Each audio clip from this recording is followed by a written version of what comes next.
Testing. Good morning, I can hear you. Is that Harriet? This is Stephanie. Hi, Stephanie. Thank Hi. you. Sure.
Good morning. It's 9 a.m. on Monday morning, December 9th, 2024. We're back on the record in the Black Hills electric rate case 24AL-0275E.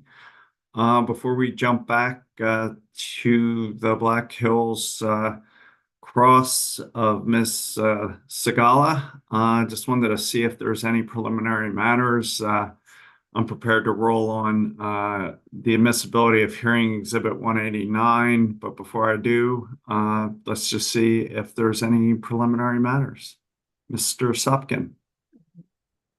Yeah, Your Honor, we have two preliminary matters this morning. The first is Black Hills is going to waive cross of staff witness Mr. Dalton, which I believe is 20 minutes again, if we could just reserve that time if needed for other crosses.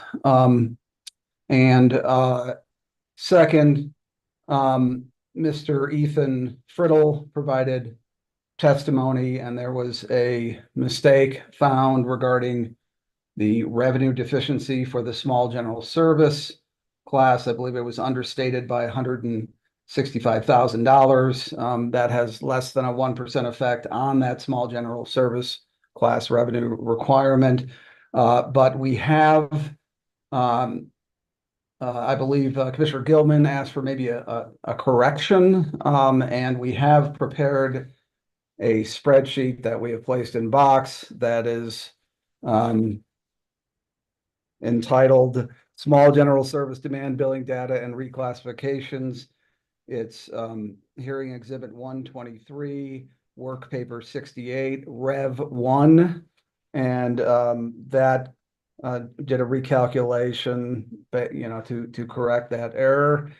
We are happy to introduce that. We don't know if there may be any questions about it. One way to handle this is at some point, the commission will issue a final order in this case. There may be a technical conference in which, of course, we would use the corrected data, the corrected figures in determining a final tariffs in this case. That's one way to handle it.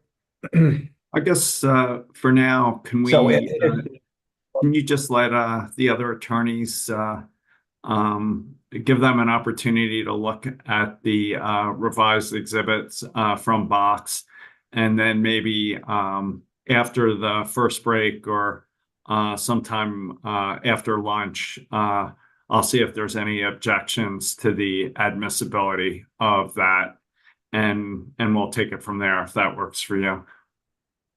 It certainly does. We'll get that out to the other attorneys. And that's it for preliminary matters.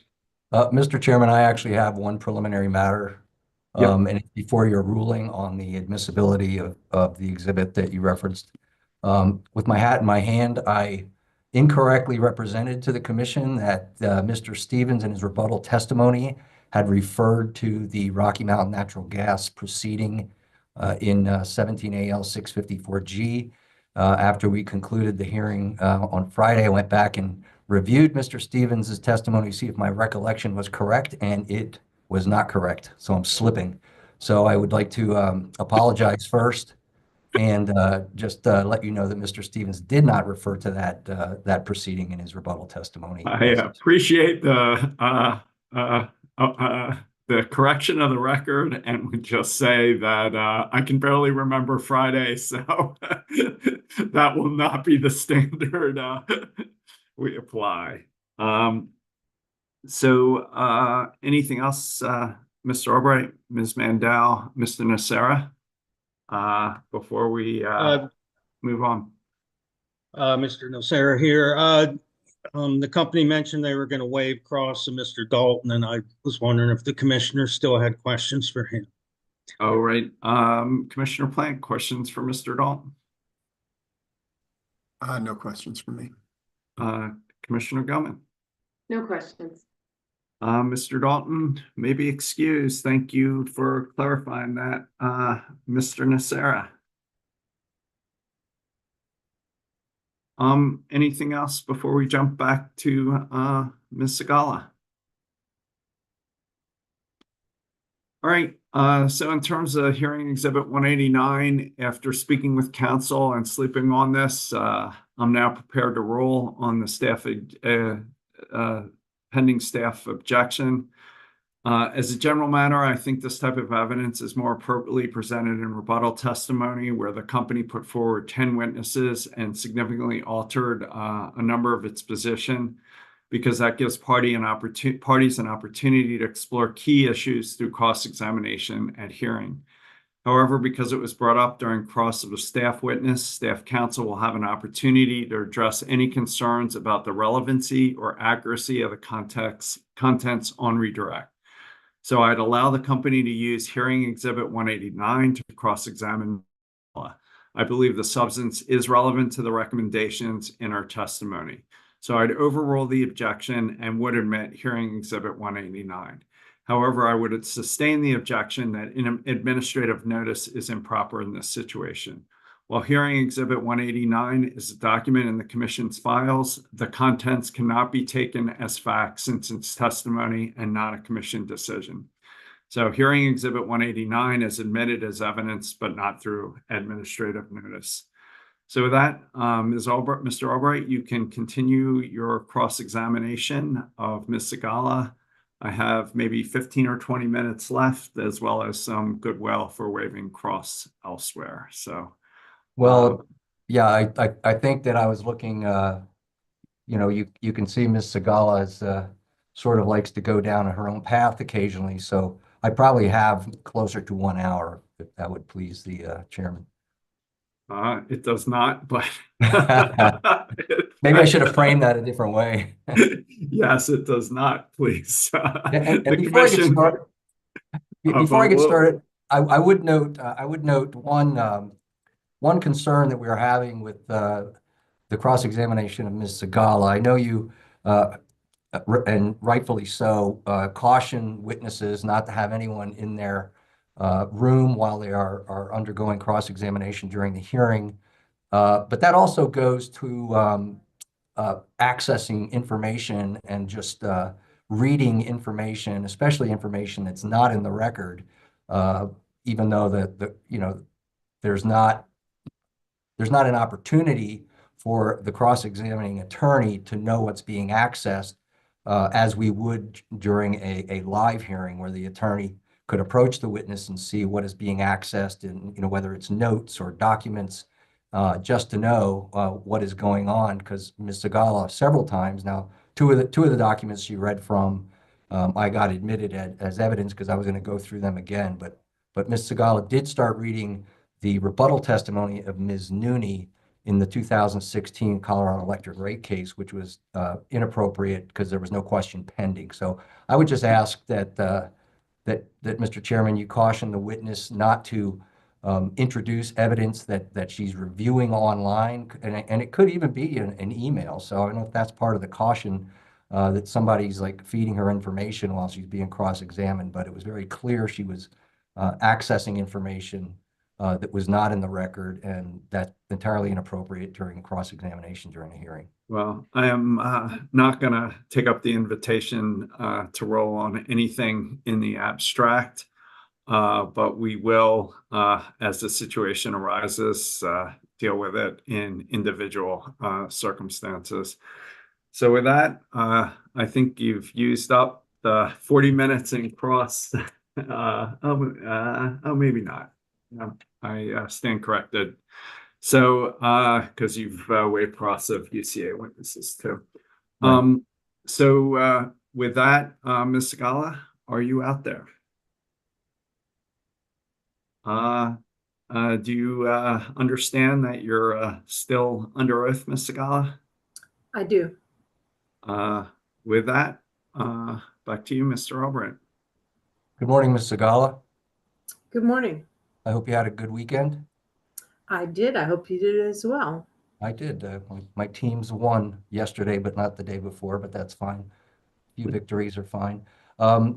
Let's talk about the LM6000 electric generating unit, and in particular, the 6.02% weighted average cost of capital that was approved in the 2016 Colorado Electric rate case. Let's look at your table. And this is your hearing exhibit 500, your direct testimony, page 70, table FDS 12.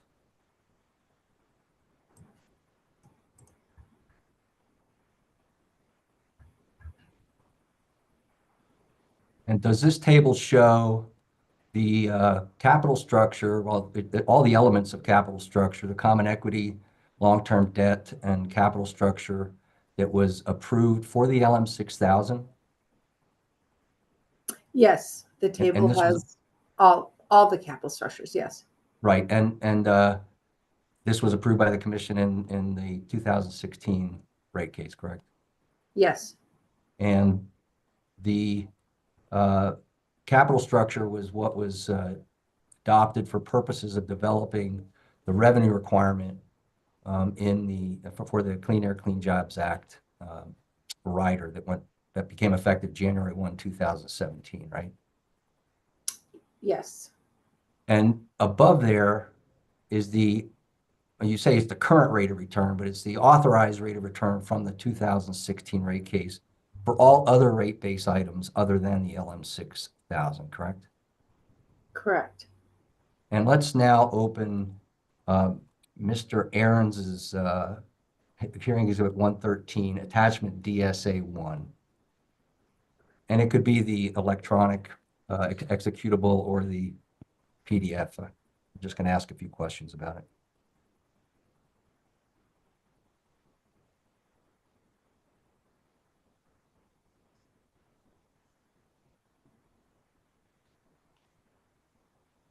You said 113 DSA 1? Yes. Okay.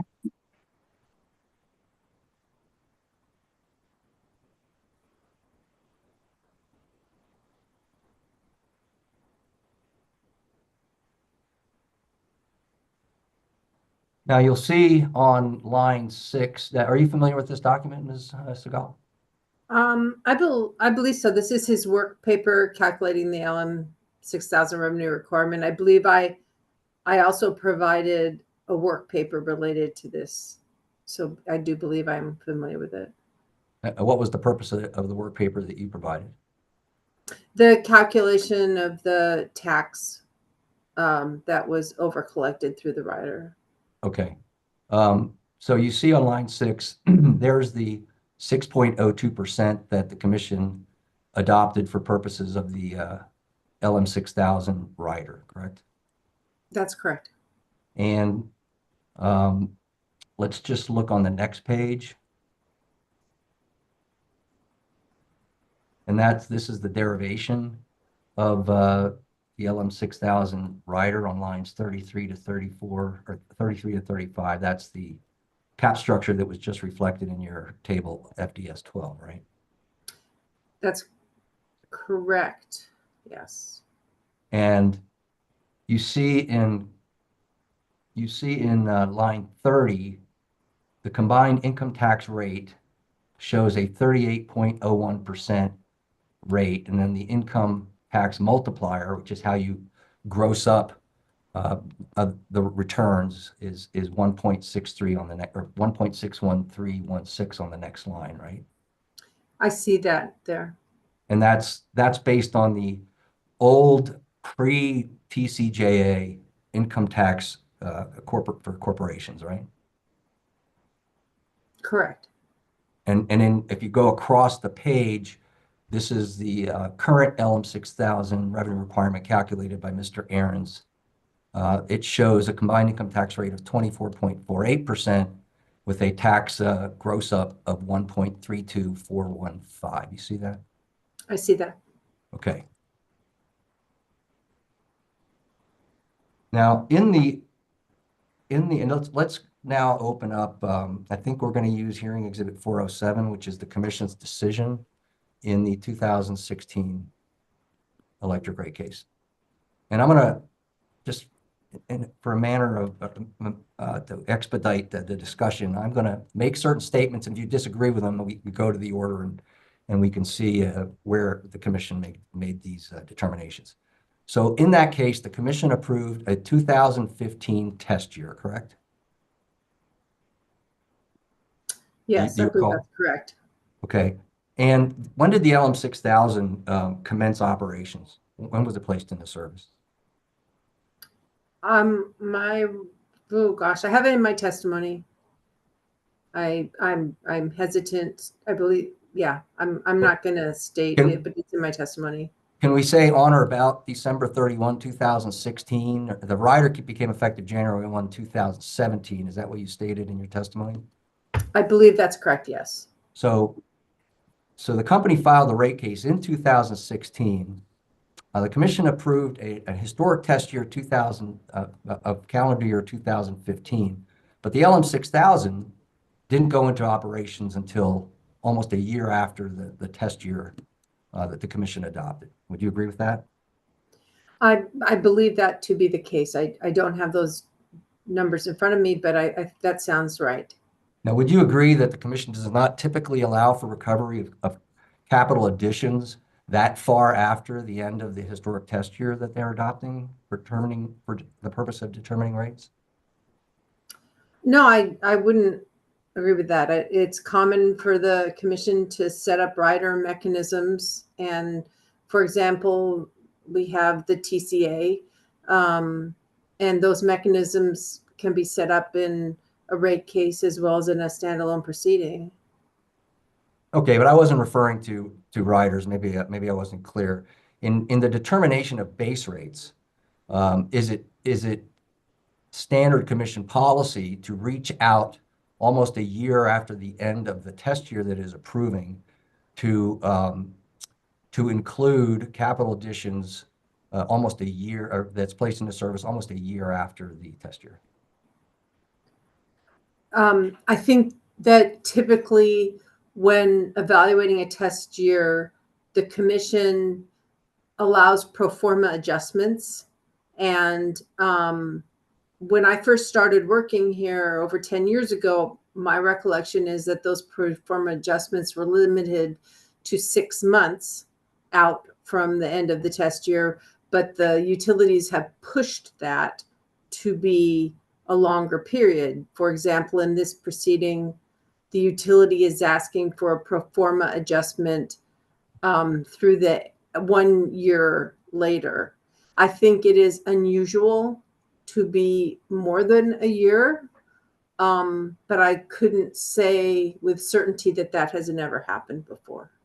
Okay, but in this case, the commission did not approve inclusion of the LM 6000 investment in the base rate revenue requirements, but instead directed that it be recovered, the revenue requirement for the LM 6000 be recovered through the Clean Air, Clean Jobs Act rider, correct? That is correct. Okay. Now, going back to your table FDS 12 on HE Hearing Exhibit 500, I'm sorry. Would you agree that the commission's establishment of, and I'm looking at where you say it's the current rate of return, which we established as the authorized rate of return for rate base, other than the LM 6000, that the common equity, the capital structure and the cost of debt was specifically determined based upon the 2015 test year and did not make any adjustments, no pro forma adjustments for anything that occurred after December 31, 2015.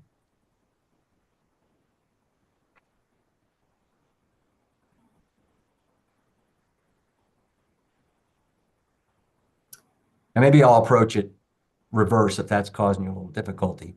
In the next current rate of return for the LM 6000, that capital structure and that cost of debt was based upon incremental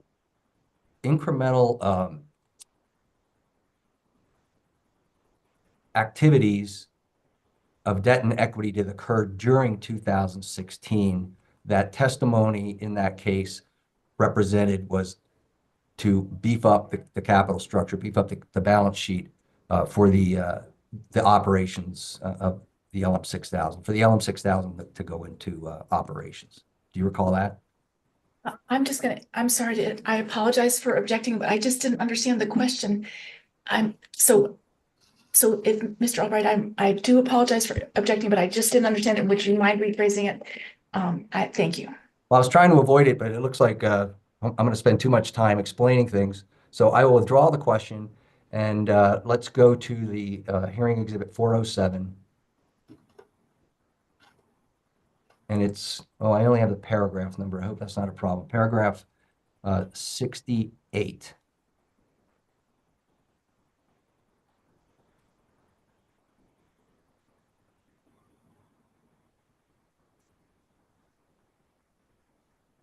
Okay, now here in paragraph 68, Ms.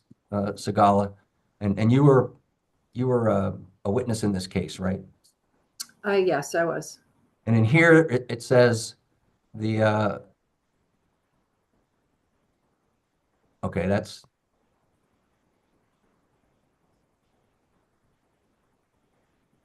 it says the 5.29% figure is also the actual cost of debt for the company's 2015 test year. You see that? Yes. And let's move to the next paragraph.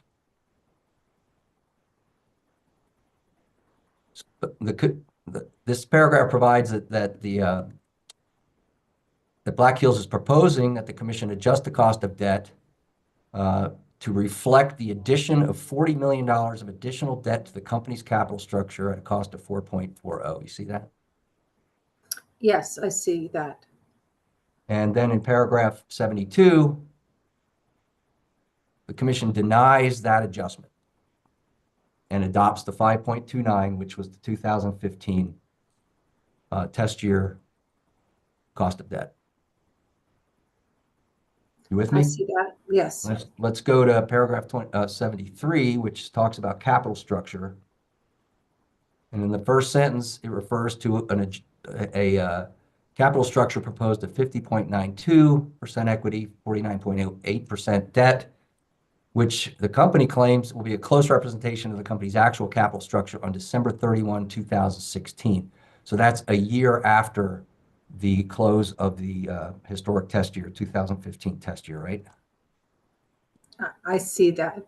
And then the commission specifically identifies the difference as being the inclusion of an infusion. Does that sounds, anyway, the infusion of approximately $19.4 million of equity and the assignment of approximately $40 million in debt from BHC. And then that's what was the basis for the company's pro forma capital structure. You see that? I don't see that, but I trust that You see you're correct. Right. But the actual capital structure at the end of 2015 has been adjusted by the company to include a $19.4 million equity infusion and a $40 million debt issuance that came in after the test year. Okay. I see that. All right. Now on page 77, paragraph 77, the Office of Consumer Counsel, now the Office of Utility Consumer Advocates, takes issue with the company's addition of the $19.4 million equity infusion and the $40 million of additional debt. Do you see that? I see that the decision says that. Right. And then paragraph 79, the commission approves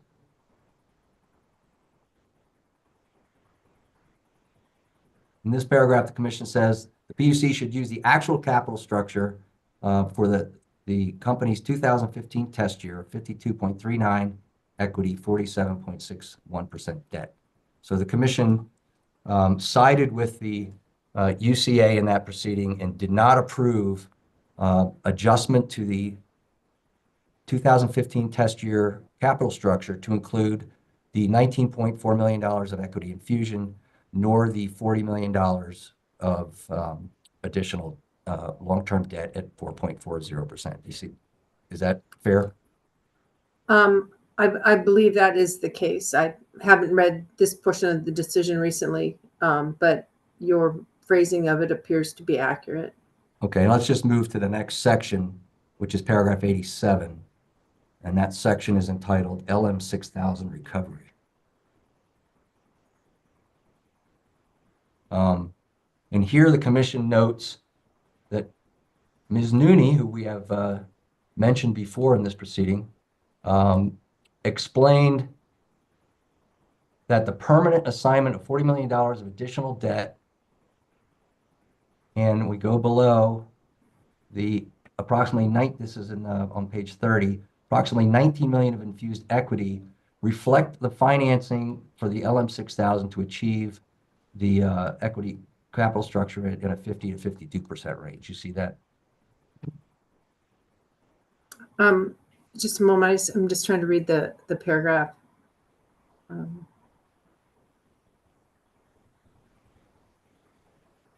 Yeah, I see that. And then on page 34, paragraph 102,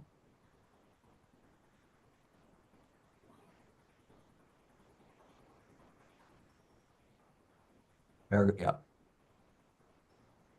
The commission develops the weighted average cost of capital of 6.02% by using those incremental tranches of debt and equity during 2016 to establish a cost of long-term debt of 4.40 and a capital structure of 33% equity, 67% debt. Would you agree with that? Yes. Okay. Now let's examine how long the commission intended for the LM 6000's revenue requirement to be in effect. So on page 59 of your answer testimony, that's hearing exhibit 500. At lines 1 to 8, let's see. I'm sorry. You start discussing the CACTA rider, and you claim here that it's in the public interest to continue recovering the LM 6000 revenue requirement through a separate rider, and also to maintain the 6.02% weighted average cost of capital that was adopted in the 2016 rate case, right? Correct. So let's move to page 60, where you quote the commission's finding from the 2016 rate case, lines 9 to, there it is. And you state,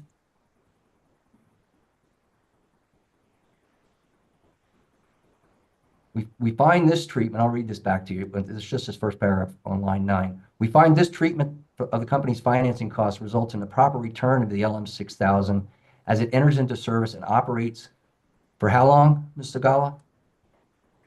For a few years. Until the company's next electric rate proceeding, when the continuation of the CACTA adjustment rider may be re-examined.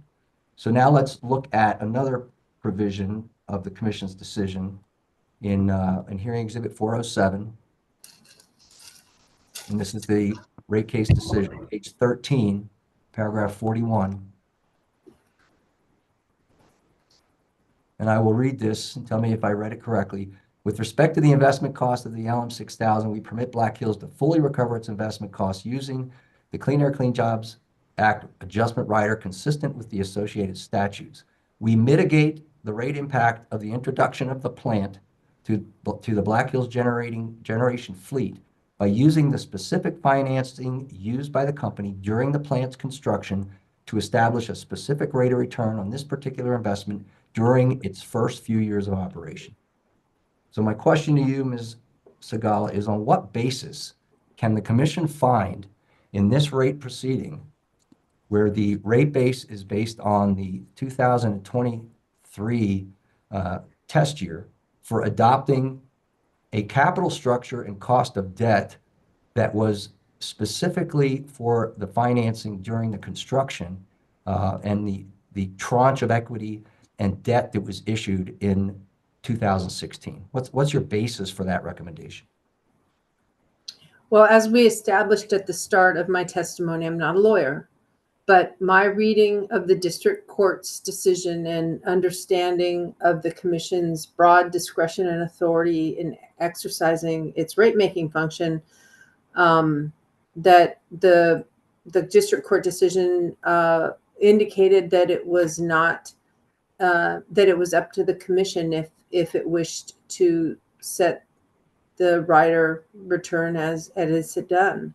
That there's, it appears to me as there's legal authority for them to be able to do so. And because in the last decision, they stated that they felt it was in the public interest to collect the cost through the rider, I felt I would suggest to the commission for their decision that they would consider continuing that recovery. Okay, but the district court didn't question how the commission came up with the 6.02% WACC for the LM 6000. The question was whether what they did in getting there was lawful by not using the rate base WACC, which was 7.43%, which is what the company argued, right? I'm sorry, Mr. Albright, I was a little bit confused by your question. My understanding is that the district court concluded that the commission needed to allow Black Hills to earn a reasonable rate of return on its investment and that the 6.02 was sufficient. Okay, let's, but you do agree that what the commission intended during this decision was that it would only be in effect for a few years. I don't think that either you or I actually can speak for what the commission intended. Well, I'm just looking at the statements that the commission's finding that the proper return on the LM 6000 as it enters into service, which is what you quoted, and then operates for a few years, and then in paragraph 41, which is up on the screen, that this is to mitigate the rate impact of the introduction of the plant. Now, that was 6 years ago that the plant was introduced, right? And this also says that during its first few years of operation. So the commission did not intend for that revenue requirement the financing approved for that revenue requirement to be permanent. Would you agree with that? I don't know what the commission intended on. I believe that what you read from my testimony was that the decision stated that the issue can be revisited at the next rate case, and this is the next rate case, and I'm recommending that the commission revisit it.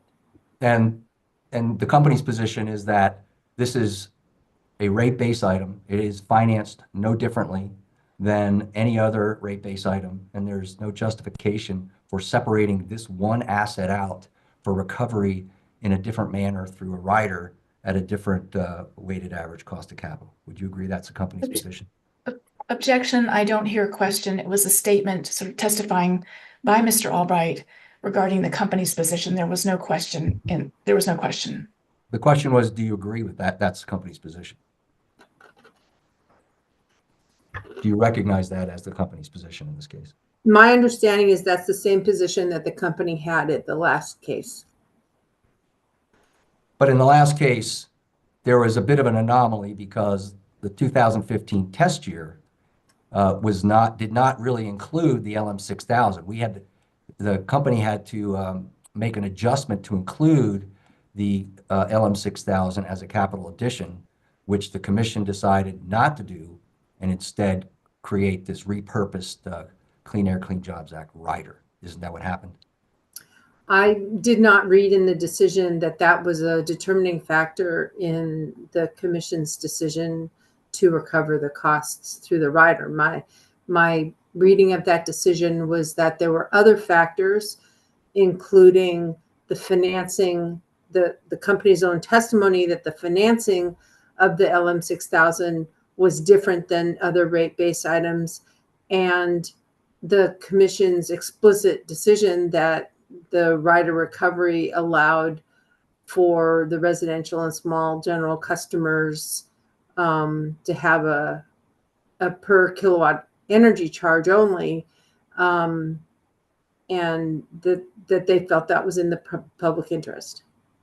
All right, let's move on. Now let's go back to your issue on the income tax element of the revenue requirement. And before we go too far, we've been talking quite a bit about regulatory assets and liabilities, so I think we should include or get to the definition of those terms as set forth in the accounting regulations as adopted by the commission. Could we call up hearing exhibit 195, please?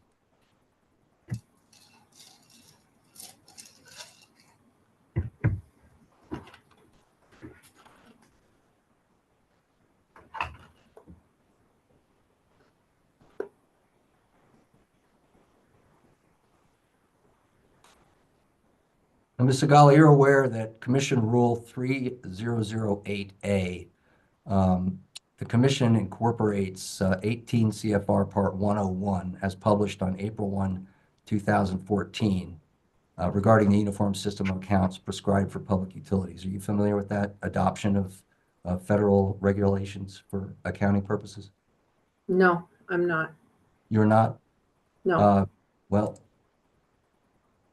don't think we need to call up the commission's rules, but I will represent to you that the commission has adopted those rules as clearly stated in Rule 3008A. So, Mr. Chairman, I would just ask you to take administrative notice of your own rules. Any objection? No objection. And let's just go down to this exhibit. However, Chair, I do object to questioning of the witness with regard to literally the Code of Federal Regulations, accounting rules, when the witness has specifically and clearly stated she is not familiar. I understand, but we're going to take it question by question. And Mr. Albright. Let's just scroll down. This will be really quick. I just wanted to point out that the commission has adopted regulations which provide for how regulatory assets and liabilities are to be recorded by public utilities within their regulatory jurisdiction. And let's just roll down to under the definitions. Let's go down one or two pages here. This is a 2-page document and does not have definitions associated with it. Uh-oh. I apologize. And we're going question by question. And for this question, to the extent a question has been posed, I object.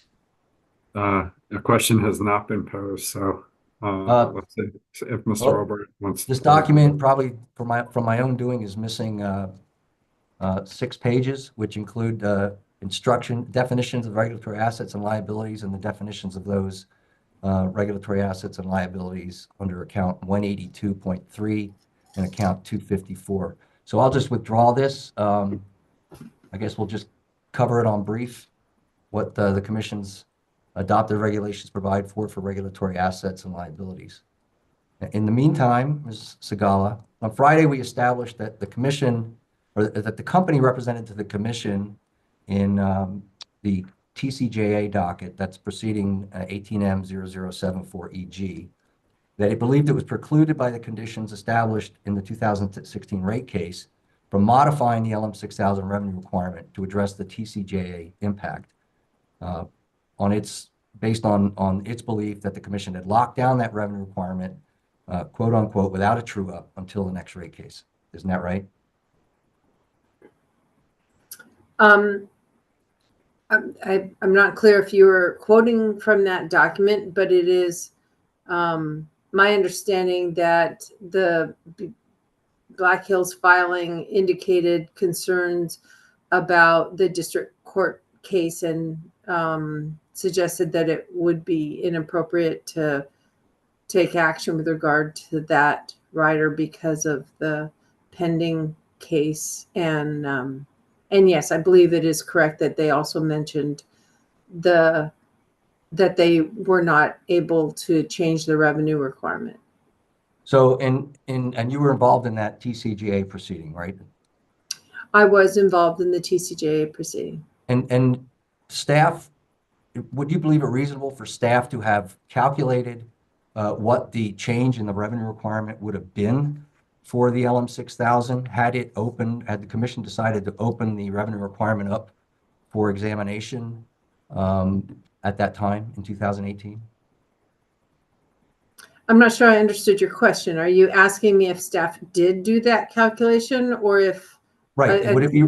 would it be reasonable to assume that staff examined what the revenue requirement impact would be if the commission had decided to open up that revenue requirement for recalculation at that time in 2018? I have no knowledge of what happened with regard to discussions between the company and staff with regard to that rider and the adjustment for the TCJA. And let's go back to Mr. Aaron's attachment DSA1. I believe it's hearing exhibit 113.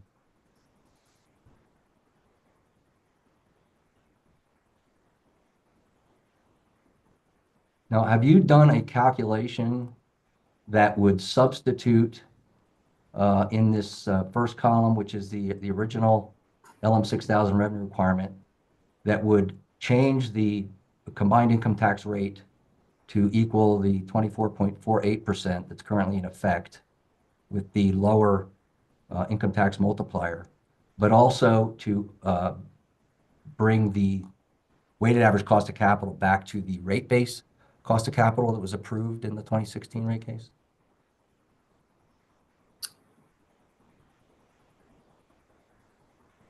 Yeah, I believe that I provided a work paper to the parties. I think it was not included in the record, but I'm sure it could be included. Yes. Okay, but did you recalculate the not just the income tax, but the WACC as well? Or did you preserve the 6.02% that the commission had originally approved? I don't recall that. It's possible. I'm sorry. Would you believe it would have been appropriate for the commission to open up that revenue requirement and use the same 6.02% that had been adopted 2 years before, based on the 2016 equity infusion and incremental long-term debt that was issued that year? I would just like to clarify your question. Are you asking me if I think during the TCJA proceeding that an adjustment should have been made? Is that what you're asking me? That should the commission have considered both the change in corporate income tax rate and the determination of the weighted average cost of capital if the commission were to open up that revenue requirement in that proceeding? That's my question. Are you talking about today in this proceeding? No, we've already answered what we proposed in this proceeding, what the company proposes in this proceeding. I'm asking what would have happened had the commission opened up that revenue requirement in 2018? I don't know. Wouldn't it have had to consider whether the 6.02% WACC that it originally authorized 2 years prior would still be applicable? I don't know. Okay. But you agree that the LM 6000 had been in operation for well over a year at that point when the TCJA order was issued? I don't know. Okay. Let's move to capital structure. Now, you recommend the use of Black Hills Corporation's capital structure, which you calculated as being 44.1% equity, 55.9% long-term debt, correct? Well, I didn't do that calculation. I obtained that from a BHC document. Okay. Now, I think I understand that what you attempted to do is remove the effects of long-term debt from the company's actual book capital structure. Is that what you used? I believe, Mr. Albright, you may have misspoken. Did you mean to refer to short-term debt that I removed? I did. Did I say long-term? Yeah. Yes, that you tried to remove. What you're proposing is an adjustment to the company's book capital structure to remove short-term debt. That is correct. The work paper that was reviewed by the commissioners for some amount of time, I have an executable work paper that I provide to the parties where I made the adjustments to get to the data that is in table FDS 24. And one of those adjustments included removing short-term debt from the calculation because we have generally set rates for Black Hills Electric with the removal of short-term debt. Okay, now, did you also make an adjustment to Black Hills Corporation's capital structure to remove the effects of non-regulated subsidiaries? I made an adjustment to remove two entities that have been removed from the calculation of cost of debt that the utility and staff had generally agreed to. So I was again making the capital structure consistent with the matching principle, with the cost of debt as explained by the company witness Stevens in his direct testimony. And So is your answer, I'm sorry. So is and, your answer, and he said to remove those two. okay, so is your answer that you removed certain non-regulated subsidiaries, but not all of them? I removed the two that are financed in a different way than all the other entities. Okay, Yes, I removed but two there of are them. non-regulated subsidiaries included in BHC's capital structure that you did not adjust to remove. That's correct. Okay, did you also make an adjustment to Black Hills Corporation's capital structure to remove the effects of regulated natural gas pipeline subsidiaries? No, I did not. Did you also make an adjustment to, I'll just say BHC's capital structure to remove the effects of regulated natural gas local distribution companies? I did not. Did you also make an adjustment to BHC's capital structure to remove the effects of debt used to finance the Storm Uri deferred costs? That's good. That is a fair question. I do not believe that I did, and I think that's a fair question, whether that should be removed. Okay. Lastly, did you also make an adjustment to BHC's capital structure to remove the effects of the source gas acquisition premium? I absolutely did not. Okay. Now, in highly confidential session last week, there was considerable discussion around hearing exhibit 514HC, which I think you referred to as being the company's work paper that provides for the various capital structures of all of its holding company and subsidiaries. Yes, there was. And did you attend that confidential session? I did, yes. Okay.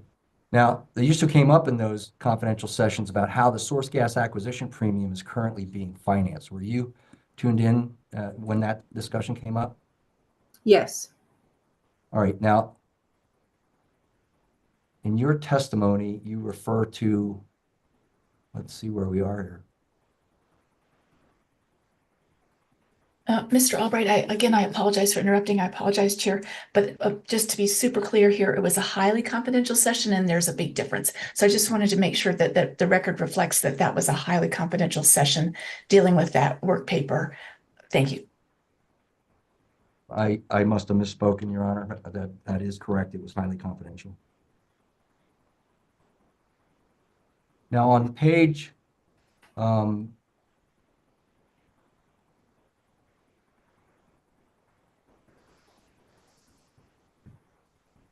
page 34 of your testimony, you state that, and we can get there, hearing exhibit 500, page 34, line 20 to 21.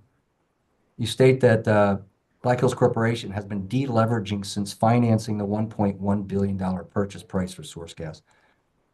Wasn't the purchase price $1.89 billion for source gas, Ms. Segala? I may have made a mistake in that.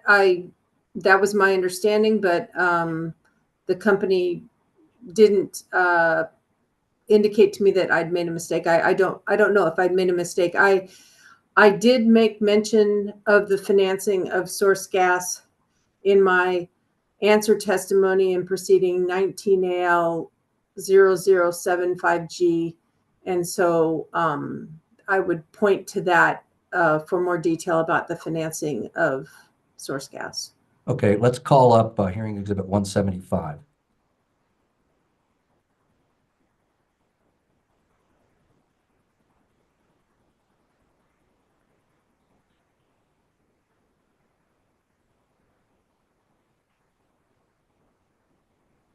Now this, I'll represent to you that this is the direct testimony of Ms. Christiane M. Coron in that proceeding, 19AL0075, which you just referred to.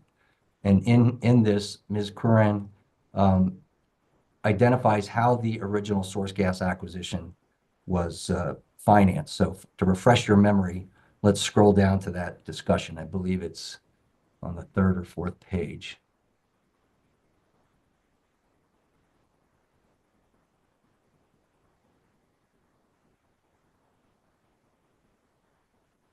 Let me know when you see it and I can stop. Okay, I think it's either the next page or the one after that. Oh.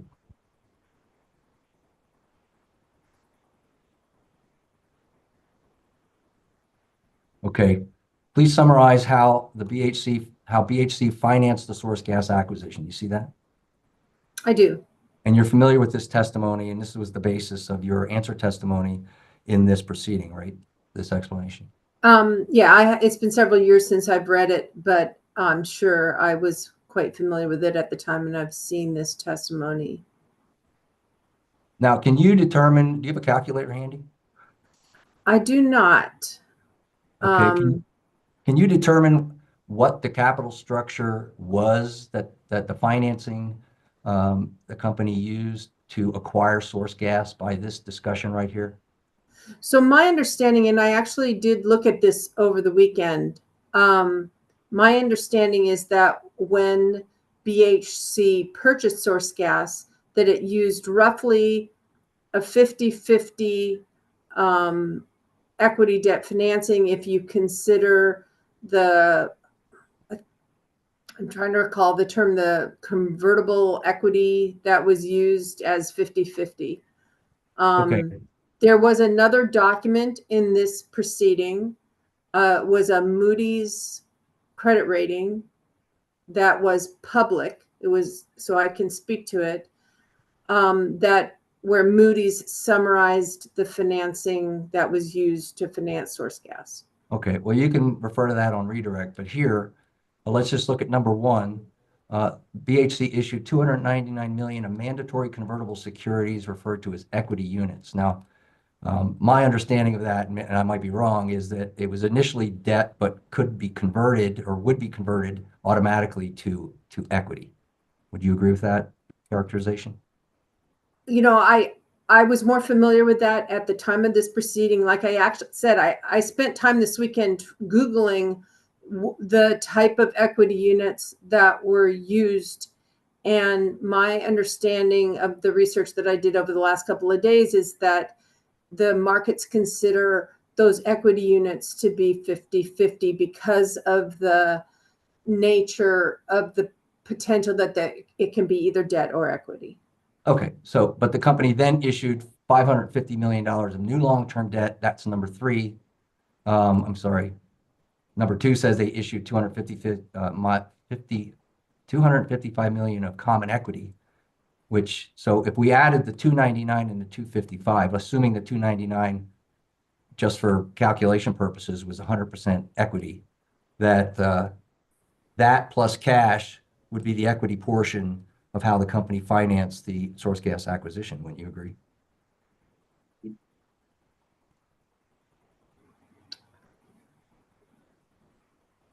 I am not comfortable with this somewhat oversimplification. I mean, number 4 there, they also assumed source gas debt. Right. So they had to finance the source gas debt as well. Correct. And maybe that's the difference between the number that I have in my testimony and the number here. Right. That's 760 million. Black Hills Corporation assumed and then had to deal with that debt on its books after the acquisition, right? Right. It wasn't clear to me whether the lender transferred the obligation or whether Black Hills had to obtain financing to pay off the obligation. But I believe that we are agreeing that it was a mixture of debt and equity that was used to purchase source gas. And there is another document in this proceeding from an outside source that summarizes that financing. But you don't doubt the accuracy of this statement, right? You relied on this for purposes of your answer testimony in that case. Of what statement? This statement here that as to how the company initially financed the acquisition of source gas. I believe I'm not challenging the direct testimony of Ms. Karan in that proceeding. I'm just saying that I believe there's additional information in that proceeding that can help us to understand the financing. Okay, but just relying on this, if you were to add the $550 million of new long-term debt in item 3 to the assumed $760 million of existing source gas debt that was assumed in item number 4, that adds up to $1.31 billion. Would you agree with that math? No, I'm not going to do math on the stand. The credit rating report provides a summary of the financing. Well, do you doubt, if subject to check later, Ms. Segala, that 550 million plus 760 million equals 1.31 billion? I have not done your math. Okay.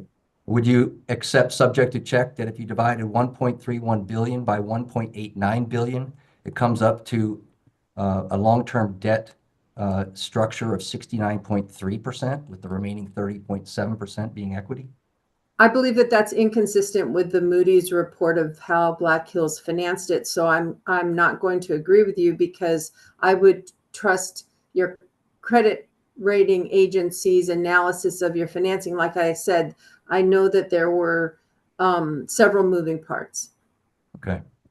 Now, would you agree that the other independently owned electric utility in Colorado, Public Service Company of Colorado, well, you've testified in a number of PSCO electric and gas rate cases, right? That is correct. And would you agree that and you provided testimony with respect to ROE, cost of debt, capital structure, and likely other issues such as pension, right? Correct. Now, would you agree that PSCO manages its capital structure in much the same way Black Hills Colorado Electric does? No, I would not agree with that. But that the only difference is being that PSCO actually issues debt securities, whereas Black Hills Colorado receives assignment of debt from its corporate parent? I disagree with that. Well, PSCO uses basically the same levers to manage its capital structure, other than where the debt comes from. Wouldn't you agree with that? No, I would not. I do not believe I agree with that statement. All right, well, let me just go through the PSCO issues debt. Black Hills Colorado gets an assignment of debt, but then to manage the capital structure, PSCO, as well as Black Hills Colorado, can rely on current year operating earnings as well as prior retained earnings to increase the equity component of its capital structure, right?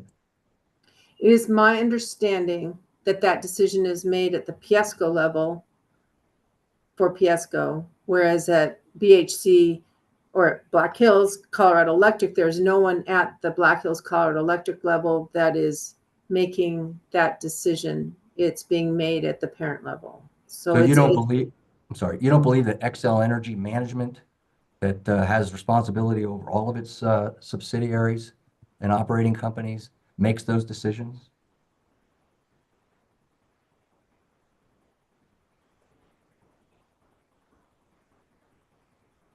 I believe that it is fundamentally different that public service issues debt at its level based on the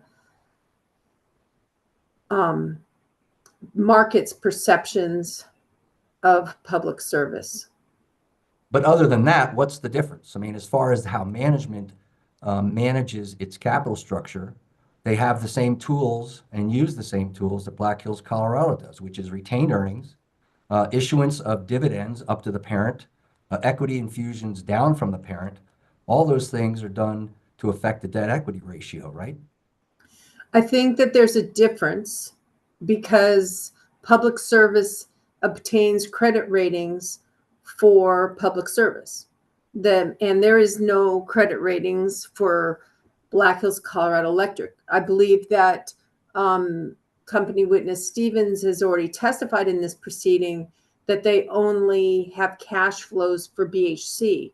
They're not managing the capital structure for BHCOE based on cash flow forecasts of BHCOE. And you're sure of that? That is my conclusion based on the testimony provided by the utility in this proceeding so far. Okay. Now, is this commission, does this commission have full authority to substitute its own judgment for that of the utility management in matters of financing its operations? I do not believe so. You do not believe there's any limitations on that authority? I'm not a lawyer. I think that this is getting beyond. My understanding is that the commission is setting just and reasonable rates, but is not telling the utility how to manage its operations. Okay, let's open hearing exhibit 181, which is Mr. Harrington's rebuttal testimony from the Rocky Mountain natural gas rate case in proceeding 24AL-0275E. Now, you were a witness in that proceeding for staff, were you not? I object her testimony that she was, well, I'll let her respond. You were a witness in that proceeding, correct, Ms. Segala? Yeah, I believe I may have been the lead on this case. I get my cases mixed up sometimes, but if this is the case that I think it is, I believe I was the lead on this case. And you, in your testimony in this proceeding, you also recommended that the commission adopt Black Hills Corporation's capital structure and not the actual book capital structure of the subsidiary Rocky Mountain Natural Gas. Isn't that true? I would not be surprised if that were the case. You don't surprise me very much, Ms. Segala. But let's turn to page 14 and 15 of Mr. Harrington's testimony.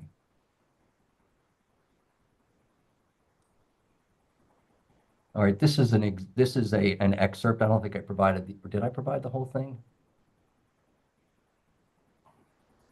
There are 56 pages to this exhibit. Yeah, so let's roll down. The question is, what is your response to the use of BHC's capital structure?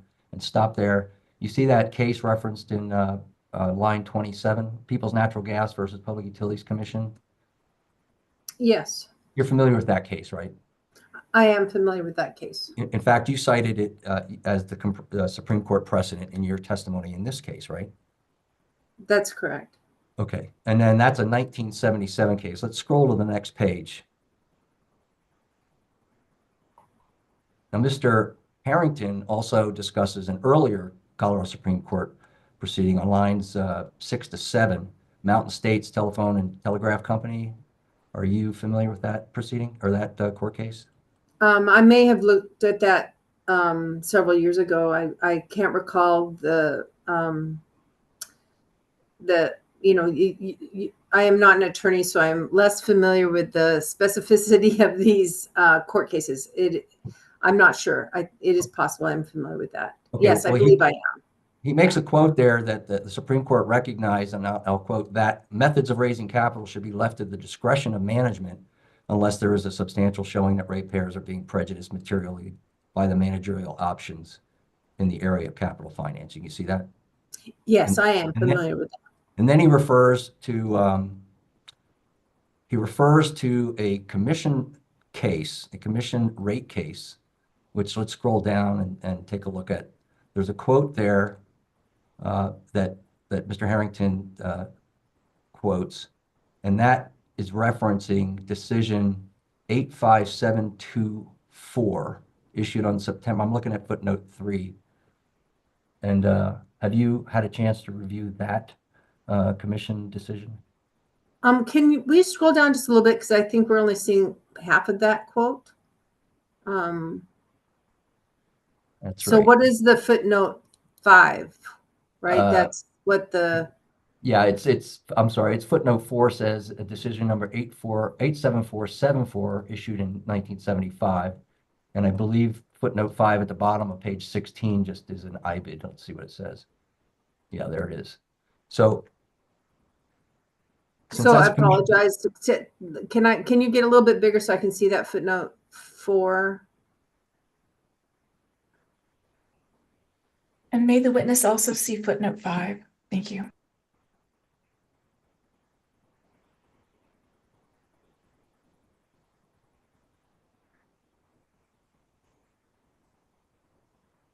so, and that footnote 5, the commission itself stated, before intruding in the domain of management, the commission must have substantial evidence that justifies such intervention. Now, let's open hearing exhibit 178, which is that decision number 87474. And I'm not going to ask you any questions on this, Ms. Segala, but that reference in that footnote to the commission's archived orders apparently is no longer operable, to my chagrin. So this decision is very difficult to access now since it is no longer on the commission's website. And so this, as you can see, says decision number 87474. And on pages 25 to 26, actually 25 through 29, the commission discusses capital structure and the standards used and cites on the bottom of page 25 the Mountain States Telephone and Telegraph Company case. You see that? I do. And I'm going to move for admission by administrative notice, Your Honor, Mr. Chairman, of this decision. Any objection? Yes, I object that it coming in through this witness. There's been absolutely no foundation that she's familiar with it, that she's read it, that she's seen it, and I understand the commission can take administrative notice of previous decisions. However, even Mr. Albright is saying that it's difficult to find and see. So I'm going to object until it is clear that this witness has some familiarity with it. I also note the second aspect of my objection is that this is definitely getting into legal argument and outside the scope of the witness's expertise, even though she clearly knows a lot about these decisions, except maybe not this one. And then, yeah, I'll leave it at that. Thank you. Mr. Albright, you want to respond? Mr. Chairman, Ms. Segala has verified that she was a witness in that other case, and she's familiar with the discussion by Mr. Harrington of this particular standard. And she has made certain representations in this case that, in fact, I can point you to her statement. You don't need to. It's the objections overruled.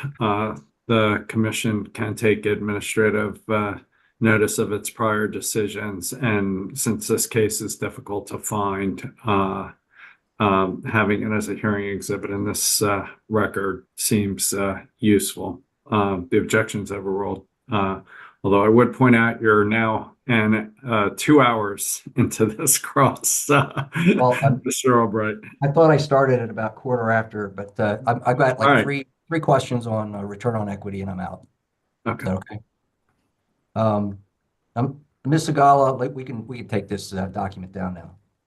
Now, in making a recommendation for a return on equity in this proceeding, you did not perform any other analyses other than the constant growth DCF and multi-stage DCF models. Isn't that true?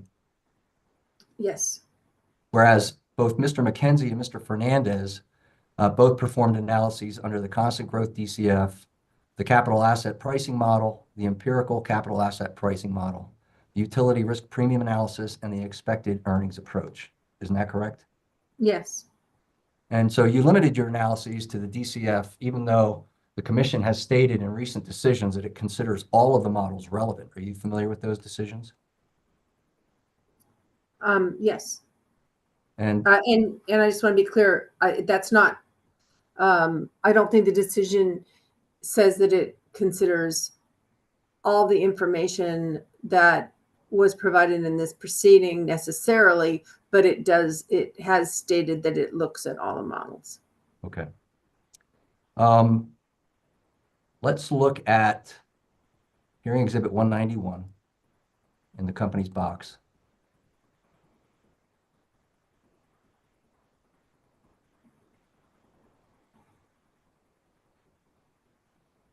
And pages 32 to 34. This only has 6 pages. Oh my God. Yeah, well, I think I just included an excerpt. I didn't want to include the entire package. So let's look at page 65 that's referenced there in the title. Do you want me to just scroll through until I find Yeah, it? just scroll down to what looks like page 32.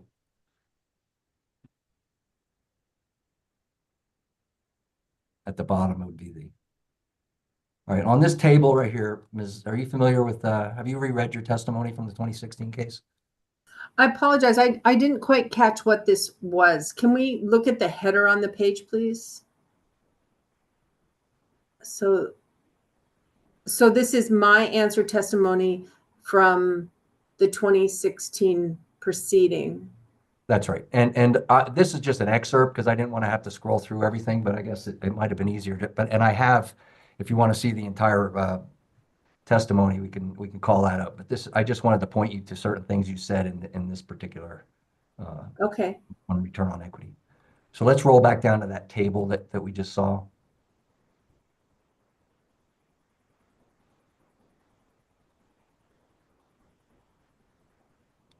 To which is that one. So you see about on where it says 10AL-008E, which is a Black Hills rate case that was decided, I think, back in August of 2010. You see that? I do. And what you take there is the return on equity that was awarded by the commission, authorized by the commission in that case, and you subtract the 30-year Treasury bond yield that was applicable at that time. You see that? Yes. And you got a 6.43 spread difference, a spread. Yes. Now let's scroll down to your recommendation. I think it's on page 34. So let's just scroll down 2 more pages. This is page 66. Yeah, I know. I'm just let's scroll down to the next page after this.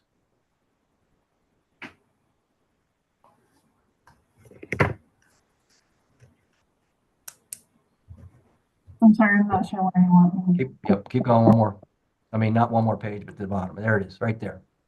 So on line 22, you state, given current Treasury rates, what would be the appropriate ROE if the commission wishes to authorize the same spread that was used in 2010? And you state that using the 30-year Treasuries of currently of 2.41, if you were to add the 6.43% that was the spread that you just looked at in that table from 2010, the results would be 8.84%, and that's your recommended ROE in that proceeding. See that? I see that. Now, why didn't you make that same recommendation in this case? Well, I think that treasuries are actually behaving historically in an unusual way at the moment. Okay. I didn't feel that the noise in the bond markets right now were helpful to setting just and reasonable rates. And I'm not sure what you've excerpted here, but I was making an argument in that testimony regarding the trend that in commission ROE decisions. And I believe in that hearing, we also introduced a journal article talking about the trend of ROEs decided by commissions across the country compared to the bond market. Okay. And I just felt that that was important in that proceeding, and those arguments are different in today's financial markets. Okay, let's quickly call up hearing exhibit 179, last reference here.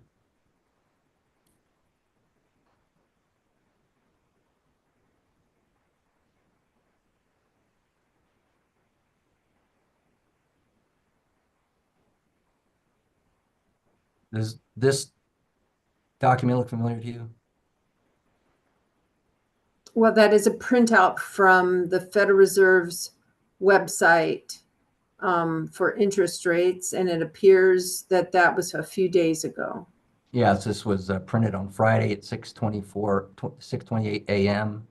And the release date is December 5, 2024. You see that? Yes, I see that. Let's scroll down to the 30-year Treasury yields, which I believe is right there. Okay. And what does it show as being the current? You're testing my glasses here. So you've got a 30-year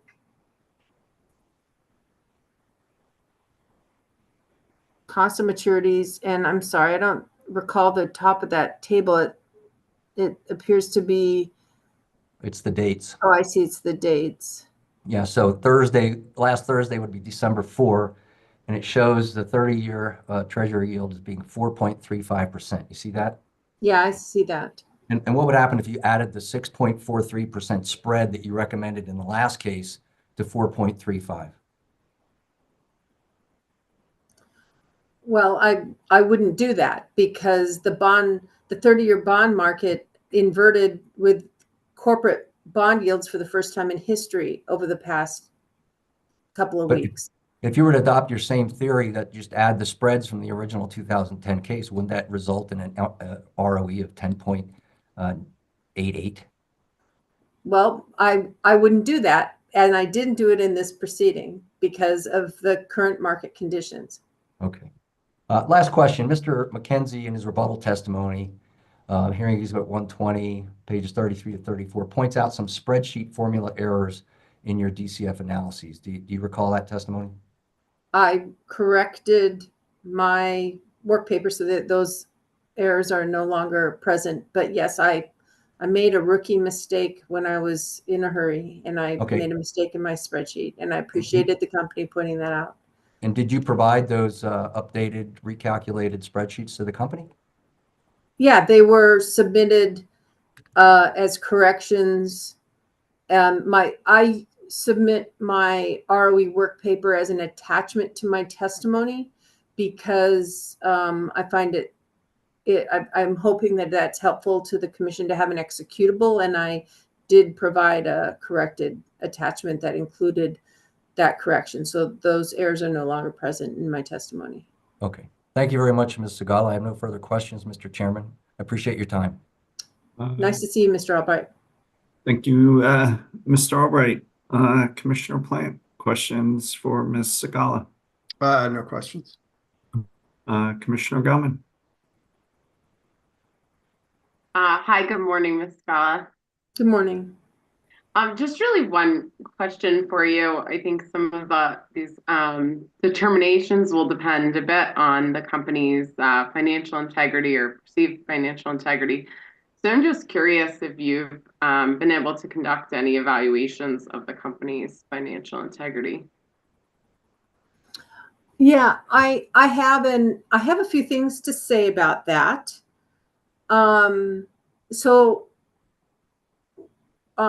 And I think some of that could be said in a highly confidential session, but there is one piece of evidence that, so you may recall that a number of credit ratings reports were entered into the record as confidential credit rating reports. And I think those are very helpful to understanding the market's concerns and perceptions. And I have some things I could say about that in confidential section, but there is also something that I think I can say in public because I Googled the information and was able to find it in the public. And so I guess at this moment I would pause and ask if it's all right with the commission if I answer you with that information that I found in one of those confidential documents, but I was able to verify publicly.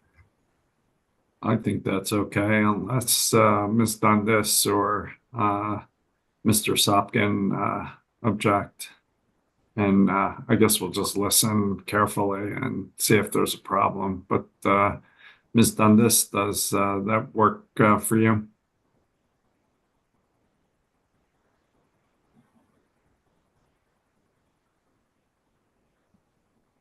So this is information that was found in a highly confidential attachment.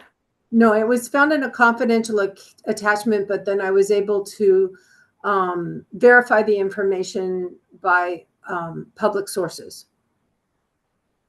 I mean, it's really it's really a determination for the company if that's how they'd like to proceed. I don't think that's a problem on our end that we would be violating confidentiality of information we've given assignment of highly confidential status to. Mr. Sopkin, are you okay if we proceed? And if you or someone from the company needs to interrupt Ms. Sigala, would that work? Well, I guess what I would say, first of all, this is Mr. Albright's witness, but I'll weigh in. Sorry. All I can do is trust that it is a public source. It's impossible for me to know ahead of time whether that's right. Mr. Albright?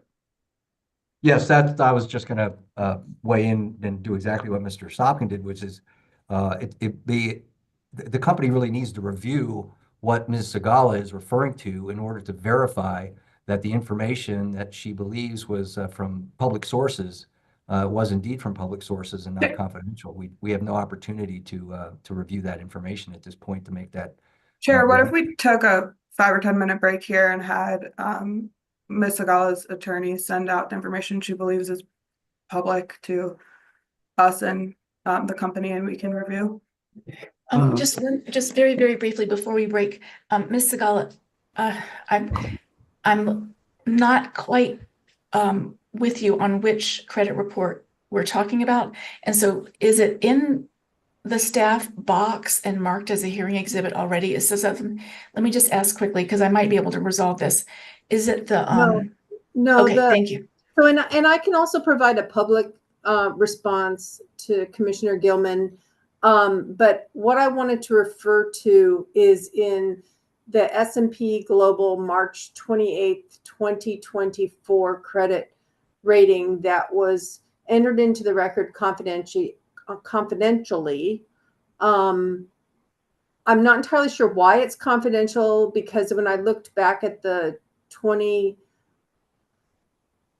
19 gas proceeding, the credit ratings were public in that proceeding, but there was a piece of information in that credit rating that I Googled, and that information is public regarding another state, and I wanted to use that in my answer. I guess let me ask Commissioner Gilman, you want to take a look at that document over the break, which and see if that gives you what you need, and maybe after I ask my handful of questions to Ms. Sigala, we can come back to you once you had a chance to look at it. And I don't know if you have additional questions that depend on the answer to this question, but I'd like to avoid a confidential session if we can. Yeah, can you just give me the reference again? In S&P Global March 28th, 2024 credit rating report, Mr. And Chairman, that's in this record and listed as highly confidential? it was listed as confidential, and they were all the credit rating reports were entered into the record together. I believe it was a few days ago. It was, yeah, I can't recall. It was at the end of the day, perhaps on Wednesday. Do we know a hearing exhibit? It was in a group.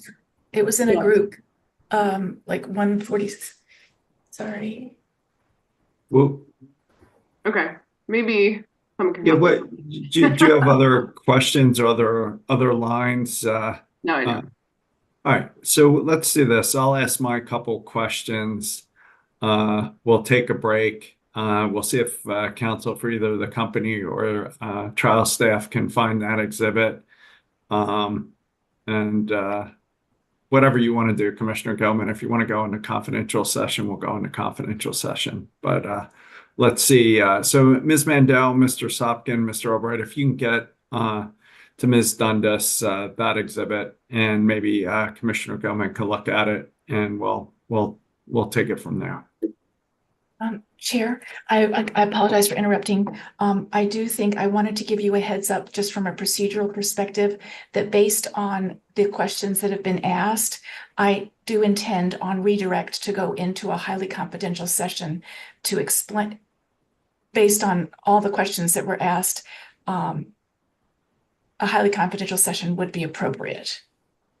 How long do you think you need in highly confidential session? And how long do you think your redirect is going to take? Well, the redirect will somewhat depend on the questions that you asked, but I think it will be relatively short. I would say approximately, let's say 25 minutes, and the highly confidential session would be somewhere between 5 and 10 minutes. All right.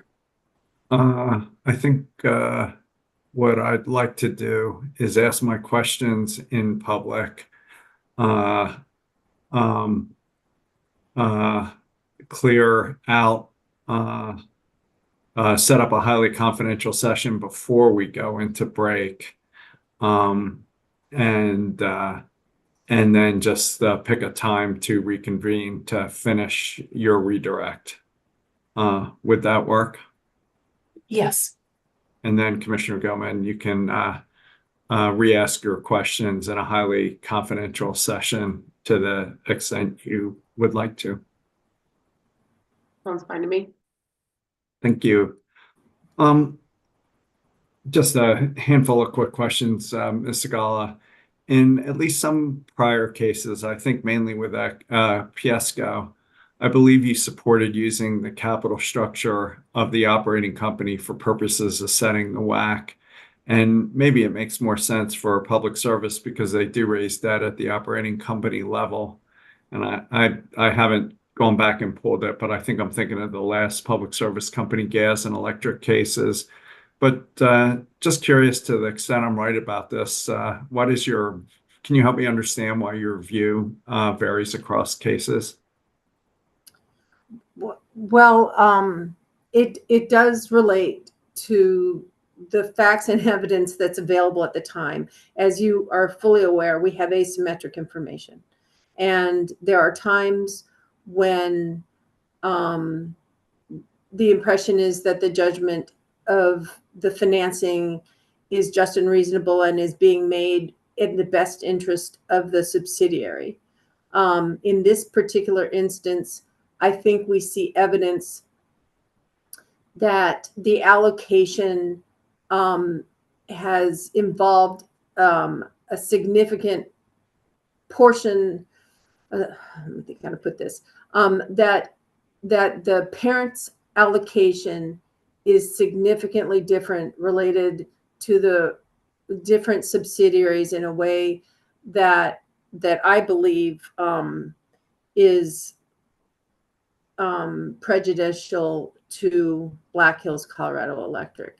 And I do have some things to say about that, which might be more appropriate for a different session, even though Mr. Albright hinted towards it in his public cross-examination of me regarding the source gas financing. I think that we've seen that in this case, there is quite serious questions, significant questions about the decisions being made. But in other proceedings, we have less concerns about that financing choice, and so that is what leads me to vary my recommendation. I appreciate that. And again, maybe this is more for the highly confidential session, but any thoughts about adjusting the whole co-cap structure as Mr. Stevens suggested to back out the debt and equity of the individual project companies? Why would that not be a reasonable adjustment? the only adjustment I would make from my recommendation, so my recommendation included backing out the short-term debt and the two entities that are not included in the cost of debt for reasons that are explained in Mr. Stevens' testimony. I think that Mr. Albright might be right that the recommendation I made did not include removing Winter Storm Uri financing, which I think might be appropriate to remove, but the removal of any other entities, I think, would not be in the public interest for reasons that we can discuss further in a Yeah, confidential. just why not the project companies? They seem, I get that like the goodwill doesn't have a separate revenue stream associated with it. So that I can see why that might be harder to back out. But why wouldn't you back out the project companies that have a dedicated separate revenue stream? It's not secured by the revenue stream of the operating company. Well, as I think that we have evidence that the allocation is not being related to the traits of the individual entities. In the I think it was the 2016 case, it's in one of the earlier Black Hills cases, for example, there was evidence that the oil and gas, if you recall, Black Hills used to have oil and gas subsidiaries, or a subsidiary, not plural. And as that entity was experiencing heavy losses, the company changed its financing to 100% debt to try to help that subsidiary. I think that that there's enough evidence here, and that is also with regard to some other things that we have talked about quite a bit, that the utility, the parent, is making financial decisions to the best interest of their shareholders with regard to significant allocations of the financing that are not in the best interest of Colorado ratepayers. So if the commission found that the financing of the project, whatever the wind and whatever the Wyoming project companies was reasonable for an entity of that structure, based on this record, then it would be reasonable maybe to back it out? I would personally, I mean, I know that you have a lot of expertise, be different than my expertise, that would give you the confidence to do that. I think that it's just cleaner to take the parent's allocation, because that is the market disciplined capital structure. As the report that you pointed to that we had used in a prior proceeding, which I can't recall the name of at the moment, I believe that it's important that that we have a market disciplined capital structure. All right, last question, and then we'll go into a highly confidential session. As I think Mr. Albright indicated, there's a Supreme Court decision that expresses a preference for this commission to use the actual capital structure in determining regulated utility returns. But I'd be curious to get your view of what that means. Is it the actual capital structure, the one at the holding company level, which, as you say, is interfaces with capital markets and is disciplined by it? Or do you think it's the one imputed by the company to the operating entity, as argued by Mr. Stevens and the company? Or is it determination of the actual capital structure at our discretion based on the facts and circumstances of the individual situation? And I understand you're not a lawyer, not asking for a legal conclusion, but just in the common usage of actual, what do you think that means? Well, I think that that is sort of the difference between the company and I, is that the company has assigned a capital structure and is calling that the actual capital structure. But, and I believe that is not the actual capital structure, that the actual capital structure is the debt and equity that's being obtained at the parent level. I think that we have substantial evidence in this proceeding that the utility has made significant allocations to other entities that call into question the allocation that they've made to the Colorado Electric subsidiary, such that it is appropriate, as we did with the cost of debt, to say, you know, since we believe that there is the company's judgment that is being made on these allocations that's not appropriate, that we should be just using the parent and take out the company's discretion in picking and choosing between which subsidiary it wants to provide the debt and equity financing. That's all I have. So again, Ms. Mandel, how long do you think you need in a highly confidential session? I think I said about 5 to 10. It will go directly to the Q&A, Chairman Blank, that just occurred, and to the questions that Mr. Albright. So I think it'd be careful for me to say at least 10 minutes, because these questions are complicated. But I really do think it shouldn't take long, because everybody's very focused on it right now. All right, let's resume the public session at 11 if we need more time. Well, so we're not taking a break, Ms. Segala. We're going in the highly confidential session, so don't disappear. Let's resume the public session at, say, 11. And I guess we'll put up a sign if it's going to be later than that. Ms. Dundas, does that work for you?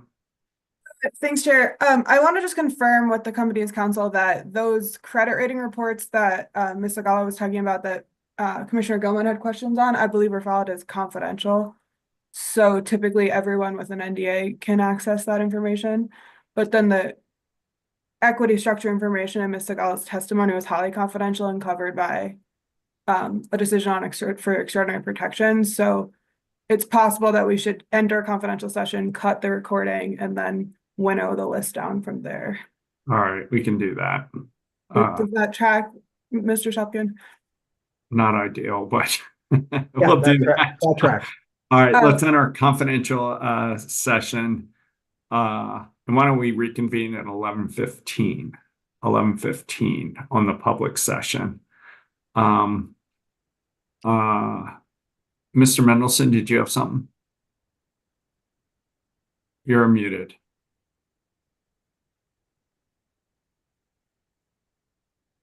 You're still muted. I'm going to come back to you later. Let's go to a confidential session. Is it Ms. Kunkel who's here today? Yes. Yep. It'll just take me a minute, and then if council can verify the parties on the line, we'll disconnect the webcast. And in an effort to perhaps make things more efficient, if we had the hearing exhibit number for that specific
Commissioner Plan, are you there?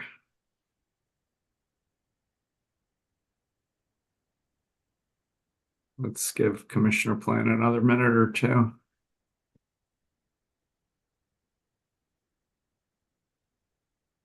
Oh, there you are. We're back in public session on the record in the Black Hills electric rate case. We'll continue with Ms. Mandel's redirect of Ms. Segala. Yes, thank you, Chairman Blank. During the break, I was able to think through things, and I think I'm going to be able to do a significantly shorter redirect. Ms. Segala, turning to and addressing Commissioner Gilman's questions about financial integrity, would you please address the question that was also incorporated within Mr. Albright's questions, your concerns about the ROE being set too high and the implications of that in terms of financial integrity? Yeah, I think that we certainly don't have evidence that the ROE is not high enough, because Black Hills has not been having troubles raising capital. But one of the signals that an ROE is too high is if the utility appears to be having an incentive to overinvest. And the company's request in this proceeding included substantial plans for investment. And to me, that's an indication that there is space there to lower the ROE, which is staff's recommendation. And I think the commission can be comfortable that that's a fair return, and that the financial integrity will be maintained with staff's recommended ROE. I have no further redirect questions. Chairman Blank. Thank you, Ms. Segala. Oh, that was really quite a reduction. Thank you, Ms. Mandel. Ms. Segala, you're excused. With that, can we call Kayla, Ms. Marcella? Oh, Mr. Minor housekeeping error, or not error, but matter that I'd like to correct. The Uniform System of Accounts exhibit, hearing exhibit 195, was due to my probably technological wizardry corrupted, and so we have that corrected exhibit, and it's something that the commission can take administrative notice of, since it's really just accounting regulations that apply to regulatory assets and regulatory liabilities, since that's been a topic of discussion between myself and Ms. Segala most of the day on Friday. And that would be hearing exhibit 200 is the corrected Uniform System of Accounts references. Ms. Mandel? I'm not sure that exhibit was admitted. I have to go back and look at my records. I'm not sure it was admitted, but for the purposes of the record, I think it's okay for that to come in, so I do not object. And then I also realized I might have made a mistake in highly confidential session by not requesting formally the admission of the two exhibits that were discussed. The first one was admitted. The second one, we put in place a process to admit it, where you'll engage in a dialogue. So I think we're set on those two. I think Mr. Albright, subject to you providing the revised exhibit to Ms. Dundas and the parties, that is admitted. So it is in our box, Mr. Chairman, so we could just do it right now. It's been corrected.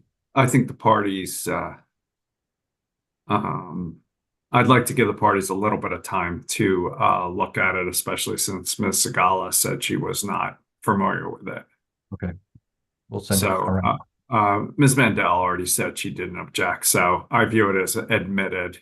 No, to be clear.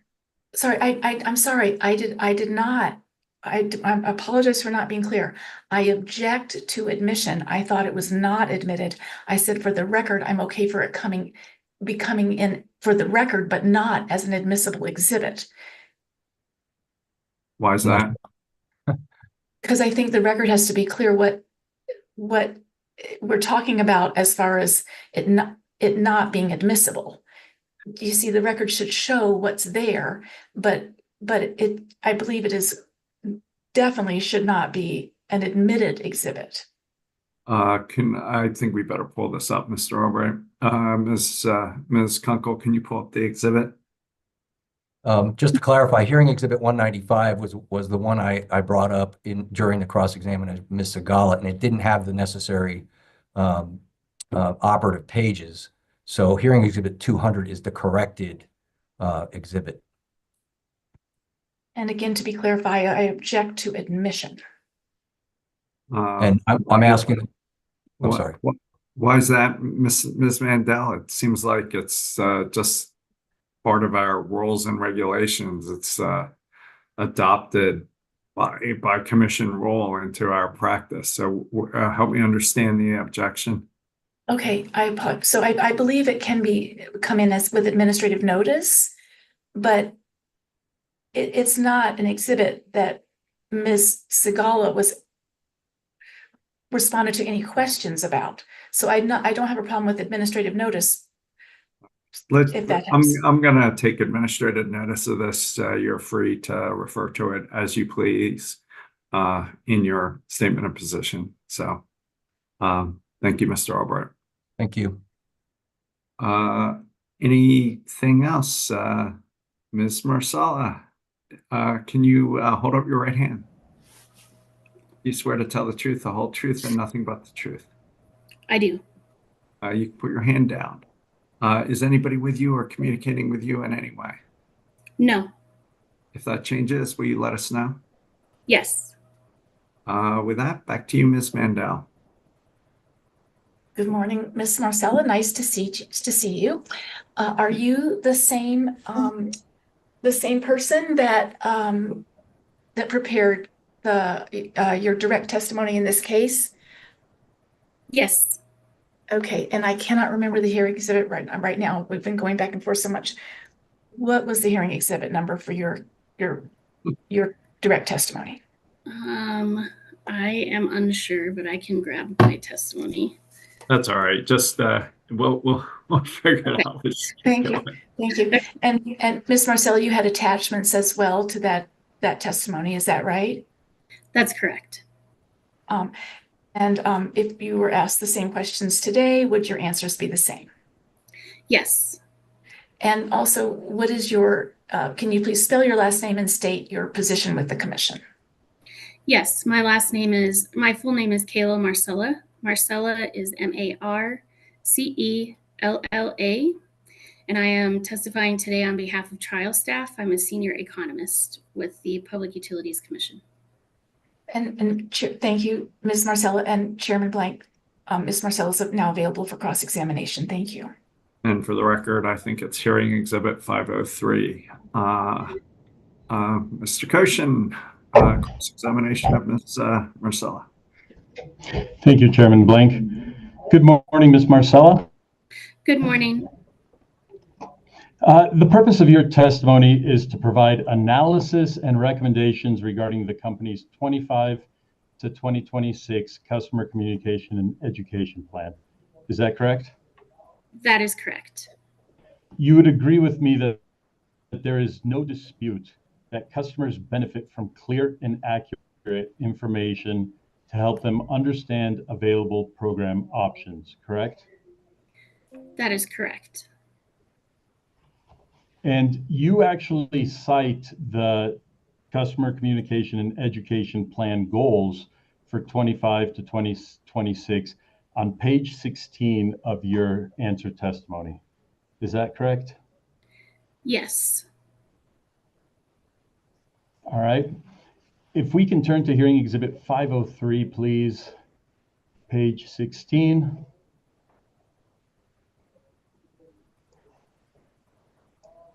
And just spinning down, starting on line 6, going to the end of this page, those were basically copied and pasted from Ms. Rodriguez's direct testimony. Is that accurate? Yes, that would be accurate. On the very next page of your testimony, you describe staff's assessment is that the company's proposal appears to demonstrate that the utility is aware that it has a problem with customer education and communication. Is that accurate? Yes, my testimony does reflect that. All right, so wanted to talk to you about that just for a little bit. Are you aware that the company has a similar communication and education plan for its demand side management program? Yes, I believe that that is reflected in my testimony also. All right, and the company also has a similar communication and education plan for its transportation electrification program, correct? To the best of my knowledge, yes. And are you aware that both of those communication and education plans were approved by this commission? To the best of my knowledge, yes. All right. You also discussed the company's wraparound approach when it comes to customer engagement. Is that accurate? I believe that's referenced in my testimony as well. All right. And can you describe your understanding of the company's wraparound approach? Would you mind going to that section of my testimony, please, so I can read that page, please? Sure. If we go to page Hearing Exhibit 503, page 17. And that's referenced at line 15, I believe. Line 15 through 17. Okay. And so I'm just trying to get like if you can describe for me or help me get a better idea of your understanding of what the company's wraparound approach entails.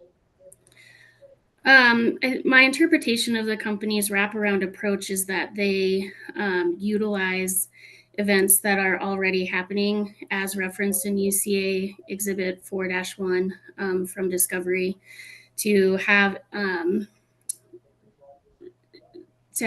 appearance at events that are happening within the communities that they serve within their service territory.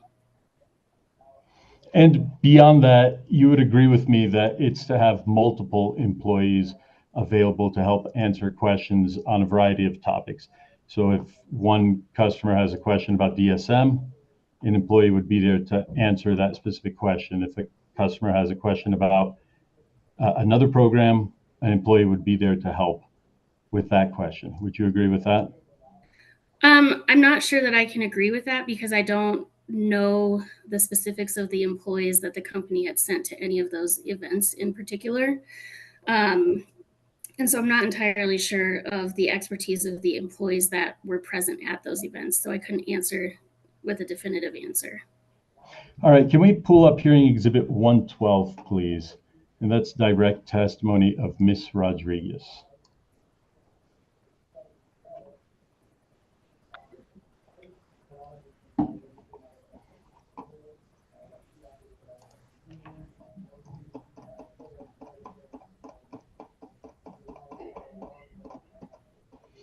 And if we can go to page 7, please.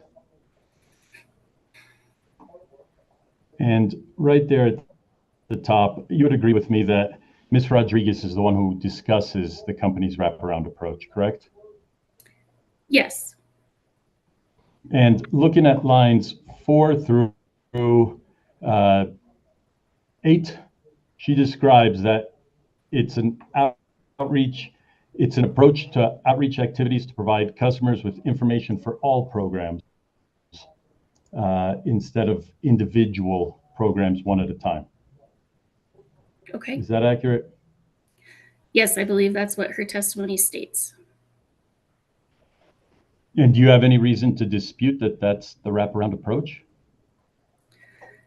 If that's how Ms. Rodriguez has defined the wraparound approach, then I would not dispute that. Okay.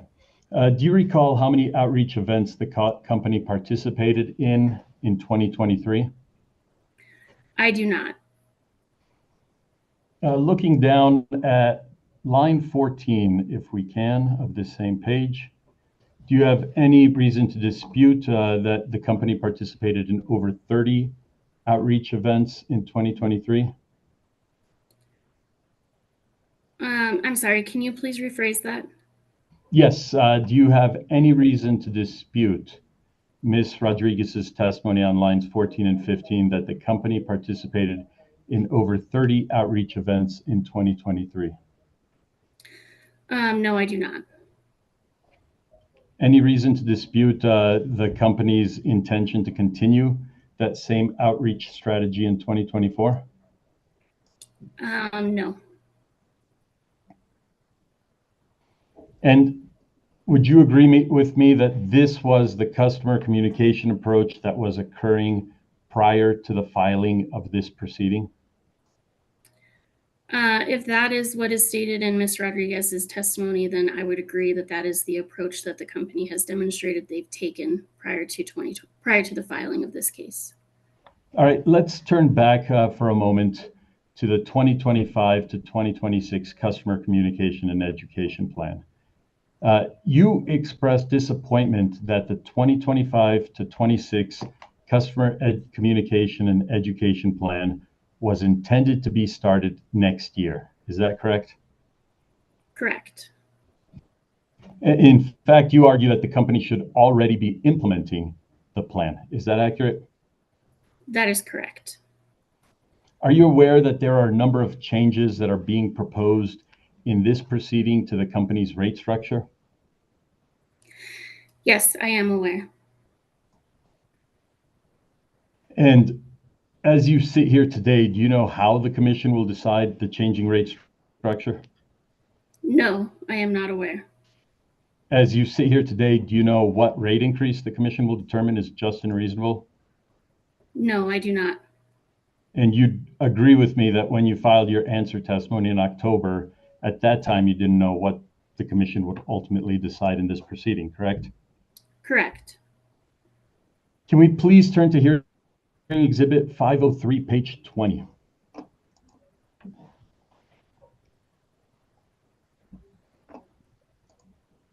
And looking at line 11, please.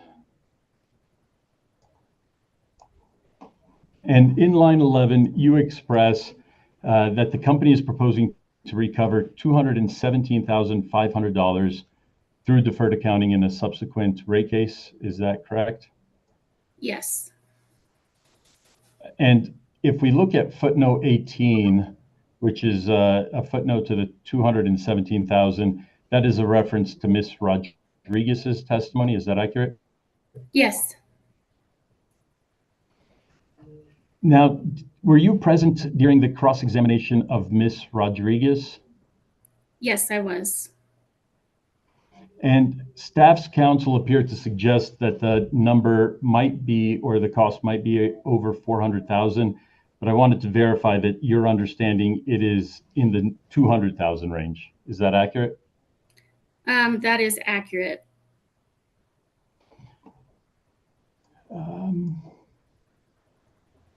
Let's turn to the specific page that you referenced in footnote 18. Can we please open up hearing exhibit 112, direct testimony of Ms. Rodriguez? And let's jump down to the table there, JCR 5. Okay. Just to clarify the record, your testimony that we looked at a moment ago had 217,500, but on table JCR 5, we see that Ms. Rodriguez has 271,500. Is that a typographical error or just transposition of two numbers? Do you know? Yes, that would just be a transposition. All right, great, thank you. Sure. Your testimony also, I'm sorry. No, go ahead, sorry. Your testimony also expresses that the customer communication and education plan is normal, ordinary course of business operations for a utility. Is that correct? Yes. Would you agree with me that normal operations for utility would consist of ensuring reliable and safe service? Yes, I would. And I believe that in addition to that, that the utility has a social responsibility to educate customers on that reliable and safe service.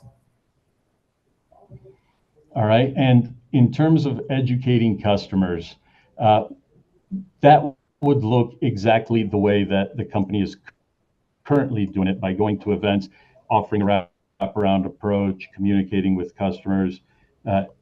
Is that what you mean by social responsibility to educate customers? I believe that the company can do more in that aspect, as referenced in my testimony. That there is, it's obvious based on the amount of public comments that have come back in this rate case that there is definitely a lack of or a barrier to communication in the service territory. How many rate cases have you been involved in before this one?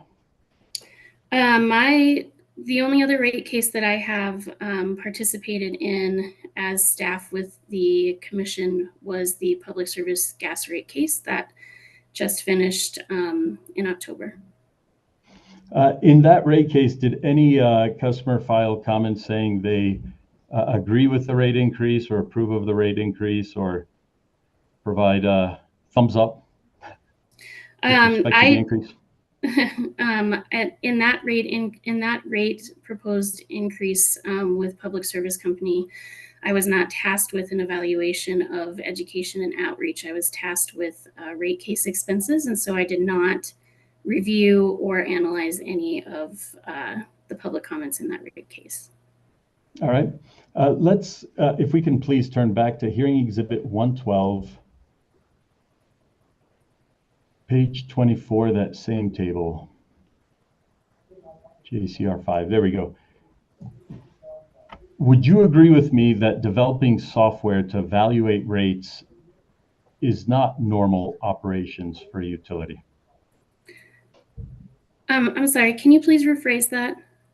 Sure. So the rate calculator that Okay. is listed there, that is something that the company is going to be required to develop software to implement that. And Okay. I'm just asking if you would agree with me that developing software is not normal operations for utility.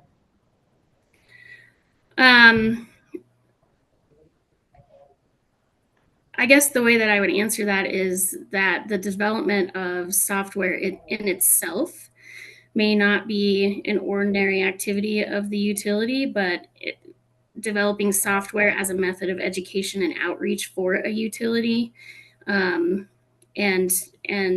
use for public benefit would be within the ordinary course of benefit, ordinary course of business for a utility. All right. How about producing videos? Is that normal utility operations? Again, I would answer similarly to the software question that might not be, excuse me, their day-to-day operation, but it is an operation that provides education and outreach to the customers it serves, and therefore provides a public benefit. Would you agree that the company does not currently have a rate calculator? I am not aware of the company having a rate calculator at this point, but I cannot say with certainty that they do not. All right. And if the company has been operating for a number of decades here in Colorado, does it surprise you that if a rate calculator is normal operating utility business, that they don't have one? Can you repeat that for me and rephrase it, please? Absolutely. So my understanding of your testimony a moment ago was that your belief is that a rate calculator or the development of the software is normal operating utility business. As a utility that's been operating for several decades, would it surprise you that they don't have one currently? I'm not really entirely sure how to answer that question And I believe that perhaps Ms. O'Neill might have more experience with how that might be appropriate for this utility based on her experience with the commission. Let's turn to hearing exhibit 112, page 24, if we can. We're still on that page. Let's go to line 3. And looking at line 3, you'd agree that only the cost to engage expert services for outside services and technology would be included in the deferred accounting treatment. Is that correct? That is my understanding, yes. And if staff believes that these are normal utility business, should the company retain in-house specialists that their focus is developing video production and developing software such as rate calculators? Well, I think that the company could definitely consider something like that going forward, given the apparent lack of engagement and outreach that we have analyzed in the public comments in this rate case. And so I think it would behoove the company to do that. If that And were staff would be supportive of an increase in rates to address that increase in employee count. Is that accurate? No, I did not say that I would be in favor of an increase in rates to increase the employee count. I think that would be speculative for a future rate case, and that's not addressed in my testimony. So to be clear, staff wants the company to undertake these additional burdens, but staff is not comfortable with any increase in costs associated with these additional burdens. Is that accurate? Staff is not comfortable with the recovery of the additional costs with these services. That would be correct. All right, let's talk about the BEEP if we can for a moment. Okay. Are you familiar with the Black Hills Energy Assistance Program? Yes. All right, and in your testimony, you raised a couple concerns with the company's BEEP program, correct? Correct. And one issue was the ease of locating information on the company's website. Is that accurate? That is correct. Were you present for Ms. Rodriguez's testimony where she explained that the company updated its website so that customers can now access the BEEP page within 3 clicks? Yes, I did hear that in her examination, yes. All right. Would you agree with me that the company took action to resolve staff's concern after reviewing staff's answer testimony? Yes, I would agree. Were you present during the discussion between Commissioner Gilman and Mr. Harrington regarding the potential expansion of funds for BEEP? Yes, I was. And are you familiar with Mr. Harrington's rebuttal testimony that EASBC has collected approximately $7 million from Black Hills, Colorado customers? Yes, I believe that I did read that in Mr. Harrington's rebuttal testimony. And Mr. Harrington differentiates between EOC's use of EASBC funds and CEO's use of those funds. Is that accurate? Yes, that would be accurate, subject to checking his testimony. All right. And do you recall that when Commissioner Gilman questioned Mr. Harrington about additional funding, Mr. Harrington expressed that the commission should consider analyzing how CEO is using those EASBC funds? Yes, I do recall that. And does staff agree that would be an avenue the commission could consider for expanded funding for income qualified customers? Objection, I'm sorry, I don't understand the question. Again, I apologize, but could you rephrase the question? Because it's not clear if you're asking about whether staff agrees or whether or not that was what Commissioner Gilman was recommending. What, in terms of the use of the funds? I didn't understand the question. I apologize. If you Sure. can rephrase, Mr. Koshin. Absolutely. Does staff agree that would be an avenue the commission could consider for expanded funding for income qualified customers? Yes, I agree. I would agree that the commission could explore that as an option or an opportunity for the utility to be more responsive to income qualified customers in their service territory. You also propose annual reporting requirements, which you describe as in addition to an existing commission rules requiring annual reporting. Is that correct? Yes. You recommend that the company should create and file an implementation plan and progress reports regarding the updates to accessibility to the BEEP program. Is that accurate? Yes. You would agree with me that the commission rules already detail what is required for the company's BEEP program and reporting. Is that correct? To the best of my knowledge, yes. And in your testimony, are you proposing to modify the commission's percentage of income payment rules or the income qualified rules? No, I am not. Would you agree with me that increasing regulatory or administrative burden is likely to increase costs for customers? I'm sorry, can you repeat that? Absolutely.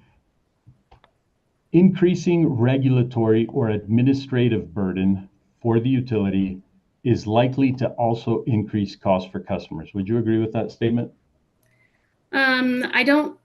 I don't know that I can answer that because it's speculative based on a subsequent rate case, and so I wouldn't be able to give you an answer of whether that would occur or not. Well, just generally speaking, if the utility is required to do more, doesn't that generally translate into higher costs? I believe that it could, yes. All right. Thank you so much for your time, Ms. Marcella. Yes, thank you so much. It was nice to meet you. Likewise. Commissioner Plant, any questions for Ms. Marcella? Yeah, I just a couple real quick questions. One of the things that we heard from Mr. Harrington was that there was a sort of a, I guess he described it as stagnant demand among customers in Black Hills historically, looking historically. Mr. Ahrens indicated that they hadn't included any projections of increased demand due to beneficial electrification or transportation electrification in their projections as it relates to the cost of service. Of course, this could reduce rates if there was an increase in demand through adoption of those things. And I'm wondering if looking at the consumer programs, if you've found any indication of why they have been not very successful in expansion of beneficial electrification and transportation electrification based on the structure of their programs. At this point, I have not had an opportunity to research that or look into that, and I think that Ms. O'Neill could probably give you more detail into that and answer that question much better than I could. Okay, thanks. Yeah. I don't know if you're familiar with the J.D. Power residential consumer satisfaction study that they do every year. Somewhat. I don't know that that's the same or different from the survey results that were provided through Discovery by Black Hills. Well, subject to check, if I were to tell you that the 2023 residential satisfaction study rated Black Hills Energy at the bottom of 18 utilities within the Western mid-size segment, would you think that that was accurate? Based on the public comments that we've received in this case, I would agree that that would be an accurate sentiment. Similarly, in 2021, I believe they were at the bottom of the utilities that were surveyed as well. Yeah, I would agree, subject to check, that would be an accurate sentiment. Is there anything that the commission might be able to do in order to maybe through a performance incentive mechanism or some other mechanism um, incentivize the utility to both increase their customer satisfaction and the consumer programs that are being delivered and the efficacy of those programs?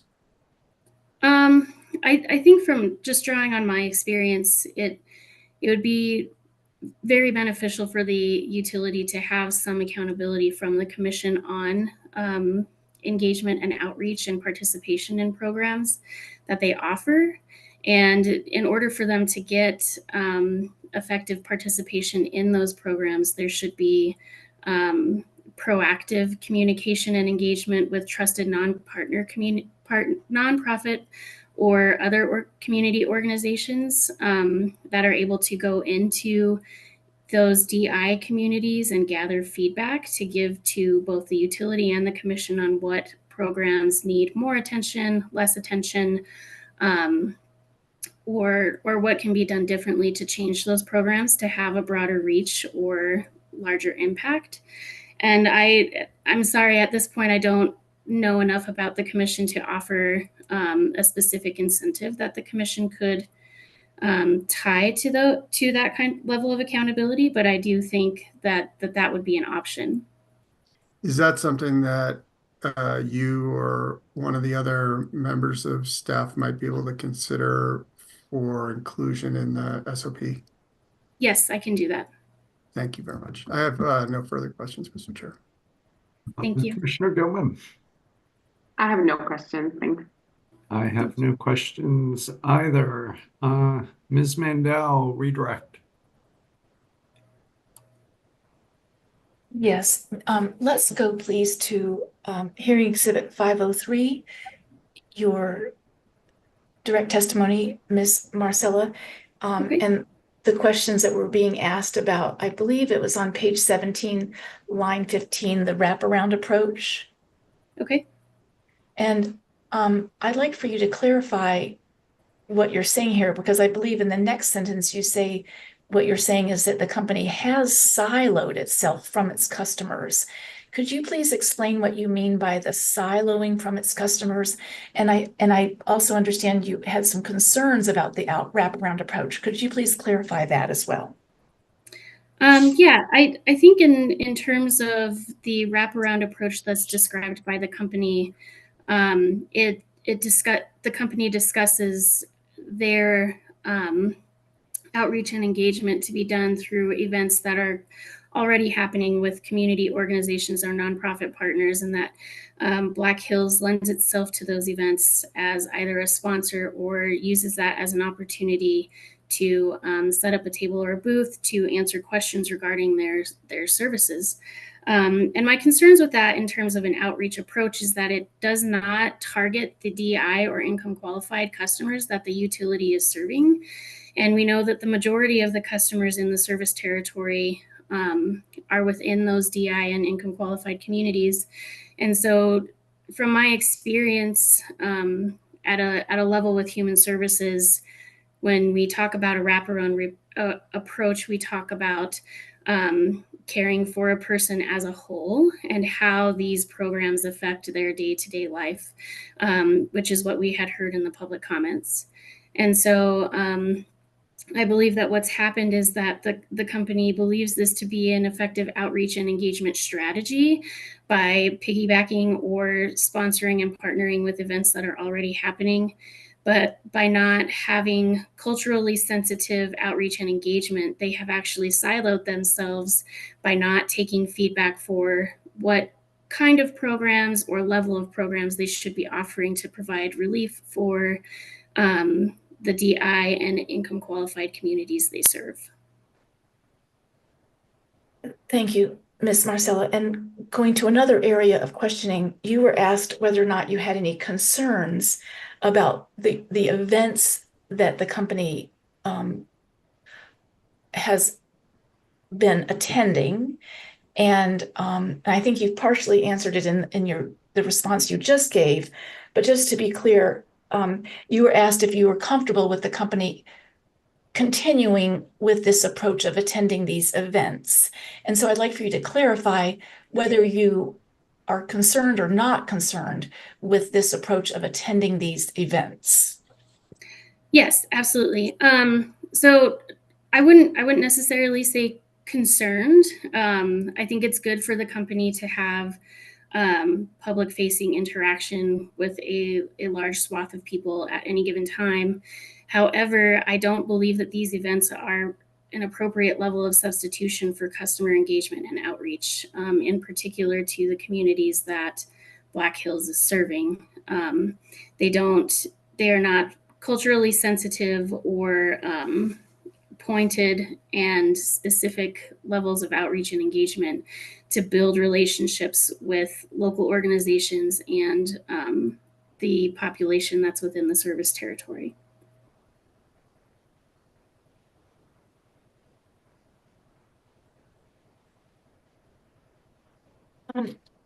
Ms. Marcella, do you think that requesting a rate increase is a regular, normal business activity of a regulated utility?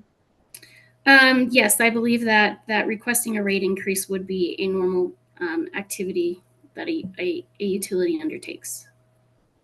And the last question I have is, your testimony contains, it does not contain specific recommendations on performance incentive mechanism, but it does contain, and we can address that in the statement of position, but your testimony does contain recommendations regarding additional accountability in this specific area that you're concerned about, that you're talking about.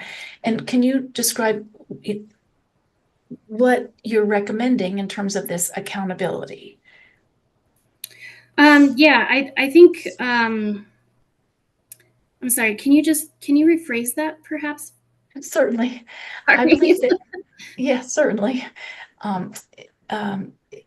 You have recommendations in your report concerning what Black Hills should be doing on a going forward basis to reach out to these communities that I believe I understand your testimony to be saying that they're not really reaching through attending these events.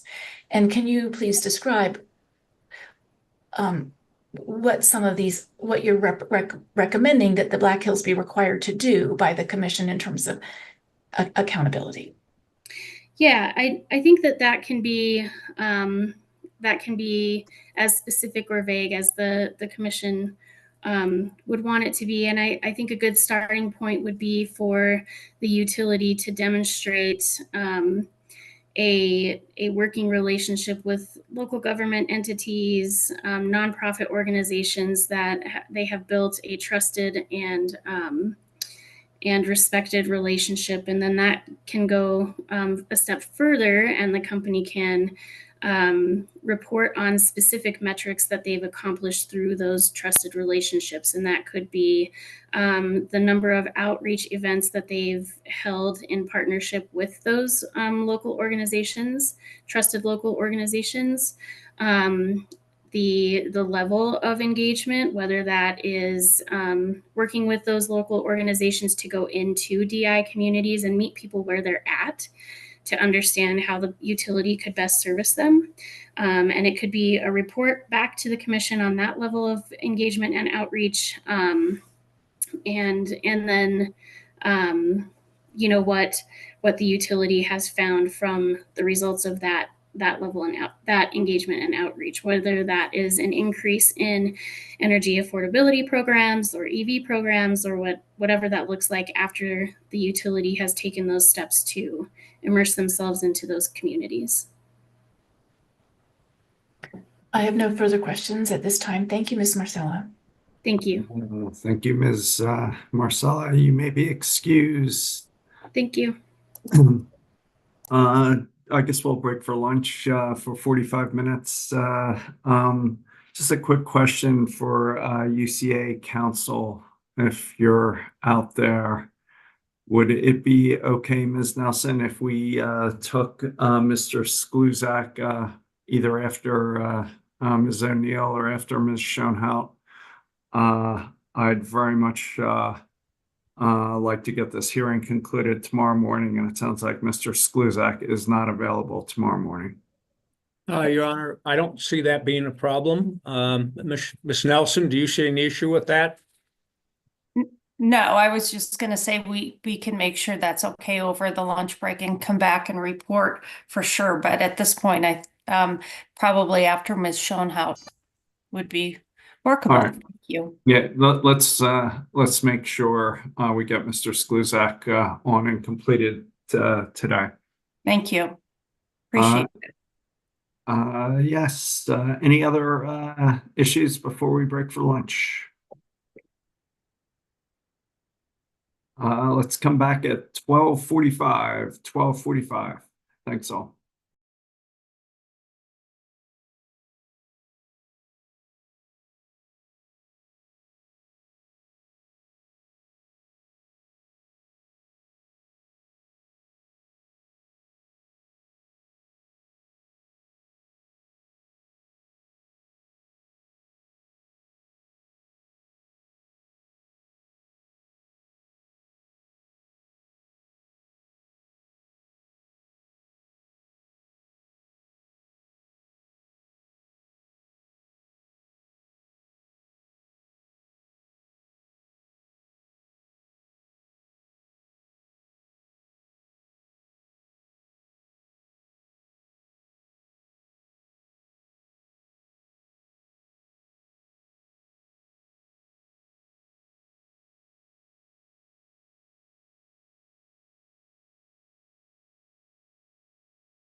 Ms. O'Neill, are you out there?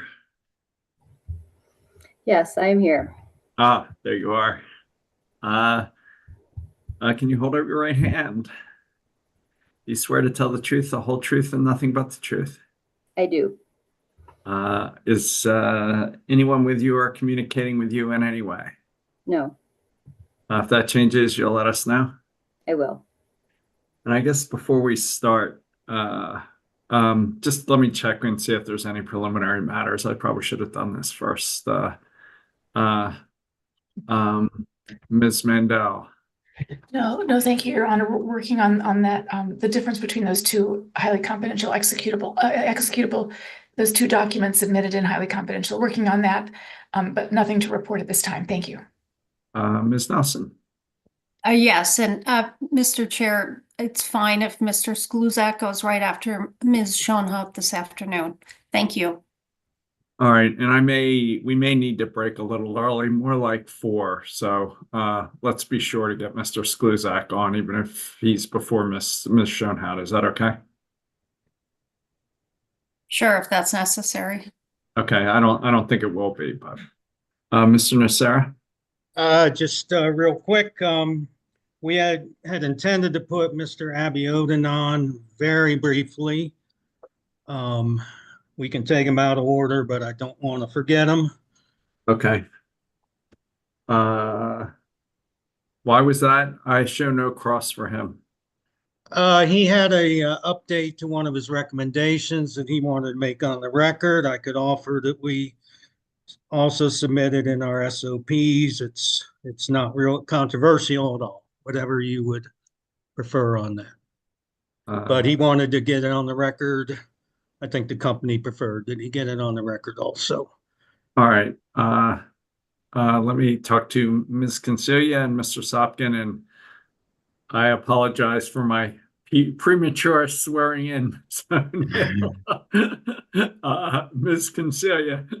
Yes, Your Honor. Mr. Shaw is going to be having a conversation with you, and I'll use him to get that one exhibit in. He, as you might guess, has some responsibilities. I've been telling him to hold this afternoon, this evening, and tomorrow morning. It looks like he won't testify until tomorrow morning, so can I tell him he can stop listening? Yes, he can still listen. and he can go to he coaches his son's basketball team, so I know he wants to do that tonight, so. No worries. I think we're almost certainly into tomorrow morning, so if he could be available tomorrow morning starting at 9, that'd be great. He will. Thank you, Mr. Sopkin. Yeah, with regard to Mr. Abiodun, I believe this whole thing will take less than 5 minutes. It's simply he needs to clarify something on the record. Once he does that, then we will waive cross. I might have one question depending on what he says, but that's it. Okay. Mr. Abiodun, can you turn on your camera? Can you put up your right hand? Do you swear to tell the truth, the whole truth, and nothing but the truth? Oh, you're muted.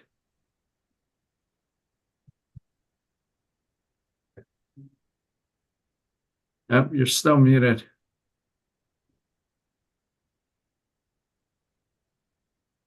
All right, maybe I didn't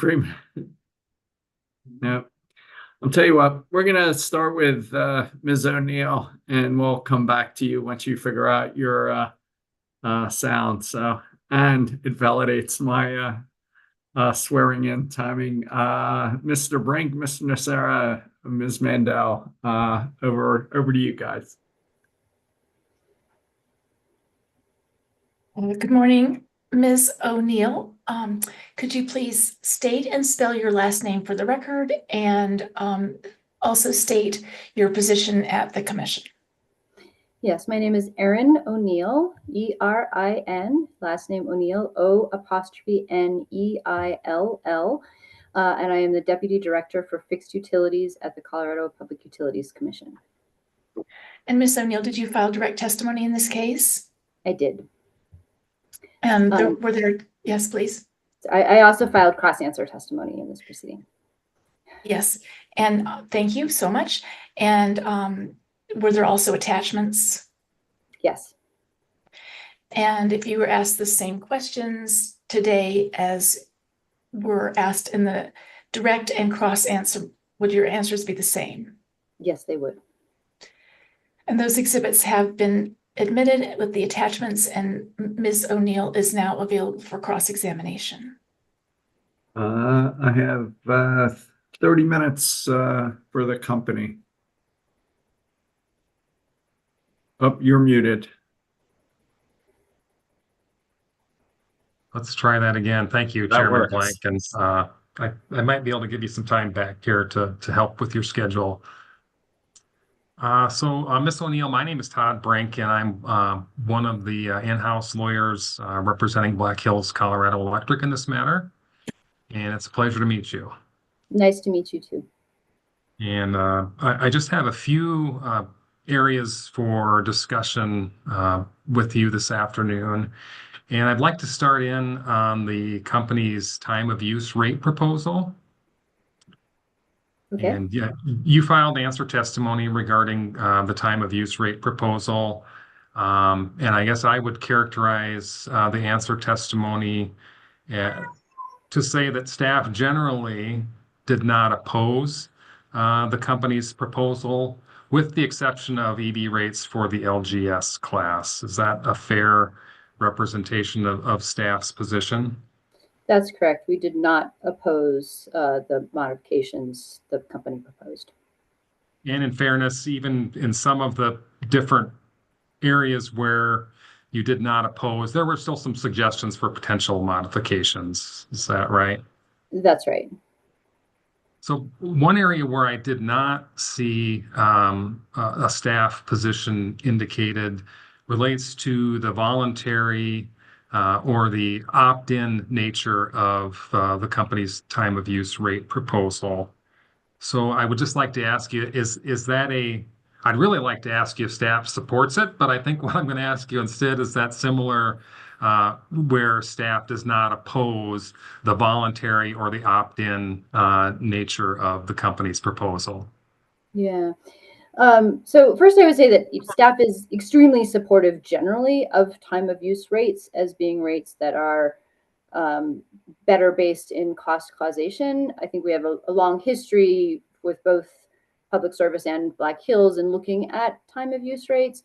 I think that our understanding of this community is that more education needs to occur before moving to a TOU as a default time of use rate. So it really is driven a lot by community needs and community engagement and stakeholdering in this. So staff is generally very supportive of time of use rates and would like to see them used more in the future. But at this time, yes, I think we're supportive of the company continuing to have those as an opt-in program rather than a default for the residential class. Thank you. And as you mentioned, communication and education is important for time of use rates to be successful and their implementation to be successful. Is that right? That's right. And the communication and education plan should both, would you agree with me that a communication and education plan should both increase awareness of the plan, but then also give customers tools so that they can understand how their bills might be affected by opting into the time of use rate? Do you agree with that? Mostly. I think that, clearly the company has had an opt-in pilot for a while. So I do feel like there's probably some education that should have been ongoing. It's not clear if that has or not. But yes, it is obviously for customers to benefit from the time of use program. Education is important. I would also note that even if nobody changes their behavior from a time of use rate, being as, based in cost causation, time of use rates in staff's view are just and reasonable, even if customers are not modifying their behavior because they are based in the underlying costs and when those costs occur on the system. Certainly. And you mentioned the kind of the existing time of use rate structure that's in place at Colorado Electric. Would you agree that at least setting aside, we can set aside the LGS EV rates, but setting those aside, would you agree that the company's proposal regarding time of use rates in this case may be generally more attractive to customers than what's been in effect previously? Sorry. Yeah, it's hard to know. I haven't polled customers or asked, particularly commercial and industrial customers what their perspectives are, or residential customers for that matter. So I think that having a stronger price signal, which is largely what the company is proposing with a higher on-peak to off-peak ratio, creates more of an incentive for customers to pay attention and to modify their behavior. So maybe I think that's the hope, that strong price signal would result in behavior and overall system reductions, costs and system reductions in system costs. Excuse me. I can't speak to whether a customer would find them more or less acceptable. That's fair. Mr. Koshin was asking Ms. Marcella some questions about the company's proposed communication and education plan, and specifically, he asked some questions about the rate calculator. And would you agree that the rate calculator would be an important tool that may drive additional participation in time of use rates? I believe it is important to educate customers about the choices that they make. Yes. Very well. And you're familiar with the company's proposal for a tracker or a regulatory asset around the communication and education plan, correct? I am, yes. And as part of that proposal, that you'd agree that doesn't guarantee the company recovery of any costs that are put in that tracker. Would you agree with that? Well, first of all, I would reiterate that staff is opposed to the creation of the tracker or the regulatory asset for those costs. And yes, I would agree it does not create a guarantee of a return, but it is signaling to the community and investor community a general expectation of recovery. To actually recover those costs, the company would have to come in and the commission would have to approve the recovery of those costs in a future proceeding, correct? They would. And in that future proceeding, would you view one indicator of the success of the education and communication plan related to the number of customers that have adopted the time of use rates? That's possible. It's hard to know what all we'd evaluate at the time. And again, staff is opposed to the creation in the first place. Certainly. Okay, that's fair. Thank you. Just one other topic that I wanted to cover with you, and that's the Energy Assistance System Benefit Charge, or the EASBC. I think you've heard. I'm familiar with that. Yes, Mr. Harrington provided some testimony, and then Mr. Koshin also discussed it with Ms. Marsala. You heard all that, I presume? I did. And so would you agree that approximately $7 million has been recovered through the surcharge from Black Hills, Colorado customers since the implementation of the surcharge? Subject to check. I have not reviewed that number recently, but that sounds approximately right. Certainly. Thank you. And as I understand it, this is not perfectly correct, but in essence, the funds are split between EOC, Energy Outreach of Colorado, and the Colorado Energy Office. Is that your understanding as well? That is my understanding. And are you aware of any reports from the Colorado Energy Office on how they have used the EASBC funds?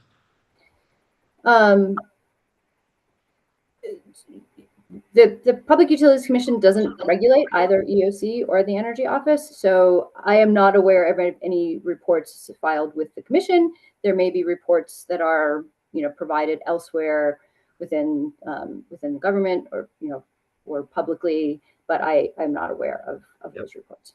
That's fair. You're not aware of them, so then I would assume that you're also not aware of how Black Hills, Colorado customers have benefited or perhaps not benefited from the funds that have been allocated to CEO. Is that correct? I have not reviewed any reports that would provide information about where those funds have gone. And then I guess just one final question for you. Would you support a more transparent and holistic approach to supporting income qualified customers? Yes, including the company's own wait lists and disposition of funds. But yes, I think that a more integrated and holistic approach to addressing income qualified programs and the income qualified community in Black Hills service territories would be beneficial to those customers and generally to the community. Very good. Thank you. That's all the questions I have for you, Miss O'Neill. Thank you, Mr. Brink. I have 10 minutes or so for the public interveners.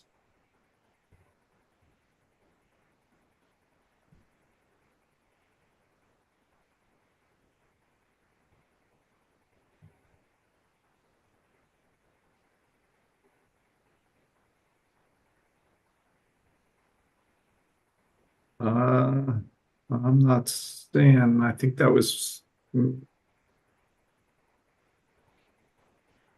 Chairman, if I may, I thought the only other party that had reserved cross for me was WRA Sierra Club, but I could be wrong about that.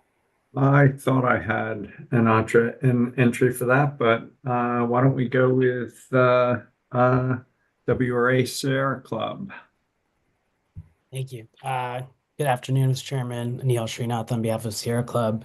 Mr. Chairman, before I jump in, as a preliminary matter, WRA Sierra Club and staff would like to stipulate to the entry of a couple of exhibits that were referenced in Ms. O'Neill's cross-answer testimony. These exhibits are work papers that were used in developing WRA Sierra Club witness Melissa Whitehead's answer testimony, and they're provided to all the parties, but had not been entered into the record by any party.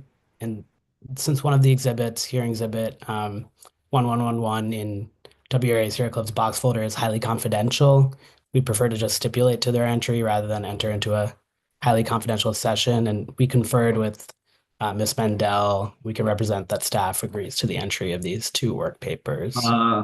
Appreciate the way this has been handled. And if you can just list the exhibit numbers for the record, that'd be great. Yeah, so as a reminder, hearing exhibit 1111 is highly confidential, so please do not show it on screen, but WRA Sierra Club moves to admit hearing exhibits 1110 and 1111 into the record. Any objection? None. Hearing none, so moved. Great. And with that, I can start my cross. Good afternoon, Ms. O'Neill. My name is Nihal Srinath. I'm an attorney with Sierra Club. Nice to meet you. Good afternoon. Nice to meet you. Can you please turn to page 35, line 12 of your answer testimony, hearing exhibit 501?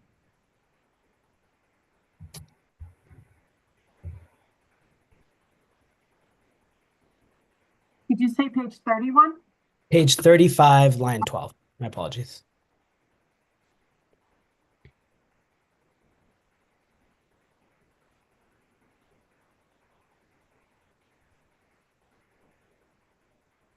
So there you describe how staff review phase 2 cost allocation and rate design proposals. Is that correct? That's correct. And one such criteria that staff uses is that utility tariffs must comply with commission rules and Colorado statutes. Is that right? That's right.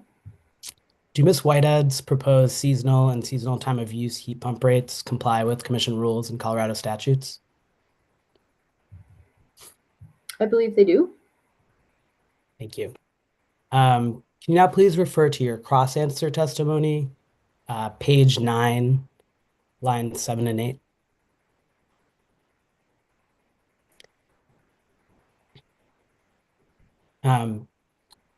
There you state that fundamentally staff believes that rates and rate design should be based on causation. Do you see that? I do. And sorry to jump around, but Can we please now refer to Ms. Whitehead's testimony at page 18, line 12? What is the exhibit number on that? That should be 1101. Okay, hold on. Thank you.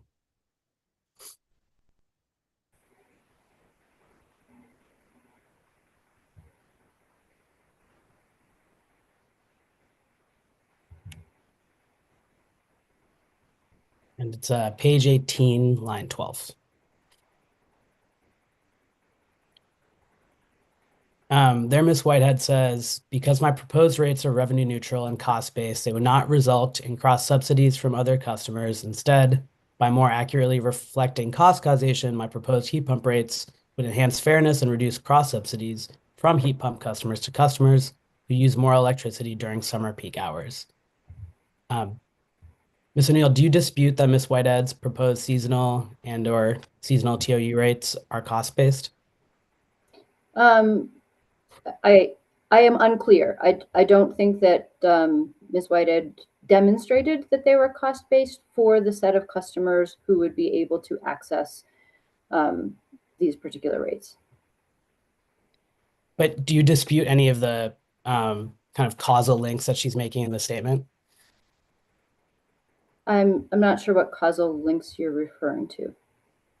Can we actually turn to page 8 of Ms. Whitehead's testimony, please?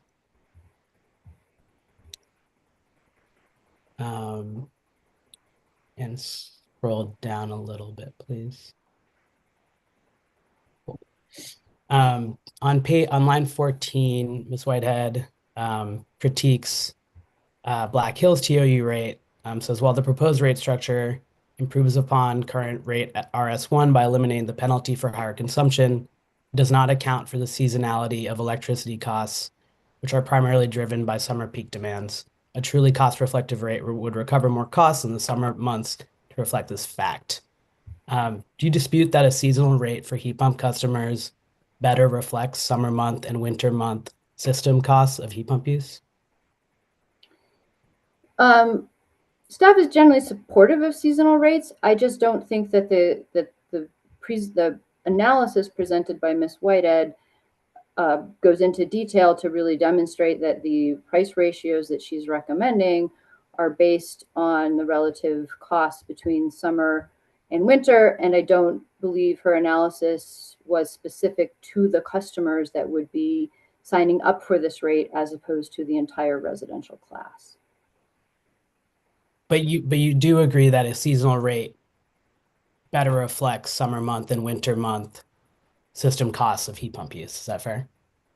At this time, Black Hills is a summer peaking system. So yes, at this time, that I think that it is reasonable and is reflected in this record that more costs are allocated to the peak demand, which occurs in the summer. So yes. Thank you. Can you please pull up hearing exhibit 1107 from Box?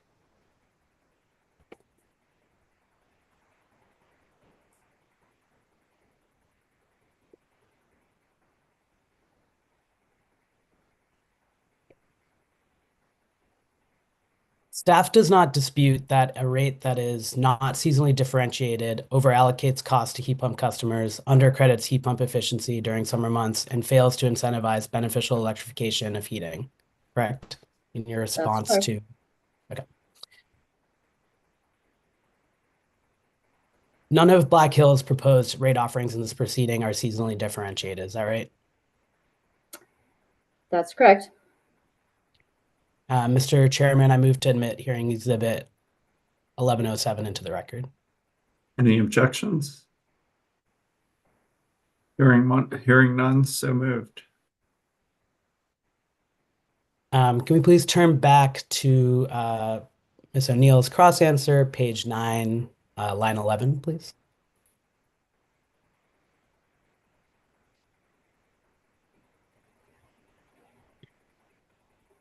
You state there that, quote, staff does not consider heat pump load to be special in some way that justifies special treatment. And then you go on to compare heat pumps to other electric appliances such as refrigerators, electric lawnmowers, induction cooktops, and clothes dryers. Do you see that? I do.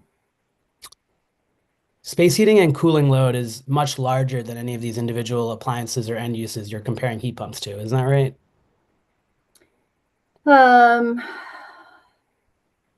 I think that's right. I was just looking to see whether I'd included electric vehicles, which seems like it might be comparable in size. But yes, I think heat pumps do represent a large load for sure.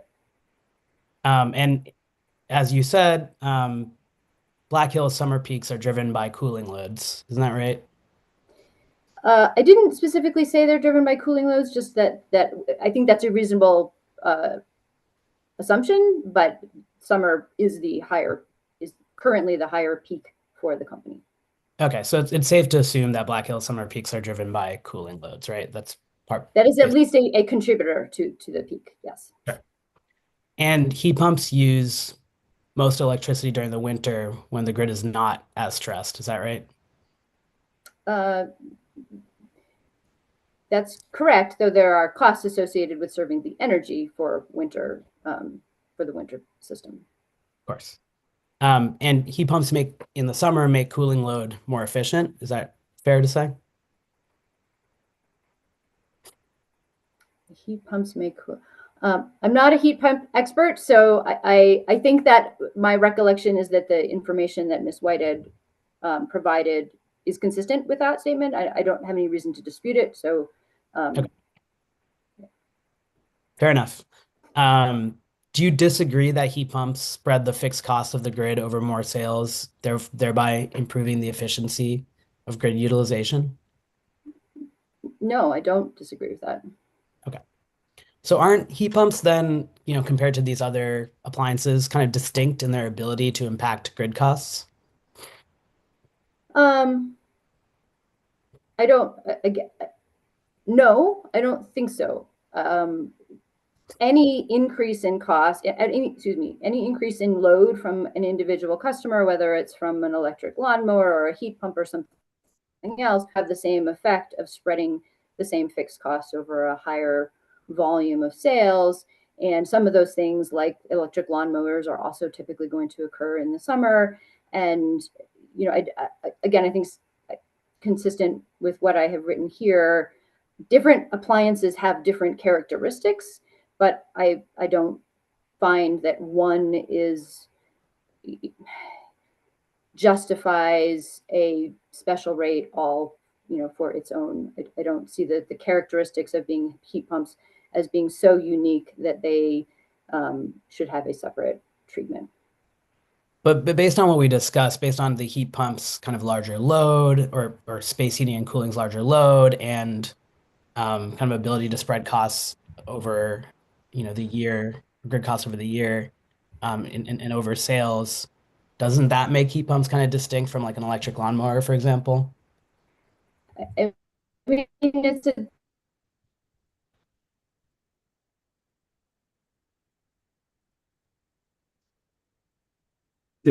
qualitative difference. I lost Miss O'Neill for a sec. Yeah, you froze for a minute. If you could just start your answer again, I think that'd be appropriate.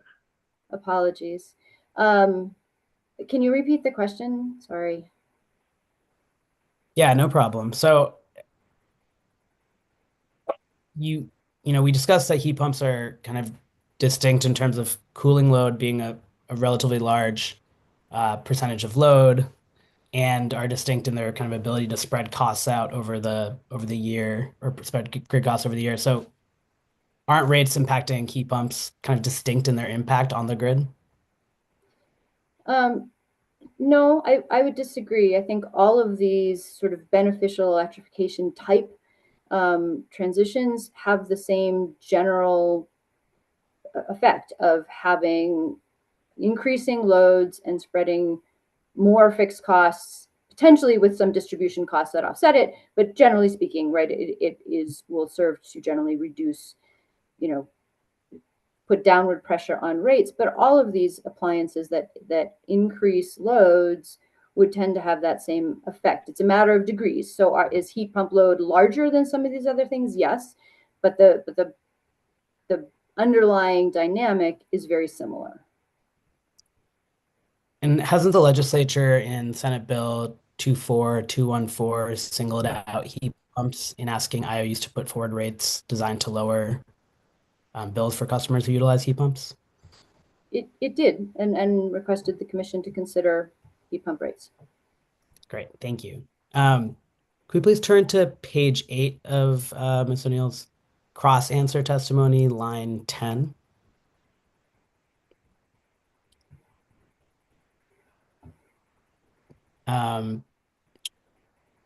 There you state that staff does not believe that it is appropriate to design boutique rate offerings around a particular appliance or end use, right? Correct. Staff does not provide policy analysis to support this assertion that boutique rates are not appropriate, correct? I think I did. I think the section we just went through where staff argued that there are other technologies that have the potential to also provide benefits, beneficial electrification benefits. Is this argument that one appliance is not the only thing that we care, one type of appliance is not the only thing we care about. There are other appliances that also provide benefits. Like beneficial electrification is a general term encompassing a number of different things. There's no analysis about like the harms of a boutique rate. Is that fair? No, sorry. Yes, but I think there's no analysis. Staff found the demonstration here of revenue neutrality to be lacking. So I think that is part of staff's concern, and we raised an equity concern regarding the fact that the proposed rates appear to be beneficial for. I'm just asking about the boutique rate, whether boutique rates are appropriate. I'll talk about revenue neutrality later. But that's part of the policy argument in my mind. You asked if we had presented some policy arguments for why this boutique rate was not appropriate, and that was part of staff's argument. You're saying that this boutique rate is not appropriate, but your staff is okay with boutique rates. It looks like from your testimony that staff is not okay with boutique rates, period. I think that's fair. Yes, staff does not generally support boutique rates to choose a particular appliance or end use. That's correct. Okay. Thank you. And so there are no Colorado laws or regulations that prevent rate offerings designed around a particular appliance or end use. Is that fair? That's fair. And there are Colorado utilities that offer electric vehicle owners voluntary rates, correct? There are rates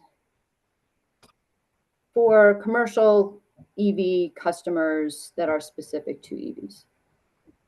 Including Black Hills' RSEV voluntary TOU tariff? That's correct. And these rates are intended to lower or mitigate grid cost increases, correct? Partially?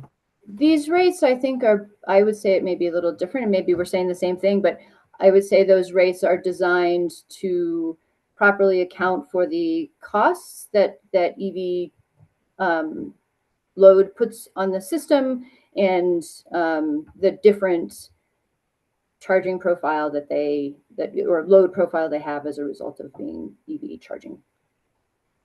Great. Yeah, I think we are saying the same thing. And the rates are also intended to promote EV adoption too. Is that fair? They're intended to promote EV adoption in the recognition that their cost structure looks different, not in the case of being a subsidization of EV charging. Does staff oppose voluntary EV rates? No. Okay. Is a boutique rate appropriate if it reduces grid costs?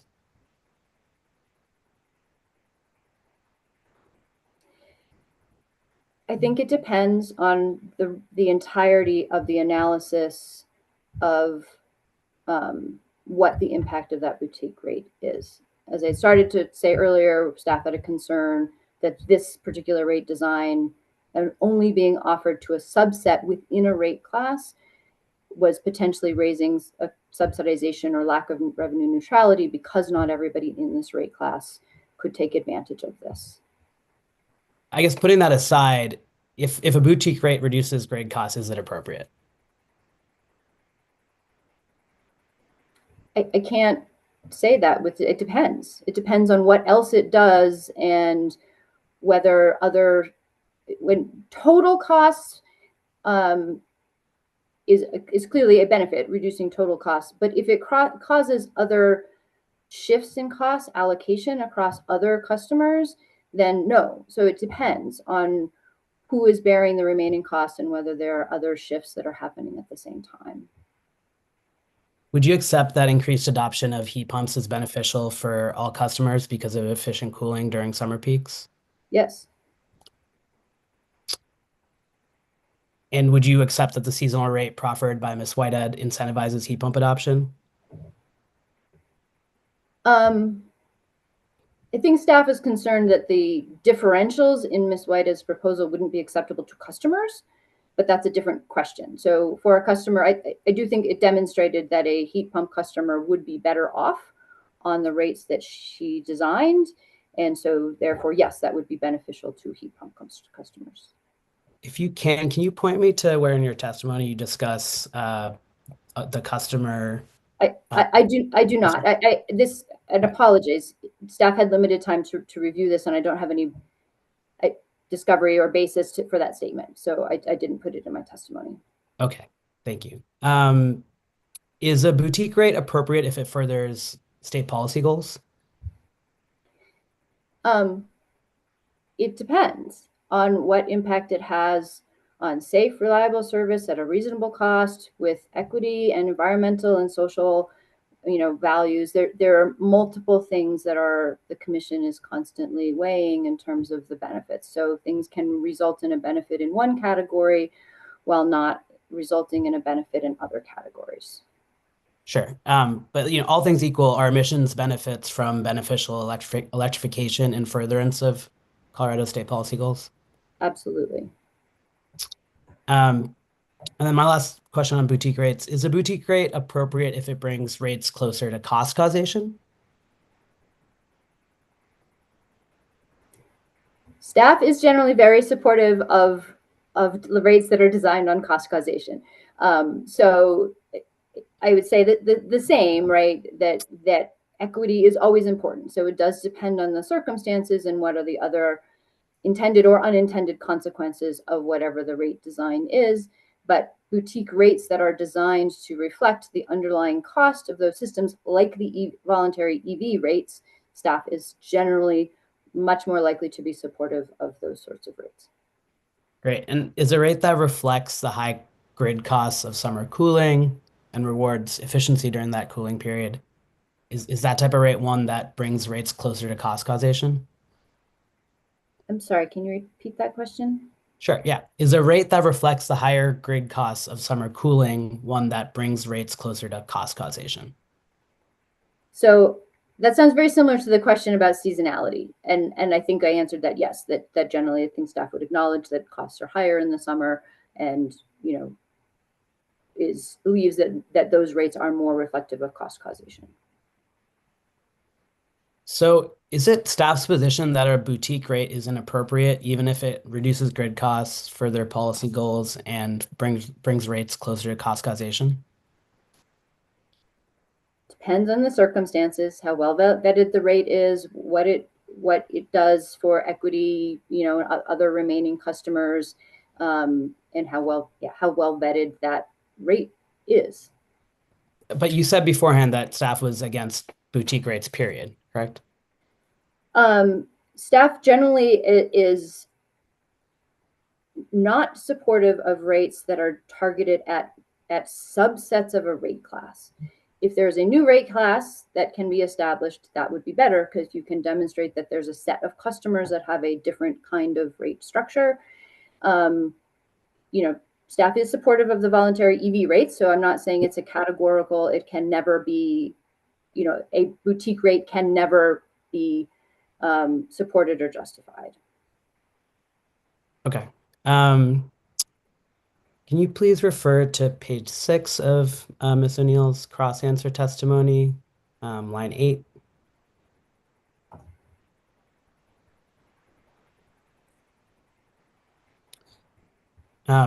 Here you refer to the language of Senate Bill 24-214, correct? Correct. Without offering a legal conclusion, does staff read any of the language in SB 24214 to prevent a rate for heat pump customers? To prevent a rate? Yeah, prevent a rate specifically for heat pump customers? No. Okay. Does any of the language in the statute discourage a rate especially for heat pump customers? It specifically contemplates that it could be a new or new existing rider or something else. So I think it contemplates both the creation of a heat pump rate or the incorporation of incentives or costs of heat pumps within an existing rate structure. Okay, great. And so would a rate that did not quote lower the average monthly bill of residential customers who utilize a heat pump as their primary heating source satisfy the requirements of SB 24214? No, it would not. If the rate did not reduce the costs to heat pump customers, I do not think it would qualify under this statutory language. I'm not a lawyer, so put a caveat next to that, but that would be my assumption. Great, thank you. And you reviewed Ms. Whitehead's answer testimony, correct? I did. Could you please pull up hearing exhibit 1106 from box?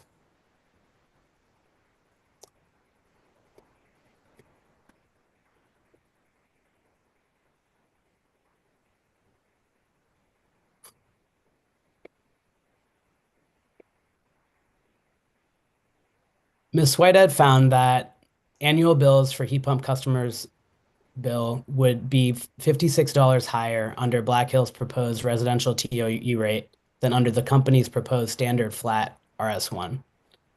You do not dispute this finding, correct? Under response subpart B here. That's correct. Do you have any reason to dispute this finding? No, I think for single-family homeowners who have the ability to install heat pumps, that the company's rates would result in higher overall bills than the proposed rates from Ms. Whitehead. If a heat pump customer's annual bill would rise $56 under Black Hill's proposed residential TOU rate, would that satisfy SB 24214's requirements based on what we just reviewed? Not based on the current proposals. It potentially could be modified with seasonality or something else, but where the proposed rates that Black Hills has proposed in this proceeding, my understanding, and I have no reason to dispute it, is that those rates would not decrease the bills paid by heat pump customers. Okay, great. So accepting Ms. Whitehead's analysis, it follows that Sierra Club's proposed seasonal or seasonal TOU rates would satisfy the requirements of SB 24214, while Black Hill's proposed TOU rate would not, correct? I think that is correct. Mr. Chairman, I move to admit hearing exhibit 1106 into the record. Any objections? Hearing none, so moved. We please now turn back to page 13 of Ms. O'Neill's cross-answer testimony, line 11.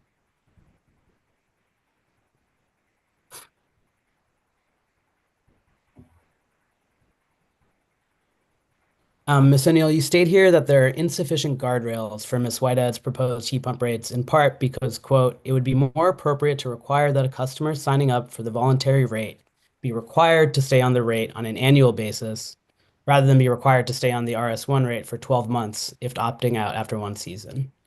Is that a fair characterization? Yes. Couldn't staff recommend that customers be required to stay on the rate on an annual basis rather than opposing the rate entirely for not having sufficient guardrails? So this is not staff's only concern, as is laid out in my testimony. Staff had several other things that it was concerned about with the rate. So if this were the only issue, then yes. And if more stakeholdering had been done to look into what other guardrails and if there were other concerns raised, that would help.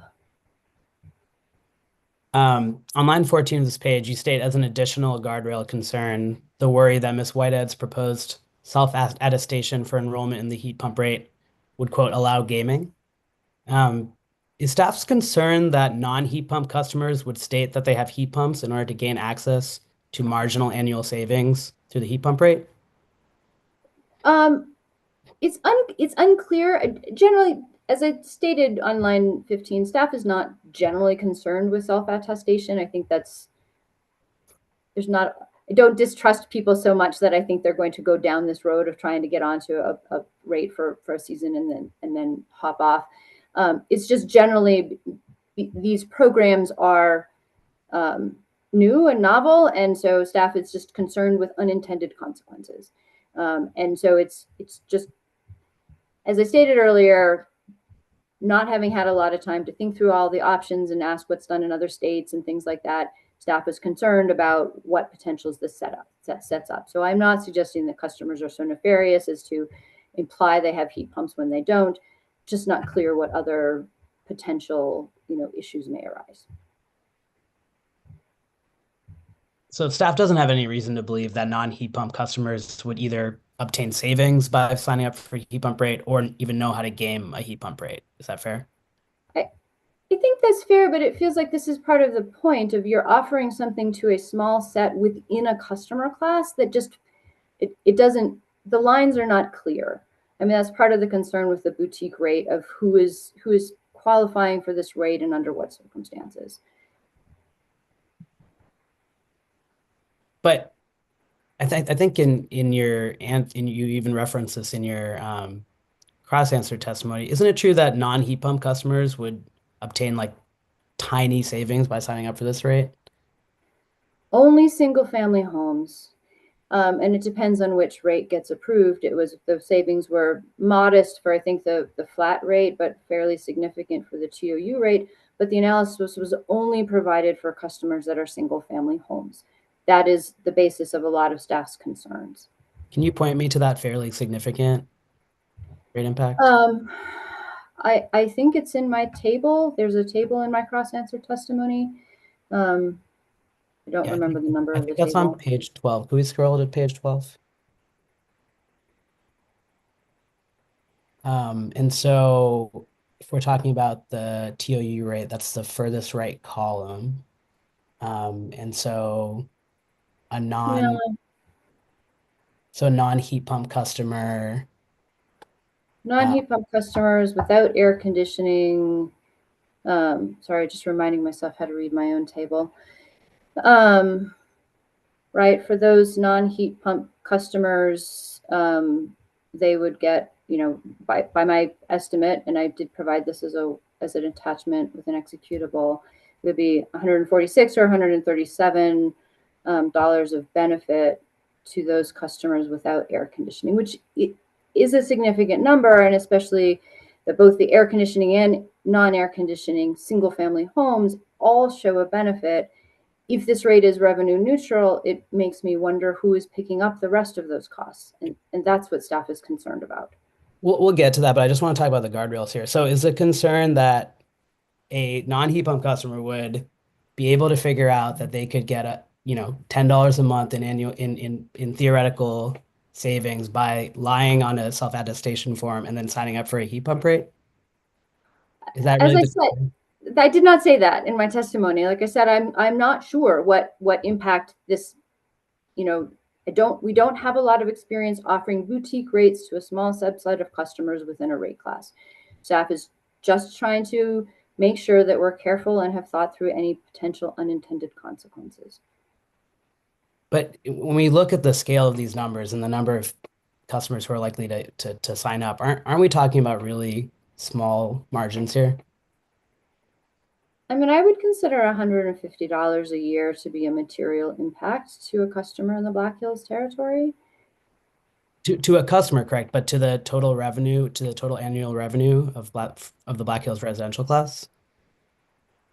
It depends. I mean, this is for all single family homes. So I think it depends on what I don't think you can make that conclusion based on this table. This is an analysis for an individual customer that Again, part of my concern is I don't think we've fully vetted that and figured out how many customers this would be and where the other dollars are being picked up within the class.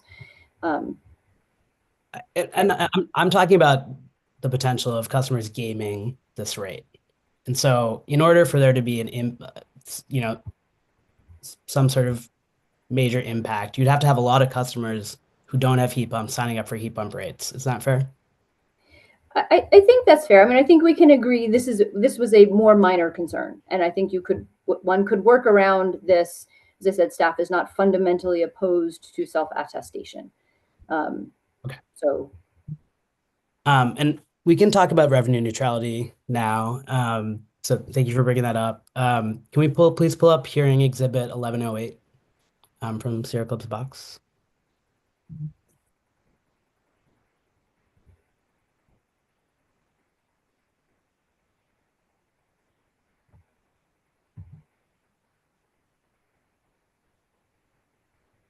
So, Ms. O'Neill, as you've said today, you expressed concerns about the revenue neutrality of Ms. Whitehead's proposed seasonal and seasonal TOU rates. Is that correct?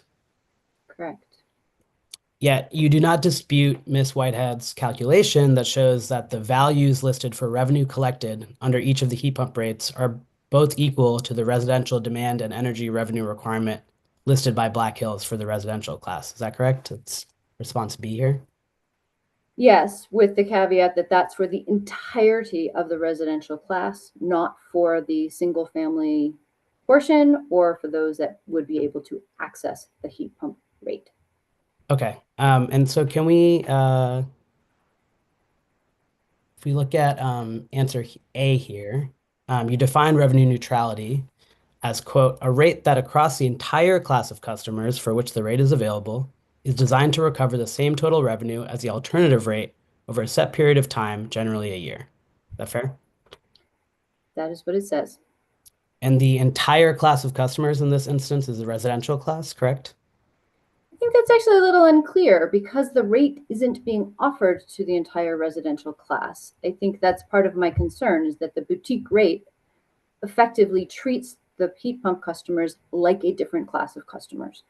And so that is staff's fundamental concern is by not having a rate that is available to all customers and designed to reflect cost causation across that rate, it is effectively creating a subclass within the residential class, and the revenue neutrality calculation was not calculated for that set of customers.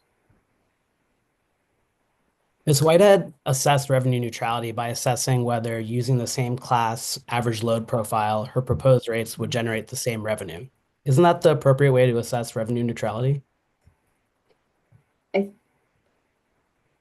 I think no, or again, that my concern is that the rate is not being offered to the entire set of customers that she used to calculate the revenue neutrality.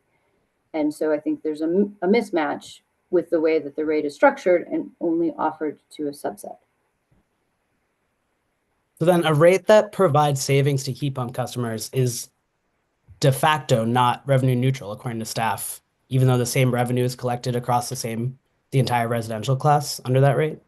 No, I think so. For instance, when public service calculates their EV rates for commercial customers, it bases the rates on the load profile for customers with EVs. And so it's calculated based on the set of customers that would be accessing that rate. And for Black Hills, that was not done, to be clear. There was not enough sufficient data. That my understanding is there was not sufficient data to do that calculation for the EV customers within Black Hills territory. But that is staff's preference, is that the revenue neutrality calculation should be performed using the load profile and costs of the customers who can access that rate. So in this instance, this was done on the residential class, and this rate is not available under Sierra Club and WRA's proposal to the entire residential class. So just to be clear, under this narrow conception of revenue neutrality, if customers get savings from a voluntary rate that are then recouped by non-participant customers within the same rate class, so the residential class, then that rate is not revenue neutral and therefore not appropriate? No, it's Not precisely. It's the question of whether or not those other customers could have switched to this rate, which in this case they cannot, because they cannot access the rate unless they have the heat pump. So, If you installed a heat pump, you could access this rate, correct? but if you're a multifamily home, you cannot install a heat pump. So why would customers ever sign up for a voluntary rate that did not provide bill savings? They would. I would hope they would. It's a matter of who has the ability to access it and whether it's fair to the remaining customers if they cannot access the rate. SB 24-214 further requires that heat pump rates, or requires, as we reviewed, that requires heat pump rates that are designed to lower the average monthly bill of residential customers who utilize a heat pump as their primary heating source. Is that right?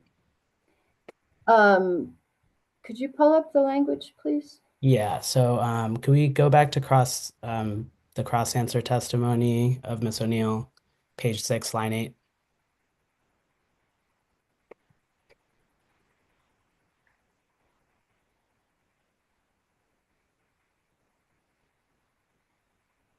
Could you please repeat the question?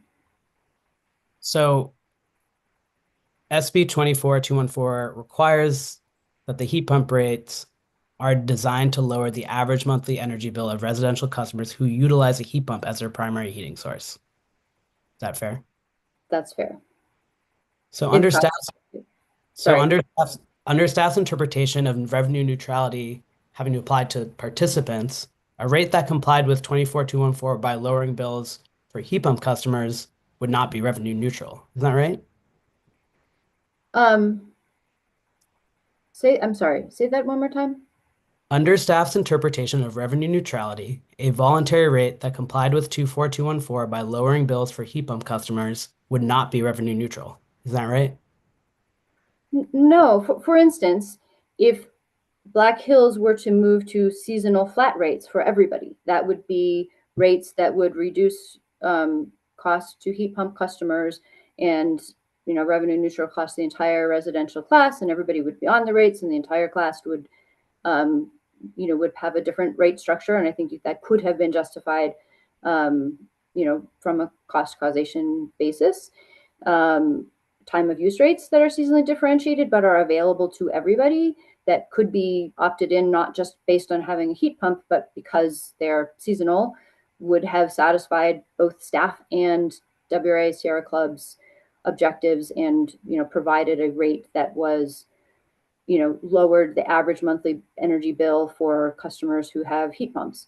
And in staff's view, those would be more equitable rates because everybody within the class would be able to opt into that rate. But isn't this the same thing? Aren't we talking about customers opting into a rate and having their bills lowered? And you're saying that's not revenue neutral because those who opt in have lower bills? Like, why would the legislature explicitly contemplate a voluntary heat pump rate if they're just automatically not revenue neutral, according to staff, if they're restricted to heat pump users? I never said that an optional rate is by definition not revenue neutral. What I said is that by limiting the opt-in ability to a sub piece of the class, that creates a problem. This bill also says that there should be no cross subsidies from other customers. So if you're only letting single family home customers even have the potential to opt into this rate, staff is concerned that that's not.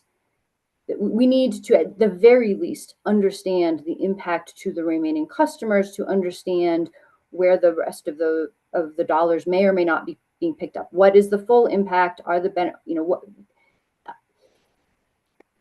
I think the distinction between what I'm saying and what you're saying is staff sees a big difference between a rate that is only available to customers with a subset of customers versus a rate that is available to everybody. If there's a rate that everybody can get lower rates on, then they should all migrate to that rate, and that would be lovely for everybody, except for maybe the utility would have to be recalculated back to revenue neutrality. Again, this relates to the boutique nature of this rate. Okay, so the issue is that you're viewing revenue neutrality as not possible for a rate that is only available to heat pump customers. I'm going to object at this point. I believe this has been asked and answered at least twice. So I object. I agree. And we're getting close to 45 minutes into 30-minute cross, although you waived some other cross. But if you can keep this moving, Mr. Srinath, that'd be greatly appreciated. Objection sustained. Understood, Mr. Chairman. Can we please refer to page 12, table ET05? Thank you. You state on the prior page, on page 11, if the rate proposals were revenue neutral, staff would expect the impact for non-heat pump customers to be close to zero. Is that correct? That's correct. And are you aware that the load profiles used in Ms. Whitehead's analysis were limited to single-family homes? Yes. Does staff expect that the average residential load profile would be exactly the same as the average single-family home load profile?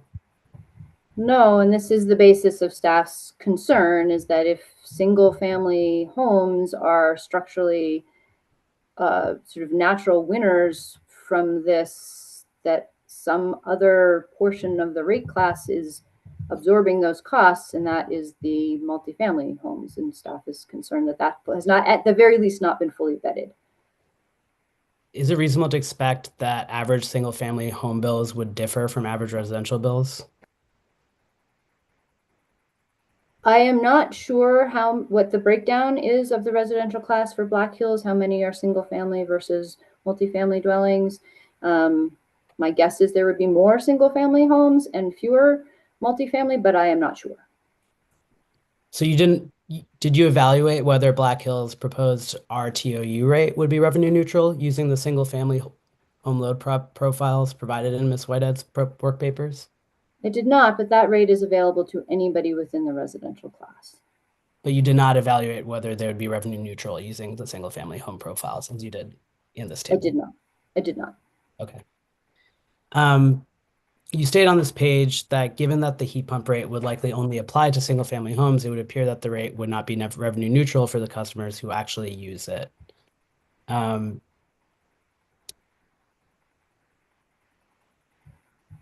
Isn't revenue neutrality more traditionally and better assessed against the entire residential class?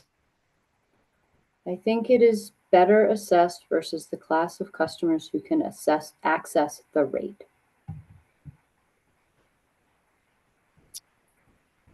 This is my last line of questioning, Mr. Chairman. Can you please refer to page 10, lines 11 to 13 of your cross-answer testimony? One of the factors impacting staff's opposition to WRA Sierra Club's proffered seasonal and seasonal TOU rates was the time that parties had to review the proposal since it was offered in answer testimony, correct? Correct. There was no earlier opportunity for WRA Sierra Club to offer up a rate design, correct? Yes and no. I mean, WRA Sierra Club could have done stakeholdering and outreach and had discussions with parties about this rate before it was filed. This was the first opportunity for them to formally present it as part of testimony. WRA Sierra Club received no notice from staff regarding timing difficulties with reviewing a new rate in answer testimony, correct? No timing. I mean, I'm not. Staff raised this as a concern of having a lack of time to review this in my cross-answer testimony. But before that, like there was no Sierra Club or WRA Sierra Club had no notice that staff would not be able to review a new rate proffered in answer testimony. Is that fair? That's fair. Given that there is no earlier opportunity for interveners to propose alternative rates, is it staff's position that only the utilities should be allowed to propose new rates? No, not at all. And I think Sierra Club's, WRA Sierra Club appropriately point out that multiple parties, including staff, may, sometimes introduce different arguments or ways of looking at things than the utility did in their answer testimony. I think it would have been better to have had conversations about this, and staff is supportive of rates that would benefit heat pumps. So part of this is frustration that with better vetting and design, I think absolutely there should be a rate on Black Hills system that is more beneficial to heat pump customers. Can we please pull up hearing exhibit 1109?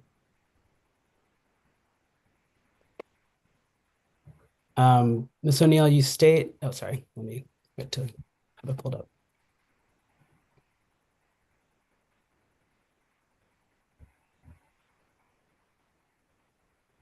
You state in response A, WRA Sierra Club could have advocated for continued seasonality in the existing time of use rate or seasonality in the regular residential rate or other rate proposals that did not introduce new rate designs applicable to a subset of residential customers. WRA Sierra Club received no indication of a preference that interveners put forth tweaked versions of Black Hills' existing or proposed rates, correct?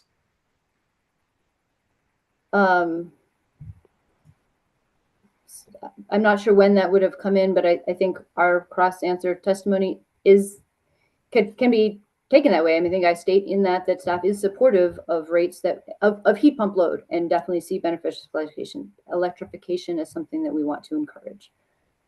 But before we put forth answer testimony, there's no indication of a preference for a tweaked version rather than a new rate.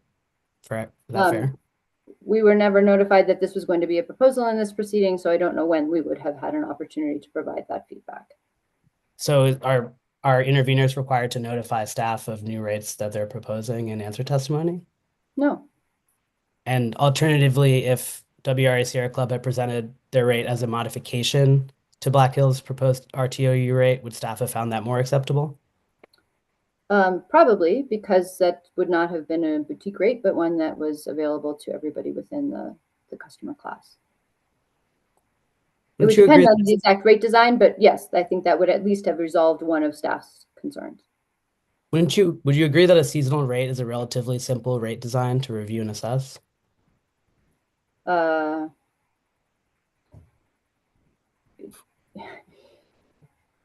I'm not sure any rate design is particularly easy to assess, but pieces of that, it is simpler for sure than a time of use rate. Given that Ms. Whitehead found that Black Hills' revised TOU rate would have increased annual bills for heat pump customers, what could Ms. Whitehead have done differently to put forward a workable rate that would create bill savings for heat pump customers and adhere to cost causation principles within staff's preferred timeline? So I think staff stated this in our cross answer that either a flat seasonal rate available to everybody or a time of use rate with seasonality available to everybody would have been preferable to staff. Analysis still would have been needed, but at the very least, the concern about equity and multifamily residential customers not being able to access a rate that might be favorable, that concern would have been alleviated and would have reduced the staff's opposition. So if Ms. Whitehead's seasonal TOU rate were available to all Black Hills customers, would that be an acceptable rate to staff?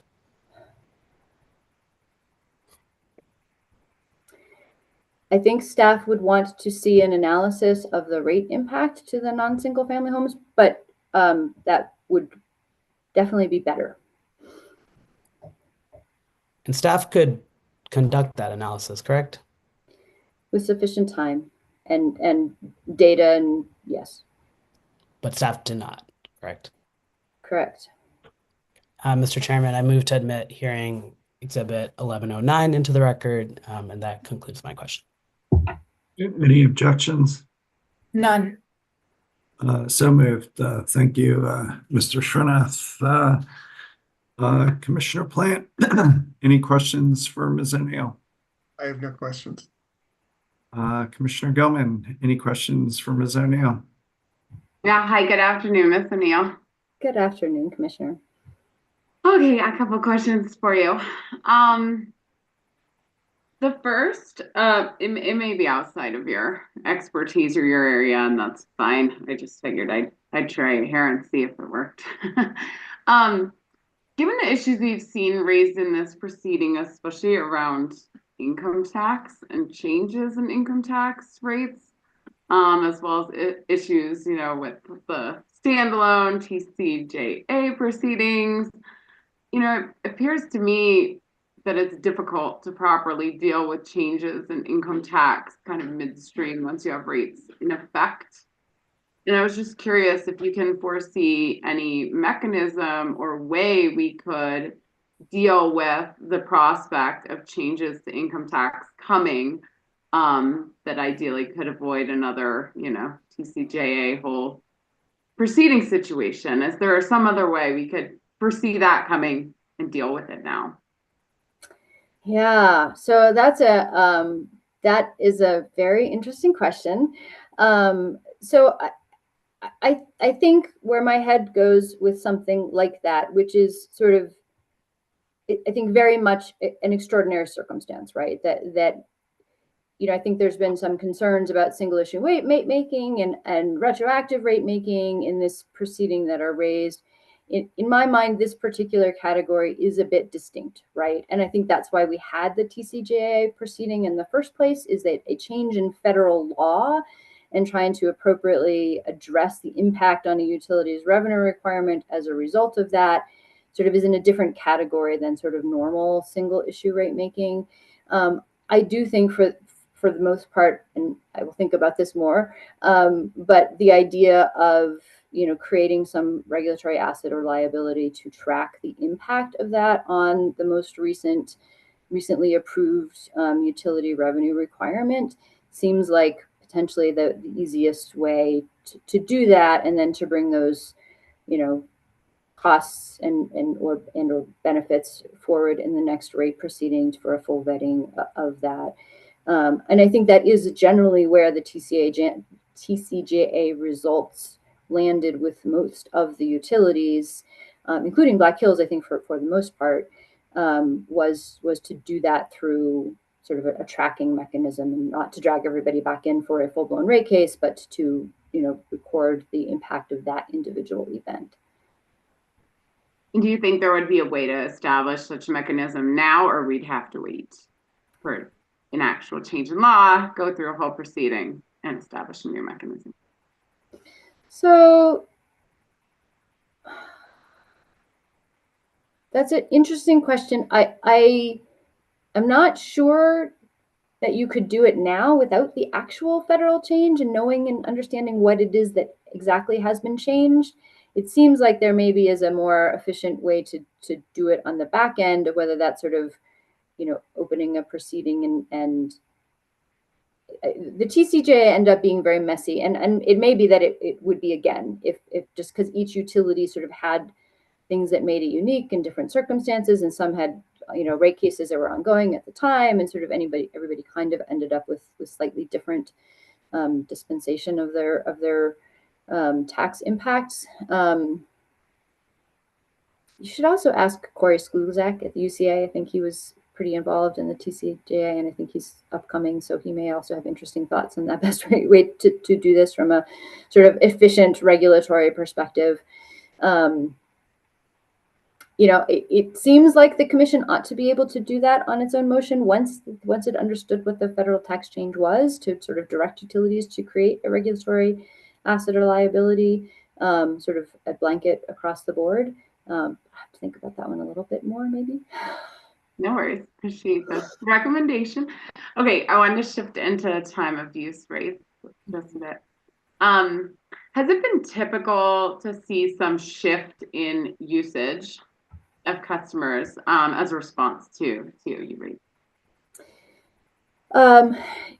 Yes, I mean, I think the only sort of results we have for Colorado are obviously in the public service territory. And yes, I think that there has been a significant shift in customer behavior that reflects a lower, reduction in the peak demand as a result of the now default time of use rates for residential customers within public service.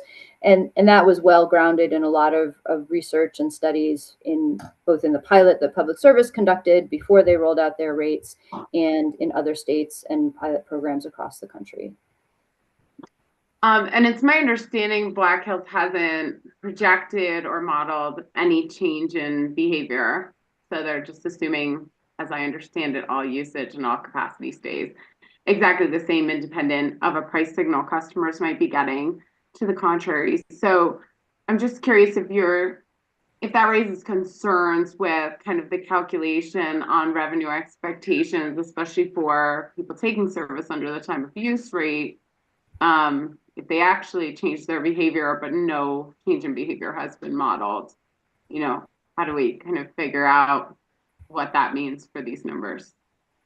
Yeah, so that's a good question. So are you thinking about for like the residential class with I know certain other parties have proposed moving that to be the default circumstance as opposed to the opt-in proposal from the company? I don't know. I don't know what the solution is. It just strikes me if there's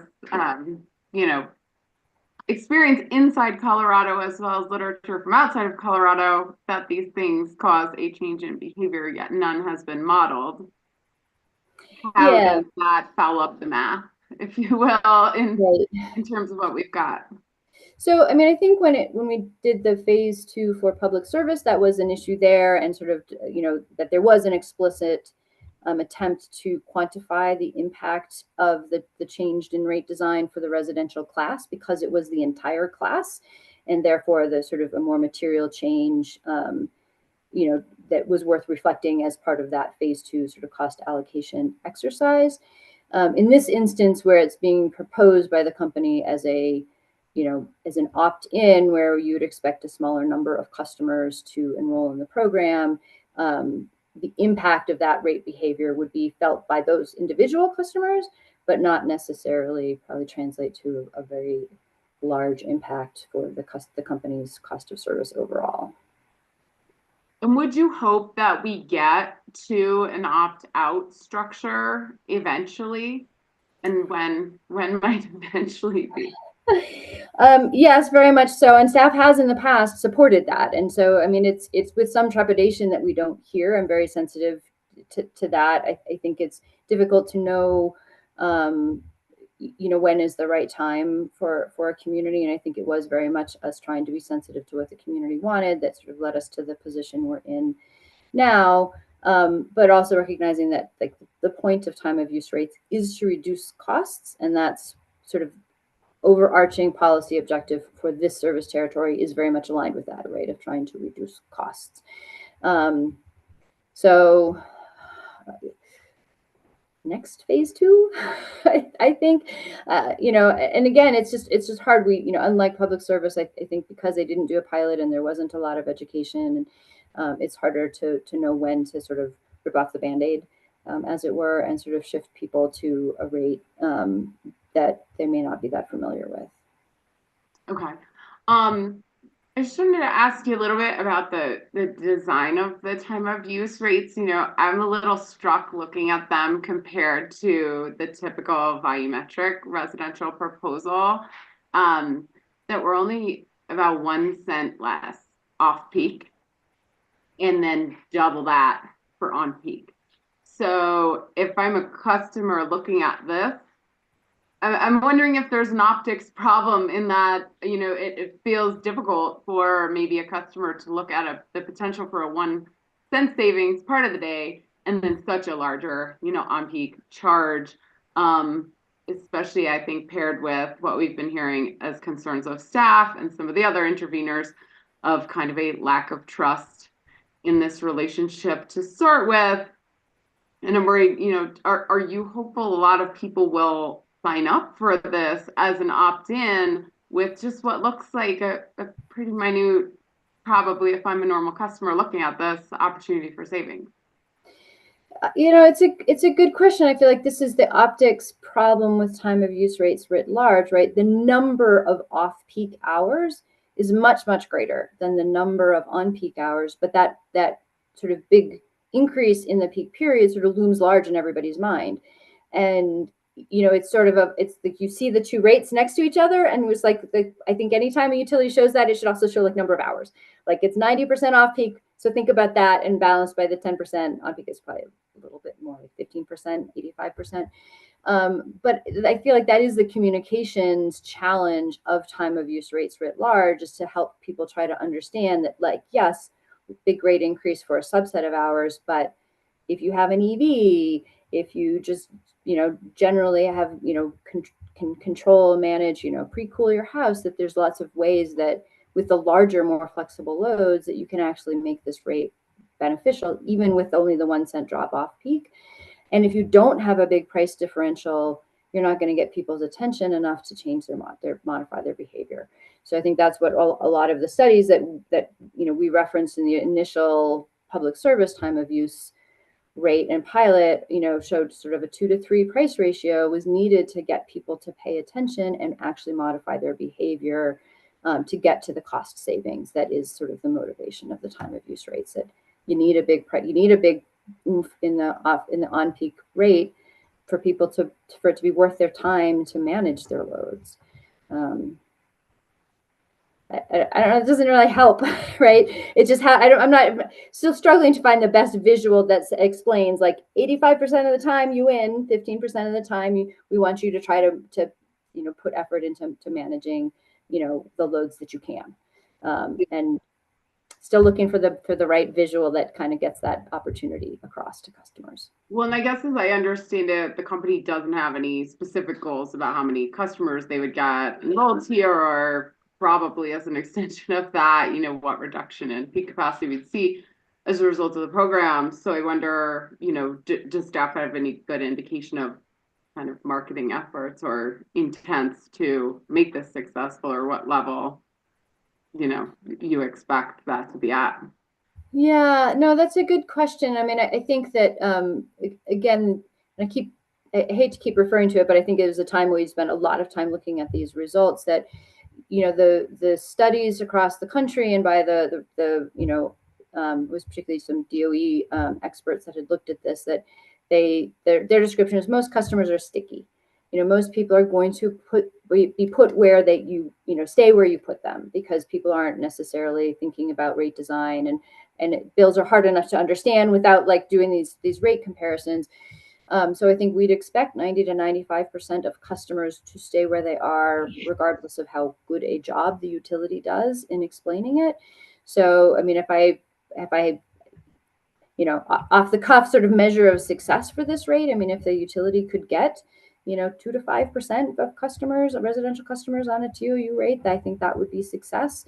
I don't think we have any materials that the company has developed or have reviewed any materials on the time of use rate. I'm assuming they're waiting until the results of this, until they know what it is that they're communicating with customers about, to develop those materials. But I think it's very reasonable to expect staff to continue to follow up with the company on those materials and ask for the communications and be involved in any stakeholder processes and communications that the company conducts with its customers.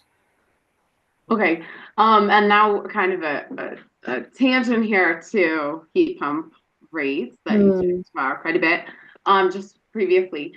Do you anticipate, I know you're not a lawyer, but do you anticipate that the requirements of SB 24-214 will likely be dealt with in another proceeding upcoming, or, what's your anticipation of when we would see or set heat pump rates in alignment with the statute?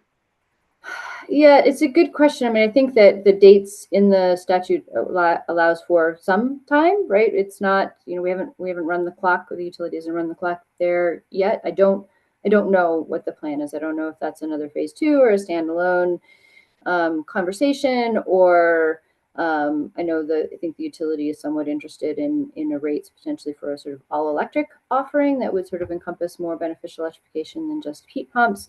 So, I think that it's still early days. I don't know that that there's a definitive plan, but if they weren't before, they're certainly aware of the statute now, and that this will need to be addressed in some way. Yeah, and Mr. Hyatt's rebuttal testimony, he wrote that the company believes the optional residential time of use rate proposed by the company meets the requirements of the Colorado General Assembly, SB 24-214, and is appropriate for all customers. I think without a seasonality component to the time of use rates, I don't, as I stated earlier, I don't have any reason to think that Ms. Whitehead's calculation is wrong for the impact of, moving from the RS1 to the company's time of use rate. And I think she demonstrated it was a slight increase to their rates, overall bills. So I think it would be hard to say that that's a benefit to heat pump customers. So a time of use rate with a seasonal component to it, I think would accomplish that. Okay. Yeah, and I guess the general premise we're talking about here is it looks like a significant amount of costs are driven by the summer peaks, which is predominantly when the system peaks and what drives the capacity costs of building out, distribution, transmission, generation, and what the company describes as a denominator problem in that sales are not growing, sales are not that big, and so they're just simply not spreading costs among enough sales to make the rates more affordable. You agree with those two, like, general issues?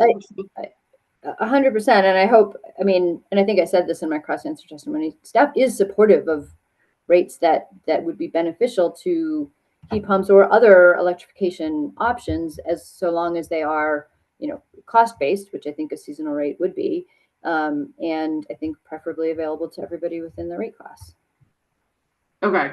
Yeah, so that's what I understood kind of in your discussion prior with WRA is, if we looked at a well-designed, seasonally differentiated, higher differential time of use rate with that's appliance agnostic, which basically has the intended outcome of incenting usage outside of the times when the system's peaking and disincentivizing when the system is peaking, which we understand to largely be summer afternoons.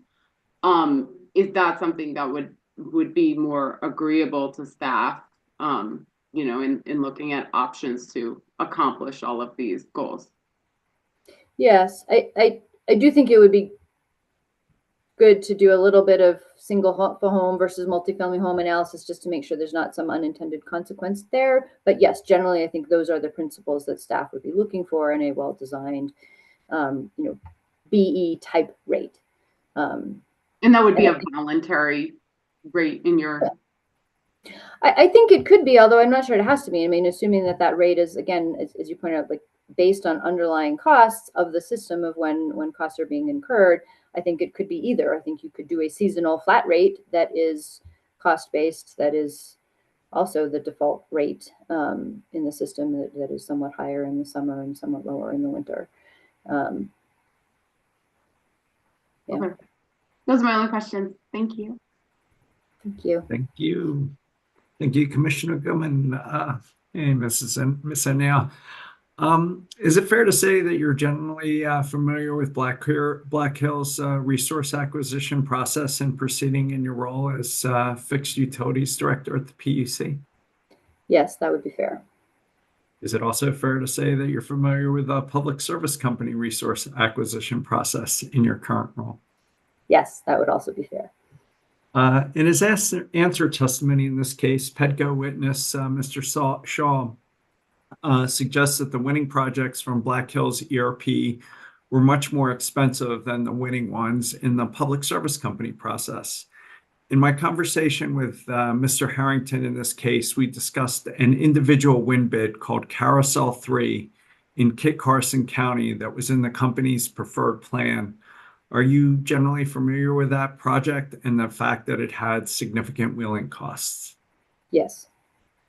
With those wheeling costs, do you know how the Carousel 3 win bid compared to, say, the average winning bid in the Public Service Company process? The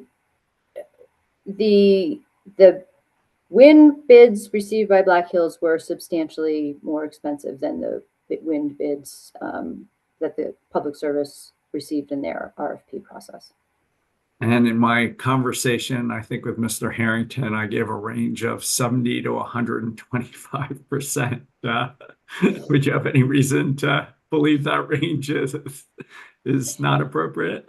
No, I think that's right. And so yes, I think that is also my understanding for that particular comparison. I think that is approximately right. And I did also look for the other resource types, solar storage and solar plus storage, and refresh my memory as to the comparison of bids received in those two different ERP process for the other technologies as well.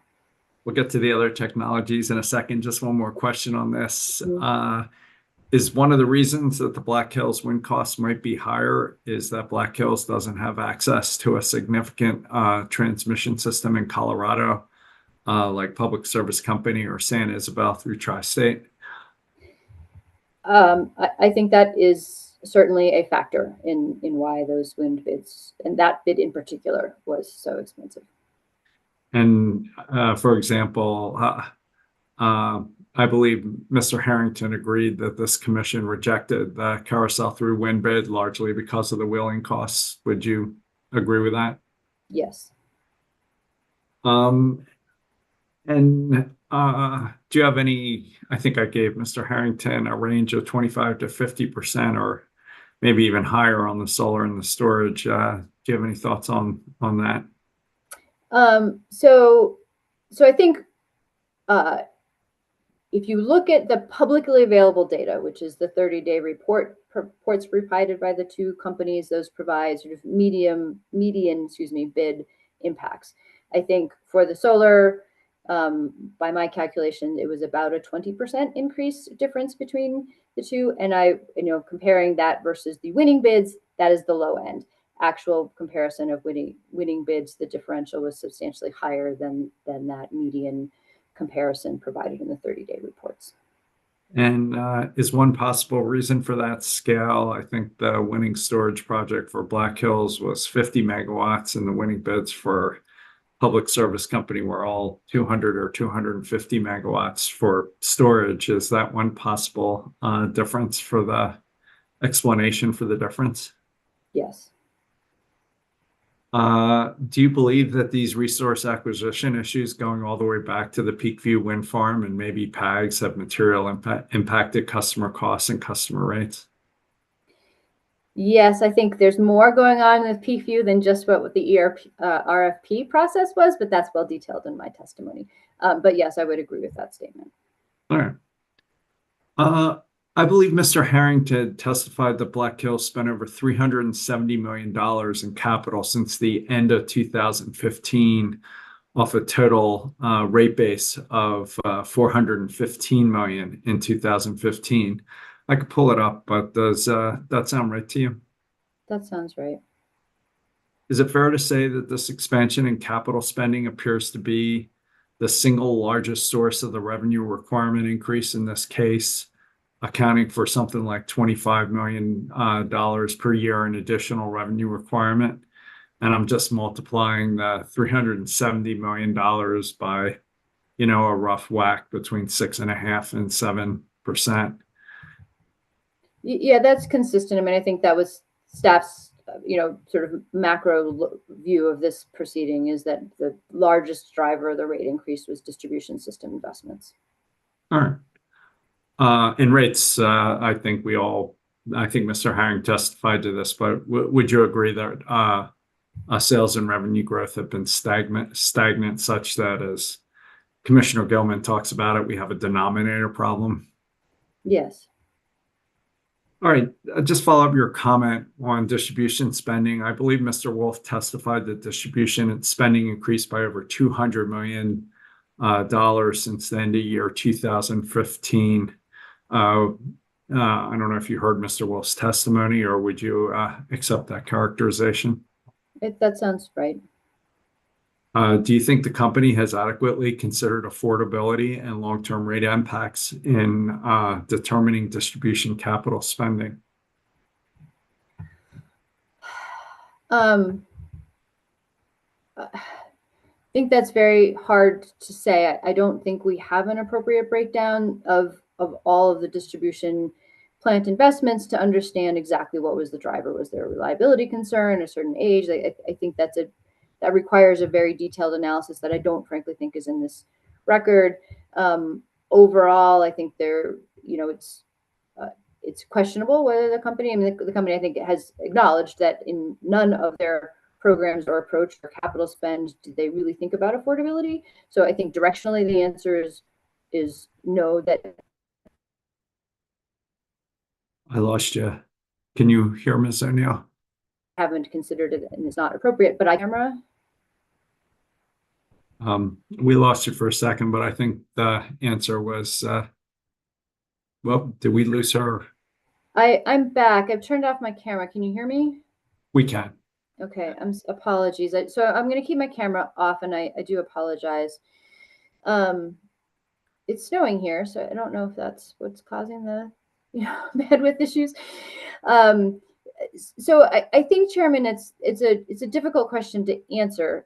I think the company clearly has demonstrated through this proceeding that in none of its programs, including its capital budgeting program, have they thought or considered affordability in any meaningful way.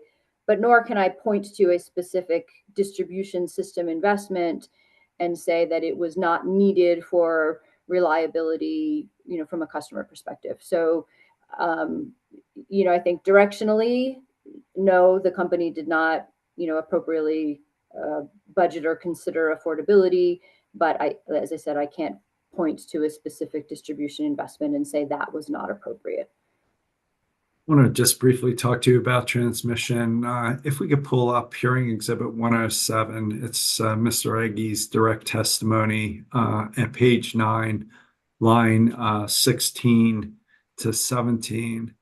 And I think it's going to show that Black Hills spent $140 million on TCA, page 9, line 16 to 17. Would you accept, is it fair to say that Black Hills spent $140 million on TCA eligible transmission since 2015? Yes, with the caveat that what is TCA eligible in terms of transmission investments has recently changed. So I believe this testimony to essentially be reflecting all of the transmission costs, which is different from how the TCA is functioning going forward. But with that caveat, I think this represents they have spent approximately $140 million on transmission since the last rate case. Fair enough. Can we go to the bottom of page 11? Yeah, we'll stop. No, right there. Do you see that $47 million investment? Did that investment ever get a CPCN? Do you know? I am not sure. All right. If I represent to you that it didn't, would you have any reason to believe that representation is wrong?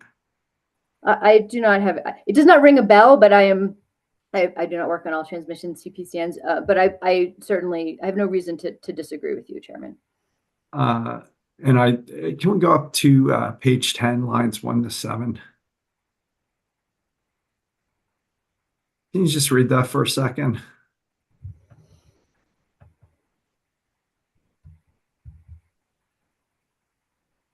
So I guess, well, have you been able to read that? One more second, please. Sorry.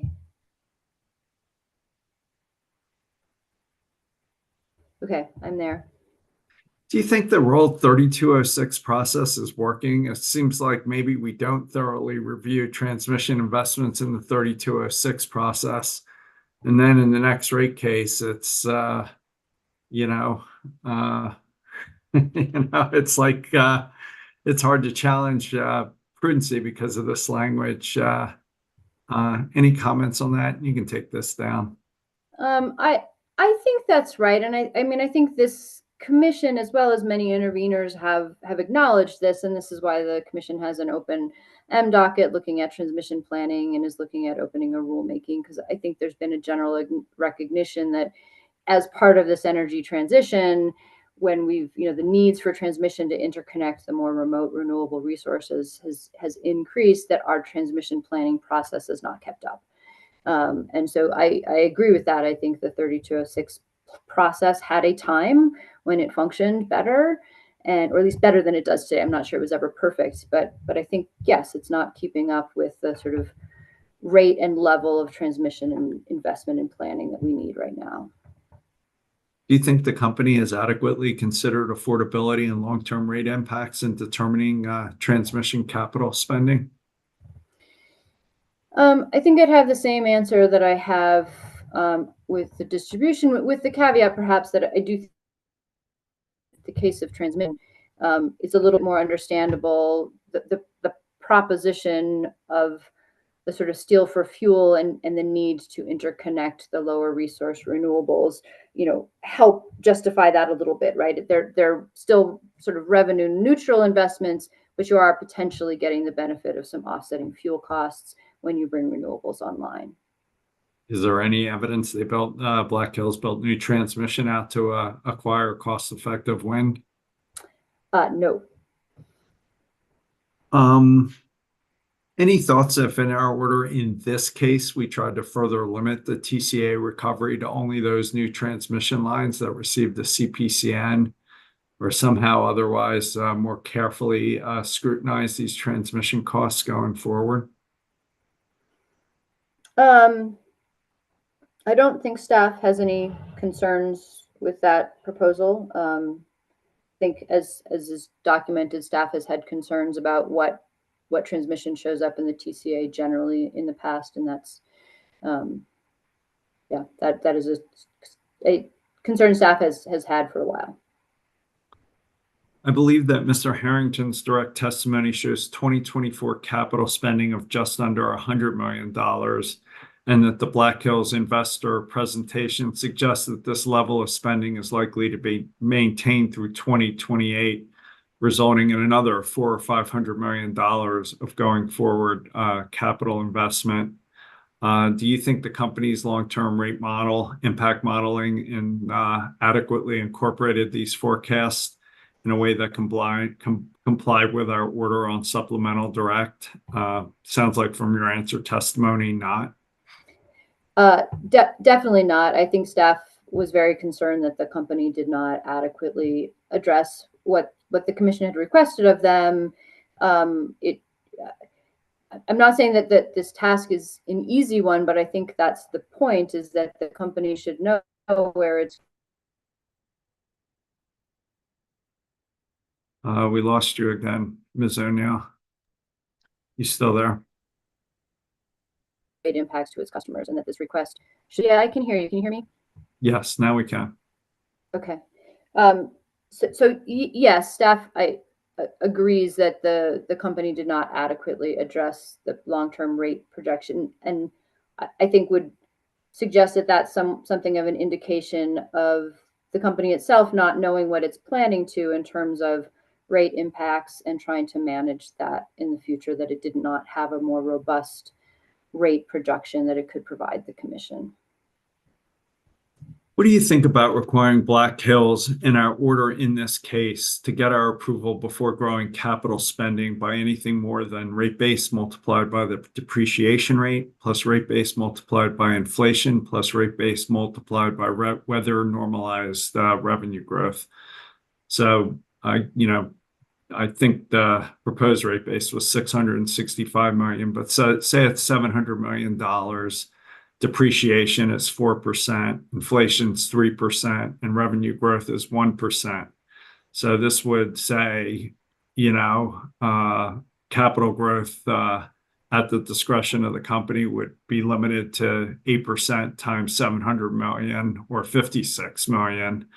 And then if they wanted to spend more, they could come back and ask us in some abbreviated notice and comment process.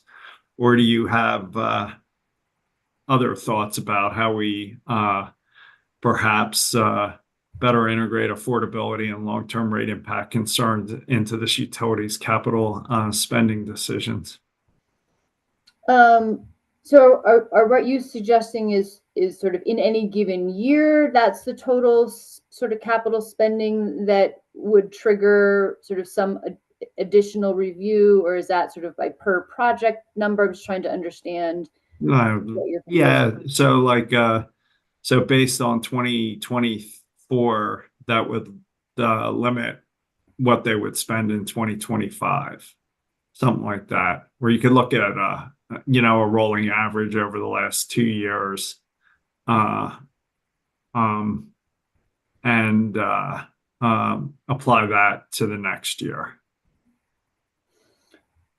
Yeah, I mean, that certainly seems like a functional way to do it, recognizing that sort of cost recovery would still need to occur within the construct of a rate case, holistic rate case, but sort of what would trigger, review for. In some ways, it's sort of like a mini version of the 3206, right? The company presents its capital planning for a year to review, where parties could, or staff could opine on whether certain things ought to come in for additional scrutiny through a CPCN process or something like that. I mean, is that similar to what you're thinking, a bit more holistic than the current 3206 process? Yeah, much more holistic, and with a defined capital spending limit that's based on the record evidence in a rate case, so it provides some guidance going forward. I mean, we sit here in a rate case with $370 million and have very limited options unless somebody can show it's been imprudent. So this is a way of trying to get a visibility and a handle on it, in a proactive, forward-looking basis, while there's still time to address it. Yeah, I think that's worth considering. That my one caution that certainly leaps out is just wanting to be careful that if it's say a $50 million a year limit, that there's no presumption of prudence attached to that first 50 million, that it's not a budget the company can spend without review, that it's just there's some trigger for heightened review is how I would want it characterized, right? Like, we're not saying that up to $50 million is fine. We're saying up to $50 million still gets poked at, but that above $50 million, could trigger a CPCN or some other additional review process. Yeah, it's not a CPCN, and I think it's got to be notice and comment for timing reasons. But this, given the incentives that exist in the existing regulatory structure, it just seems like we could do a better job of managing this spending, particularly for this community. Yeah, I mean, I think that certainly seems like it has merit. And I mean, as you point out, sort of that the company does not seem to have incorporated affordability into its planning process, and doesn't seem to have a great or sophisticated understanding of where its rates are going in the future as it thinks about its capital planning. So as part of that process, to kind of do that review of here's what's coming, and what's driving it. And I would assume, as part of that identification of, the distribution system plans are going to pick up some of that in terms of review, but presumably that could be identified as part of that, right? Here's $50 million of capital spending. Here's, spending that's been, discussed and reviewed in some other proceeding, whether it's a transmission CPCN or a distribution system plan or something else. And put in that context so that, we're not reviewing things twice. Agreed. Last few questions, shifting topics. Mr. Harrington, in his rebuttal and oral testimony, talked about the disparaging comments made not just by customers, but also by local elected officials and community leaders. Do you recall in your time at the PUC ever seeing anything like these comments from elected officials or community leaders? I do not. The company seems to be optimistic that it can attract economic development to Pueblo. Do you share the company's optimism? I haven't seen anything that would indicate optimism, or I have not seen any proposals that I would consider to be concrete that would give me that same level of optimism.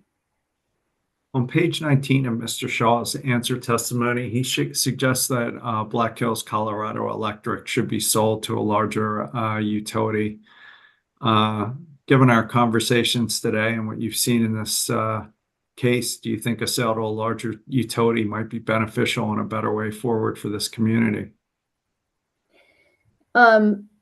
I certainly think that the company has always struggled with an economy of scale, amongst other things. I'm not saying that's the only driver for the company's rate impacts, but I think it is clearly and demonstrable, as you know, you referenced earlier, the bids that were received for public service versus Black Hills in the ERP are different, and some of that is access to transmission, and some of it is scale.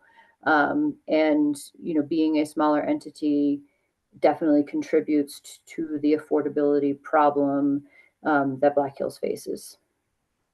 Any thoughts on the role the commission can or should play in this? Yeah, I struggle with that. I'm not a lawyer, and I don't know what the limits are of what the company or the commission can do. I certainly think I hope this hearing has helped all parties sort of highlight the affordability challenge and shine a spotlight on that and draw attention to things that both are within the company's control and certain things that are not within the company's control. That's all I had. Ms. Mandel, I'm thinking maybe we'll take a break, but how much redirect do you have for Ms. O'Neill? I would say a solid 20 minutes at this point. All right. I wouldn't mind a break for at least 8 minutes. No, we're going to take a break now. We're going to take a break now. Let's come back with staff witness after the redirect. Let's come back with Mr. Obiadun. That's not right. Sorry. And then I'd like to put on Mr. Skluzak and see if we can get him on today. So with that, let's take a break till 2:45. And if you could do the redirect of Ms. O'Neill as quick as possible, that'd be greatly appreciated. Thanks. Yes.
Ms. O'Neill, are you there?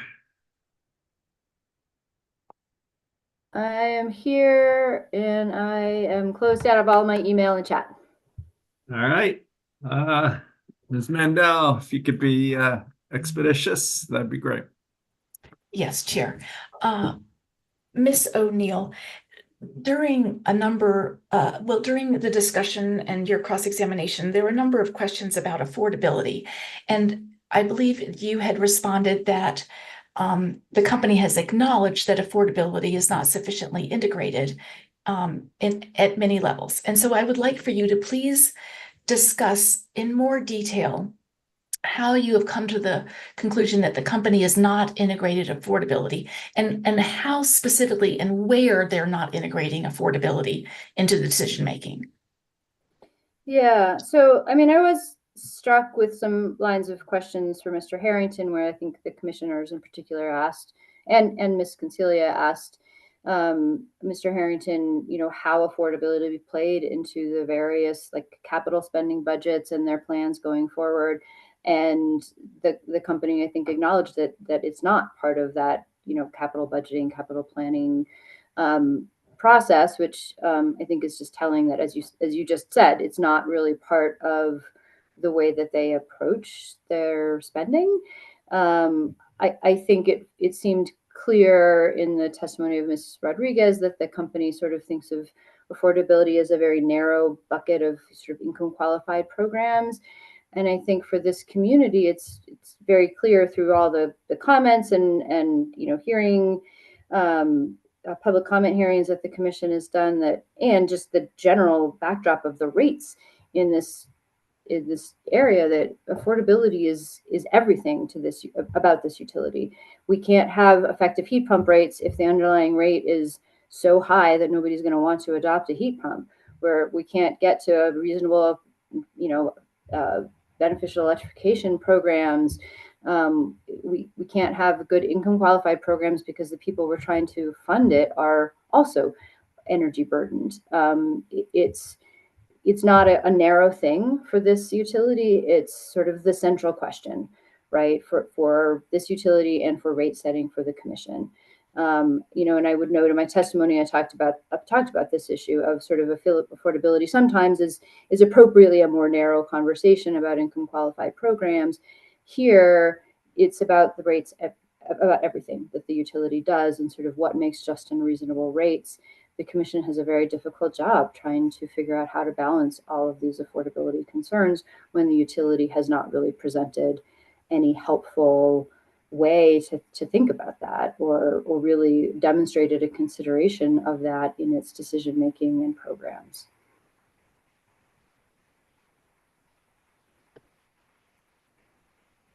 Ms. O'Neill, you were asked questions, I think, by the company attorney regarding the tracker for the customer communication and education plan. Could you please explain why you believe the tracker is not appropriate? So I was frankly a bit befuddled by this. I'm not aware of any other utility in the state asking for a tracker for basic communication coming out of a rate case. The company had a phase 2 proceeding in 2018 where it introduced the tiered rates, and they didn't ask for a tracker about that. Now they're undoing those tiered rates, and now they need a tracker. This seems like a normal function that a utility does. The GCA or ECA goes up, it goes down, it goes, you know, sideways. You know, we have rate proceedings. You know, it's not at all clear to me that this is an extraordinary activity for a utility, which doesn't mean that I don't expect them to communicate with their customers and explain the rate impacts. I just consider that to be a normal part of a utility's job, is to communicate to customers about rate increases, rate changes, rate design. There's been EV rates introduced in the last, you know, 6 years since their last phase 2. Other things have happened. The TCA goes up every year. Like, it's just a normal part of a utility's responsibility to engage with and communicate with its customers. I don't see any grounds for extraordinary tracking of communication costs to consumers. it doesn't seem appropriate. It's not an extraordinary cost. It's an ordinary course of business responsibility for the utility. Thank you so very much, Ms. O'Neill. Chair Blank, I have no further redirect.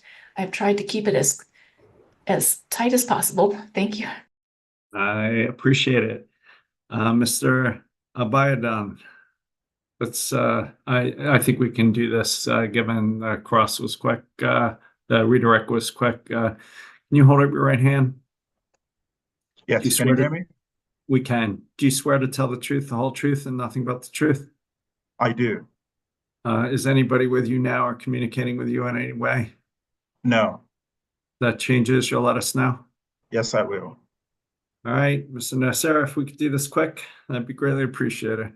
You bet.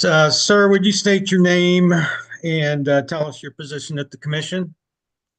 My name is Kehinde Abiodun. I am currently a senior economist with the Colorado Public Utilities Commission. Okay, and in that capacity, you prepared what's been admitted as hearing exhibit 506, revision 1, and the attachments. Is that correct? Correct. And I understand that you were here today to explain a change in position since you filed that answer testimony. Is that correct? That is correct. Please go ahead. So my recommendation, which opposed the approval to the vegetation management expense, was predicated on whether the company could provide certain information or not. And the company did provide that in rebuttal. So I withdraw my opposition to the approval. And it's very clear in your testimony what you were originally opposing and what you're now not opposing. Would you agree with that? Could you repeat that question? I misheard. Okay, sorry. I just want to make it clear that you think it's very clear in your testimony what your original recommendation was and now what it is. Correct. Okay, thank you. Mr. Chairman, that's all I had. Any cross, Mr. Sopkin? Yeah, I just have, I think, really a single question. Mr. Abiadin, if we could please put up hearing exhibit 506, Rev 1, page 8. Bottom of the page. Mr. Abiadin, your testimony on lines 15 through 17 says the company's requesting an increase in vegetation management expenses for a total of $3,235,061 in 2023 to a total of $3,812,020, representing an increase of $576,959. Do you see that? Yes, I do. And so your testimony now is that staff is no longer opposed to recovering this $3.812 million for vegetation management expenses. Correct, based on the information provided in rebuttal. Thank you. I have no further questions, Your Honor. Thank you, sir. You may be excused. Thank you. Mr. Skluzak, can you hold up your right hand? Do you swear to tell the truth, the whole truth, and nothing but the truth? I do. Is anybody with you or communicating with you in any way? No. If that changes, you'll let us know. Of course. Mr. Bunker. Thank you, Mr. Chairman. Good afternoon, Mr. Skluzak. Hello. Could you please state and spell your name for the record? Corey Skluzak, C-O-R-Y, Skluzak, S-K-L-U-Z-A-K. And could you please identify your employer and your position title? The Colorado Office of the Utility Consumer Advocate, or UCA, and my job title is Rate Analyst. And did you cause to be filed hearing exhibit 302, which is your answer testimony, and attachments CWS-1 through CWS-57 on behalf of the UCA in this proceeding? Yes. And do you have any corrections to make to your answer testimony and attachments? No. And if I ask you the same questions today as contained in your answer testimony, would your answers today be the same under oath? No. And could we please discuss that? And is it correct that you would like to make 3 changes or clarifications to your answer testimony recommendations? And these regard: 1, the rate case expenses for Black Hills depreciation witness; 2, the company's request for recovery of rate case expenses for 3 prior cases; and 3, you'd be making a clarification regarding your depreciation annualization adjustment. Did I capture those 3 things you'd like to discuss correctly? I'm not entirely sure, but why don't I just go ahead and launch into the changes, if that's okay? Yes. Okay. Please start with the first one. Yes, there are a few changes, and perhaps, Mr. Chairman, this will shorten my cross, but that is certainly up to Mr. Sopkin. First, I would state regarding rate case expenses for this case, for this current case, and this is not the 4 prior cases, I have shifted some of my recommendations regarding these expenses. The UCA, myself, we no longer oppose the disallowance of the expenses of Mr. Spanos, Spanos, of Gannett Fleming. He was the depreciation expert. Even though there was no competitive solicitation process and thus no objective criteria to determine that the amount is just and reasonable, I am now recommending a full allowance of this amount, and I believe it was changed to about $71,000. So this is a change in my answer testimony, Mr. Chairman, at page 87, lines 1 through 3. And if I may explain, this type of expertise, depreciation experts, is only used by a utility infrequently, unlike an ROE expert that we see in every rate case. It's probably not the type that makes sense to develop in-house.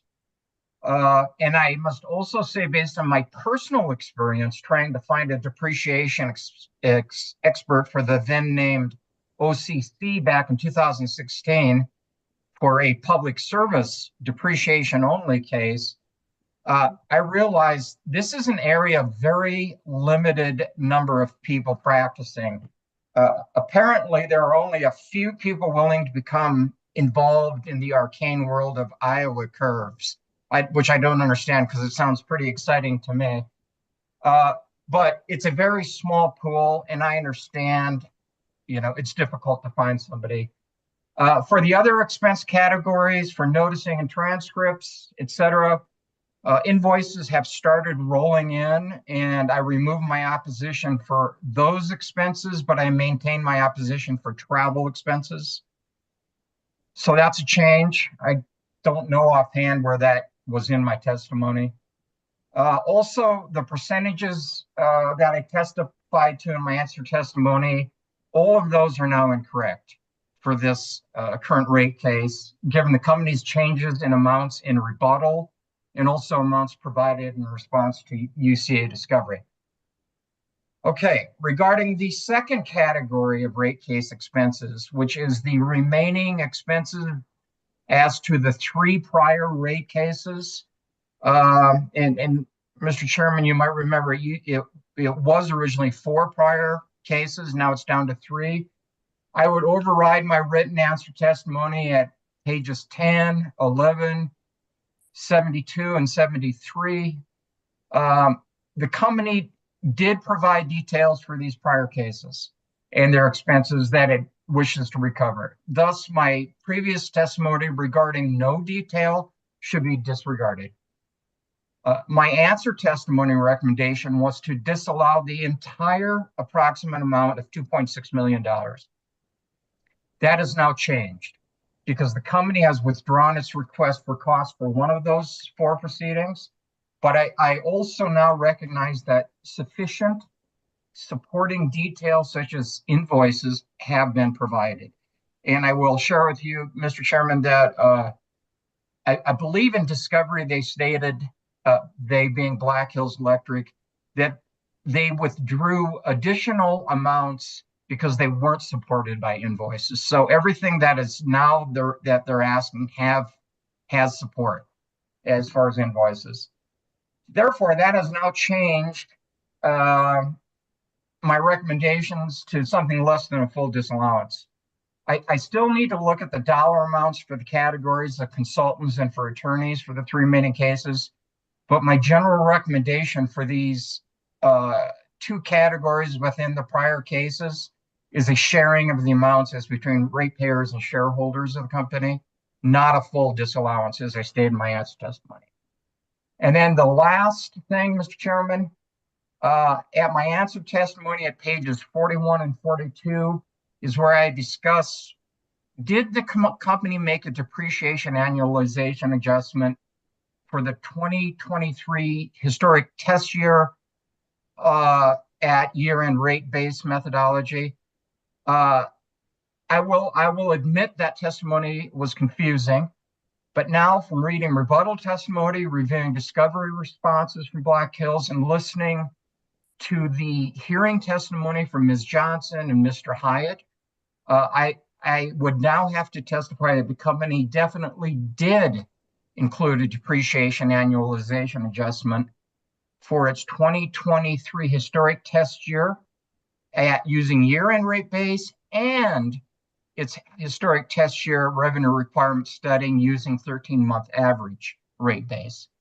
I give that to you to clear up some of the confusing testimony at those pages 41 and 42.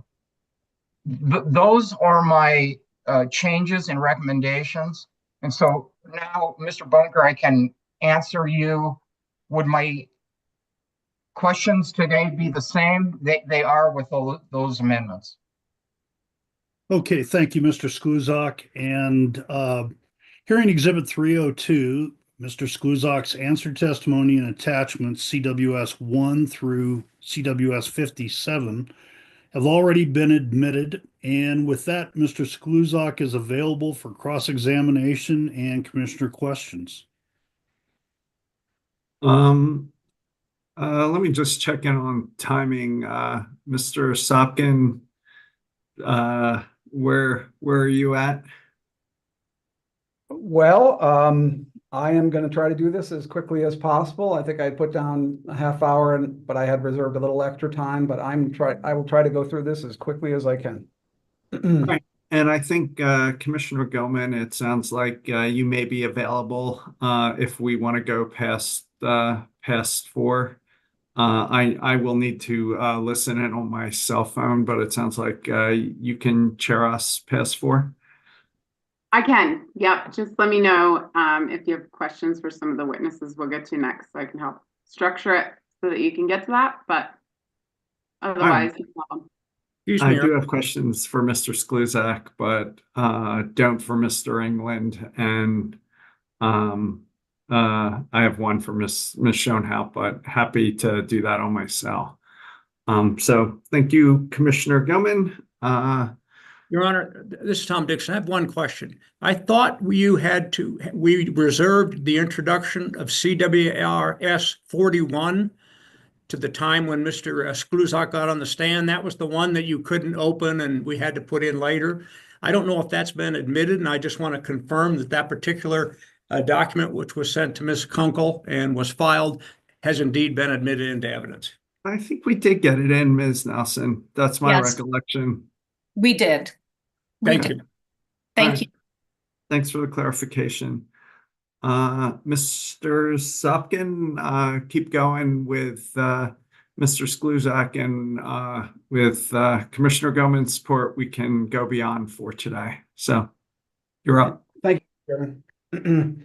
Mr. Skluzak, how are you this afternoon? Doing fine, thank you. Is it snowing down there in Highlands Ranch? Yes, it is.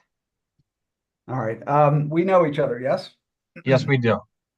And have you ever heard the old adage, if one gets the chance to cross-examine your old law school roommate, take it? I have now. Okay, I think it's Confucius. Can I ask a clarifying question? Are you old law school roommates? Yes, Yes. sir. CU Law. All right. But I won't ask any specific questions about that. And I'm also not going to ask you any questions about depreciation expense issues, historic test year, current test year, or rate-based methodology, just to let you know that in advance. I did have a follow-up question based on your clarification that you just made with Mr. Bunker. And if we could pull up hearing exhibit 116, specifically table MJR-7R.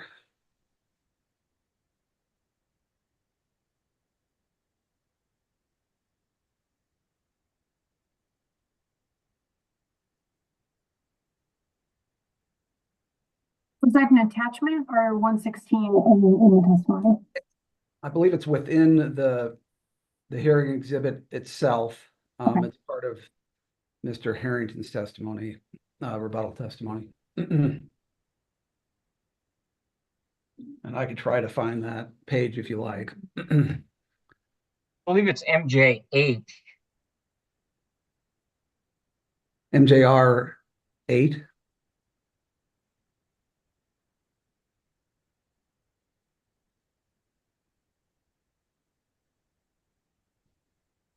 I'm looking at, I believe, page 74.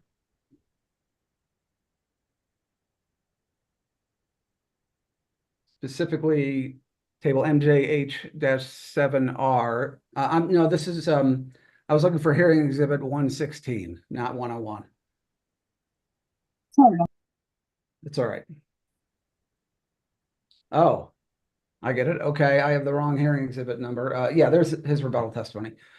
Page 74. If you scroll down. Okay, this is Mr. Harrington's rebuttal testimony, specifically table MJH-7R, rate case expense, current proceeding. Mr. Sluzak, you've seen this testimony before? Yes. And this shows the original amount the company was requesting in its direct case for rate case expenses in this case, and the revised amount. Is that correct? That's correct. And with regard to the depreciation consultant, Mr. Spanos, is it your recommendation now that the entire $71,459 should be recoverable? Yes. And with regard to the ROE consultant, Mr. McKenzie, is it your recommendation now that the entire $65,000 should be recovered? No. Okay. And is this where you get into the sharing concept? No. Oh, is it your recommendation that the entire amount be excluded? Yes. And Mr. Sluzak, you've been doing this for UCA for how many years? About 20 years? Yes. And you've been involved in numerous rate case proceedings during that time. I assume, what, well over a dozen? I would say closing in on 40. 40. That's a lot more than a dozen. And of those 40 cases, how many involved a phase one component? Would it be all of them?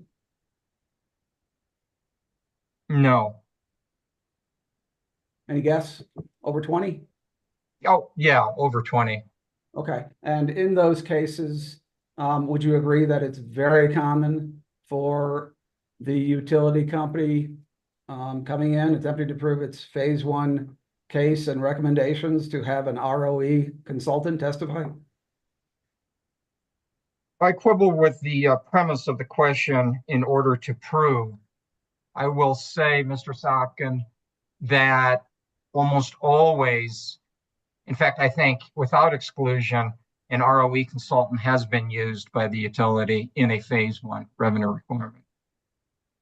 And has it been your consistent recommendation throughout all those cases to entirely disallow ROE consultants?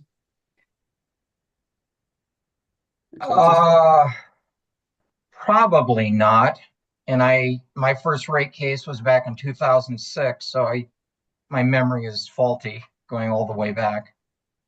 Okay, and with regard to outside legal expenses, you see the original amount request was $250,000. In the rebuttal case, that was reduced to $100,000. That's what appears, correct?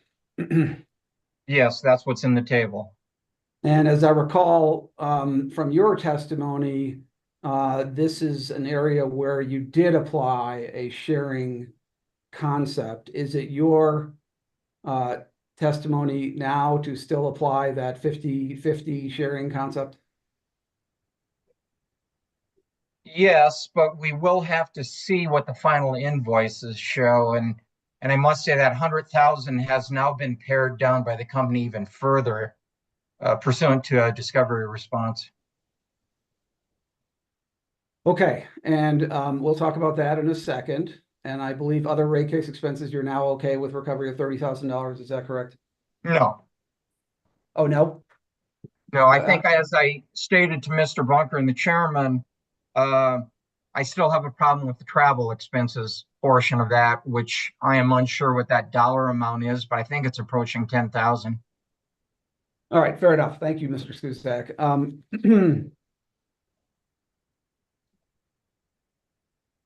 Okay, if we could go to Mr. Skusak's testimony, which is hearing exhibit 302.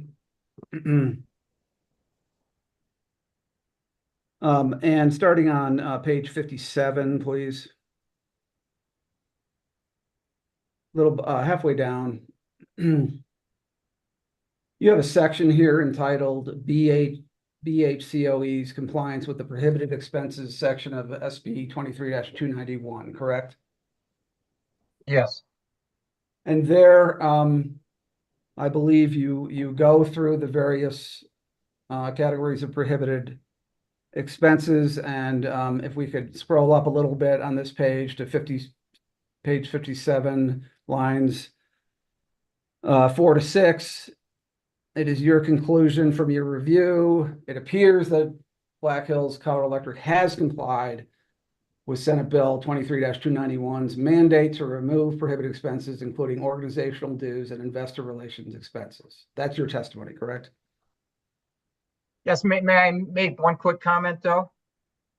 We quickly Okay. And if we could turn to page 69. Lines. Okay, so here you provide recommendations, and I believe these recommendations are not just applicable to the current rate case, although some parts of it are, but also, well, let me stop there and let me back up and let me ask, the prior 3 cases expenses, and maybe we could scroll up to page 68. You discussed that, and with Mr. Bunker, you discussed that one of the 4 cases was removed. Is it your recommendation now with regard to the prior cases that there should be some sharing percentage applied? Or is it your recommendation that the company has now provide, evidentiary evidence, evidentiary evidence, that's a good one, has now provided sufficient evidence to justify well, it says 4 proceedings, but it's now 3 proceeding at a lower cost. Oh, well, I'm a little confused by that, but let me answer it this way, Mr. Sopkin. I did state that the company has provided detail. In fact, they've provided an invoice for every, I think every dollar amount that they're claiming for these 3 prior cases. And to their credit, they've excluded what they could not find invoices for. So tip of the hat there. But then I went on to say, but I will be recommending, and this will be in our SOP, some sharing between ratepayers and the company shareholders, because the vast majority of these expenses for the 3 prior cases are for consultants and outside attorneys. And by the way, when you had me skip up to 23-291, you're kind of jumping all over. That section was asked to the prohibited expenses section of the Senate bill. Yes. So you're kind of conflating 2 things here. And I'm sorry, I didn't mean to. Go ahead. Go ahead. I just didn't want to. And I'm sorry, I didn't mean to. We obviously have a delay here, so I'll just be quiet now. I did not mean to conflate those. I wanted to establish one point about the prohibited expenses. Now I'm moving on to the case expenses. I think you called those 4 additional proceedings rate case expenses. They're not all rate cases, are they? That's correct. I think I was using what the language Mr. Harrington used in direct, or Ms. Johnson, but I recognize they're not all rate cases. In fact, I think only one is the phase 2 proceeding. Right. And if I could just remind you, and if you want me to show the chart of Mr. Harrington's rebuttal testimony, the 3 cases are the distribution system plan, 23A-0357E, the 2022 electric resource plan, clean energy plan, which is 22A-0230E, and the 2017 phase 2 rate design, which was 17AL-0477E. Is that your memory as well? Yes. And are you going to share with us today what your proposed sharing percentages are, or we're not going to see those until UCA's statement of position? Well, it's most likely going to be 50-50, but I'm still trying to figure out from the detail in that hearing exhibit that Mr. Harrington had admitted during his direct or redirect. I can't remember the number. I'm still trying to go through that to figure out what's consulting, what's outside attorney. And with regard to that 50-50 percentage, where does that come from? How'd you get to 50-50? I do think I covered that somewhere in my answer testimony, but that is the UCA's position in front of Judge Garvey in the permanent rulemaking to implement this Senate bill. Okay, it's its position in that case, but is there a way for you to quickly explain how you got to 50-50? I did not write those comments for the UCA in that rulemaking. Okay. And so, but they're there for the commission's consumption if they want to find them. I think I point them to them. Okay. Well, I know you're an attorney, but you're not acting as an attorney in this case. Would that be correct? That's correct. I'm also on inactive status. And you express no legal opinion as to the applicability of a statute passed in 2023 to proceedings that occurred in 2017, 2022, and well, we have 23A-0357E. You're not expressing any legal opinion on that, correct? That's correct. And I believe I so stated somewhere in my answer testimony that this would be developed by our able attorneys in our SOP. Very good.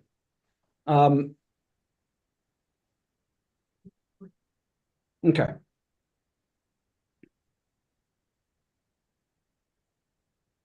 So, in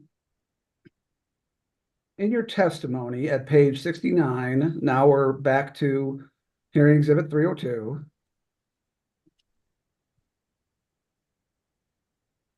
Your first recommendation there on line 2 is to authorize an amortization period of 4 years for recoverable rate case expenses. You see that? Yes. And did the company agree to that? Yes. Your second recommendation was accept UCA's disallowances of 250,000 of the estimated 450,000 million. I assume the million word should not be there in rate case expenses for the instant proceeding. Yes, that's what's stated, and I did not catch the million. Thank you for pointing that out. Okay. And then your third recommendation is to accept a negative GRSA or some other method to end the amortized recovery of rate case expenses should Black Hills Power and Electric exceed the amortization recovery period. You see that? Yes. Did the company agree to that last recommendation? No.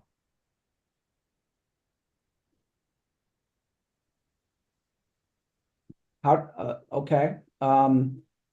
Didn't the company agree to end the amortized recovery? And okay. Didn't the company propose some other method to end the amortized recovery of rate case expenses? What was that method? All right, well, I'm going to leave it live since I don't have a lot of time. I think it's in the record in Mr. Harrington's testimony. Okay, so let's go back to UCA's disallowance of 250,000 of the estimated 450,000 rate case expenses for the instant proceeding.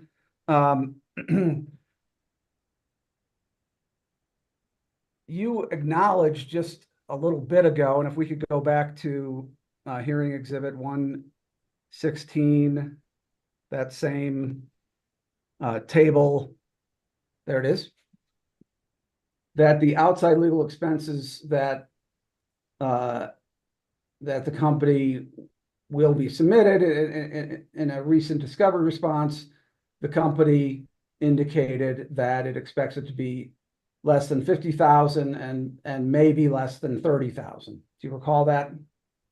Yes. Okay, and so I believe you've already indicated that you're okay with recovery of the depreciation consultant allowance, so that's 71,000. If we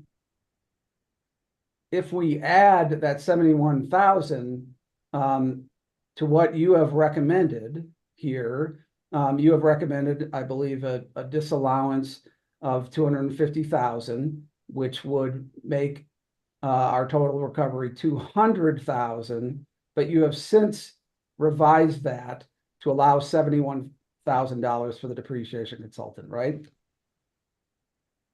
I have regarding the depreciation consultant, correct. So from that, I get recommending recovery based on our discussion of approximately $271,000. So assuming that's correct, that the company's outside legal expenses have been reduced to lower than $50,000 and perhaps lower than $30,000, should that affect your recommendation as to the total amount of rate case expenses that should be allowed in this case? Yes. Okay, are you no longer recommending that 50% of outside legal expenses be non-recoverable? Could you restate that? I heard a double negative, I believe. So your original recommendation was to only allow 50% of outside legal expenses for recovery. Is that correct? Yes.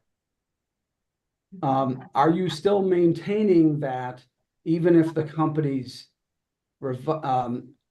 amount of total legal expenses is, say, $50,000, that there should be a 50% reduction to that?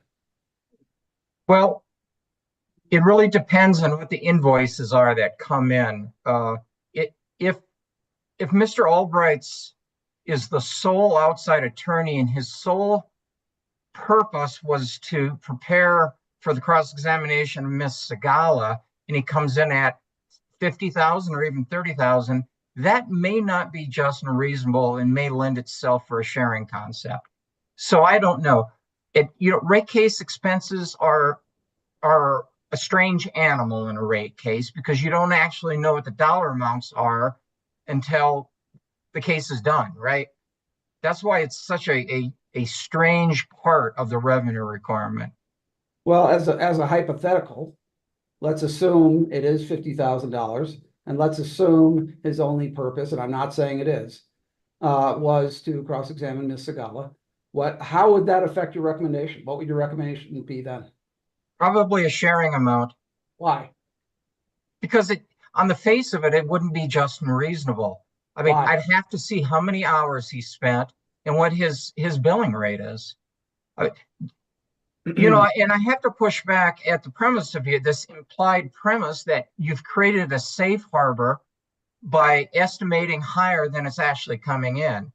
I'm glad, kudos to you and your company for coming in lower, but to the extent that the commission rejects all my recommendations, they're creating a perverse incentive for utilities to now come in with high estimates just so they can create the safe harbor. And I reject that. So you thought that the total rate case expenses, the revised amount of $266,459 is the high amount? I don't know if I'd characterize it as high or not, but I mean, the commission is charged with looking at as many of these line items as they can to determine justness and reasonableness. I don't think they should look at the gross amount. I mean, if it was only, Mr. Sopkin, if it was only the $65,000 for the ROE consultant, I'd probably still say zero, because I don't think a company like Black Hills, who hires ROE consultants to the tune of 4 or 5 times a year, that's Black Hills Corporation, should be farming this work out. It should be in-house. All right, so this is your staffing up argument, correct? That's correct. And in your testimony, at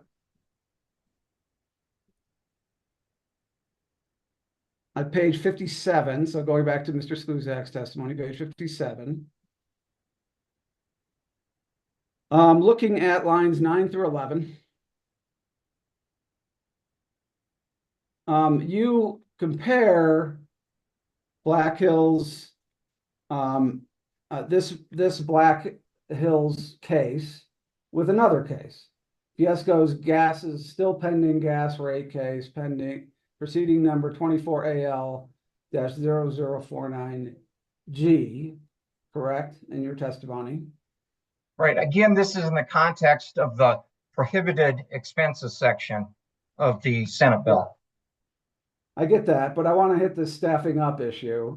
If we can please pull up hearing exhibit 149.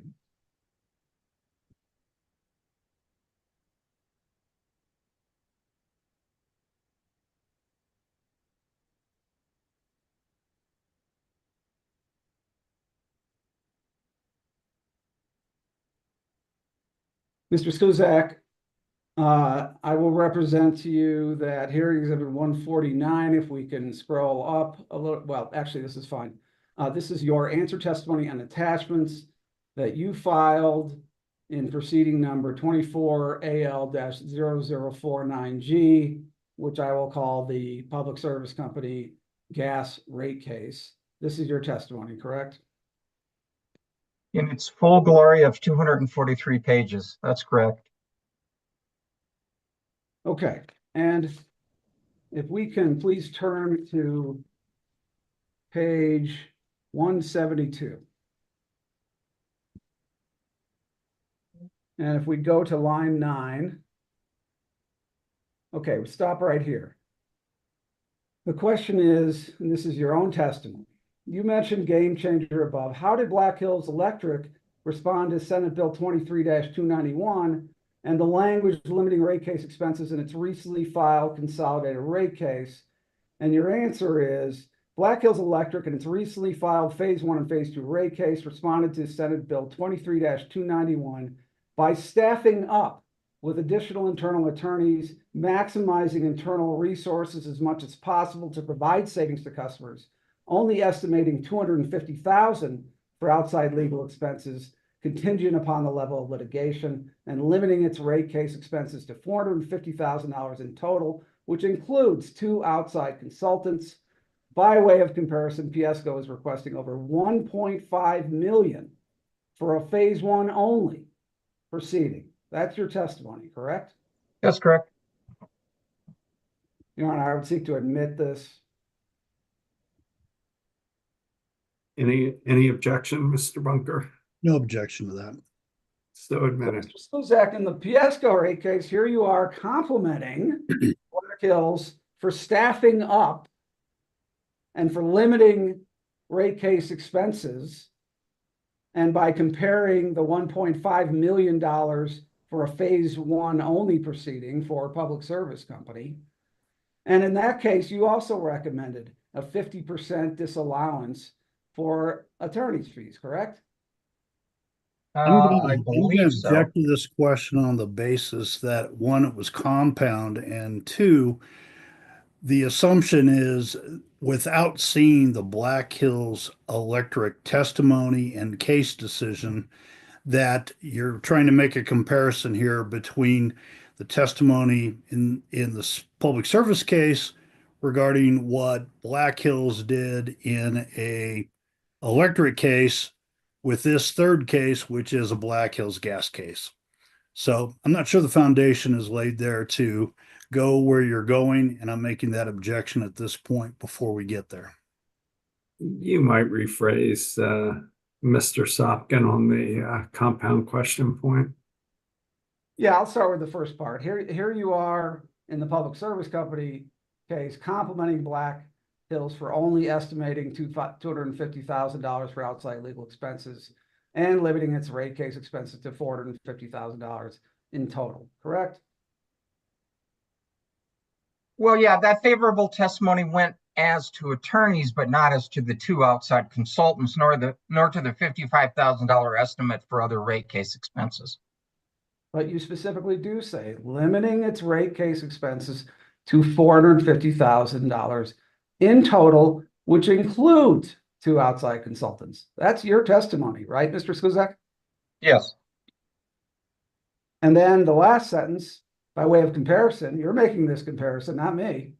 Piesco is requesting over $1.5 million for a Phase 1 only proceeding. There you are comparing the size of the cases, right? Yes.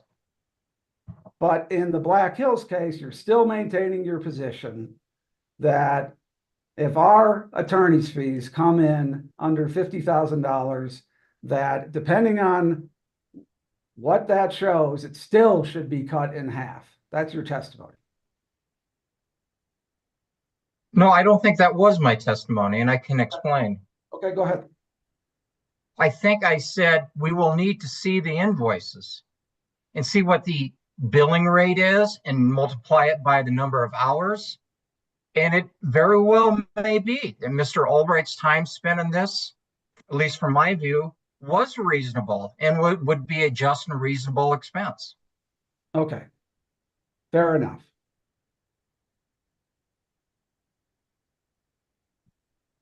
Would you agree that it wouldn't be much of an incentive for staffing up if our total rate case expenses in this case comes in, say, somewhere around 250 or 275,000 in total, and you're still recommending recovery of only a portion of that, only say half of that or less? Well, it's the commission's decision to decide what's going to finally be recoverable and what the incentive is going to be. It's the UCA's charge to take a look at dollar amounts that the utility is asking for and asking them on an isolated basis, is it just? Is it reasonable? Is it a fair amount? That's why, you know, the travel expenses, I just don't understand the rationale for why ratepayers should have to pay for the travel expenses. Well, you also contest why ratepayers need to pay for an outside consultant when an RFP has not been conducted. And here I'll point you to back to your testimony, your answer testimony in this case, page 79, lines 5 through 8. Well, let's start with the question. How do you know that there was no competitive bidding for the two consultants and outside legal? Answer, Mr. Harrington provided no evidence of competitive bidding. UCA asked in discovery for such evidence for both consultants as well as outside legal and was informed that no RFP was conducted for the two consultants and failed to respond regarding outside legal, which I take as no competitive bidding. That's your testimony, right? Yes. And that's one of the reasons you were contesting recovery of outside consultant expenses in this case, right? Yes. And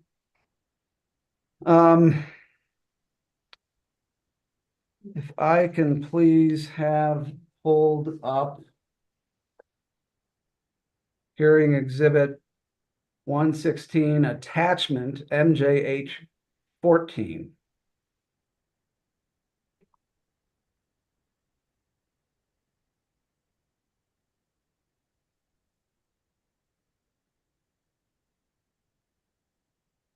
Sorry, it's just taking a second to load.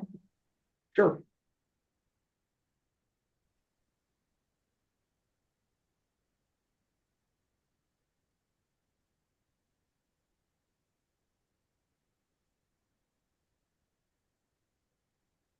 Mr. Skuzak, I will represent to you, this is an attachment to Mr. Harrington's rebuttal testimony, and it's specifically UCA's response to discovery posed by Black Hills, Colorado Electric, specifically question 2-7. And if we go to the next page, this is only concerning question 2-7F. And to start, you would agree that UCA did hire a consultant in this case, specifically Mr. Watkins, to consult and provide testimony regarding class cost of service study issues. Yes. And you didn't indicate what the amount of that is, indicating it's confidential. The only thing you indicated with regard to how much you paid that outside consultant is it's less than $50,000. Is that correct? I thought we had attached a confidential attachment. Yes, I'm sorry. You're right. You provided that to us. I'm not asking you to disclose the amount, but in this discovery response, you indicated it was confidential and you attached a confidential attachment, right? That's correct. Okay. And essentially what this discovery response says, if we scroll down to the question little I, did the UCA conduct an RFP for this work? If so, please provide details of the RFP. And if I may paraphrase, the response was, no, UCA didn't, because it wasn't more than $50,000. And under the state's rules with regard to purchase order rules, you didn't have to do an RFP. That's what the response says. Okay. And moving to the next page, looking at question II, who ultimately pays for the cost of the UCA's consultants? Here again, I will, if we look at the block quote there, it says the cash funds come from an assessment on the state's regulated utilities collected through the fixed utility fund. You see that? Yes. And then the next paragraph, as the company is aware, for its payments into the fixed utility fund, it collects all these amounts from its ratepayers in its base rates, correct? Yes. So Black Hills customers are directly paying for Mr. Watkins' services in addition to other regulated utility customers. Would that be correct?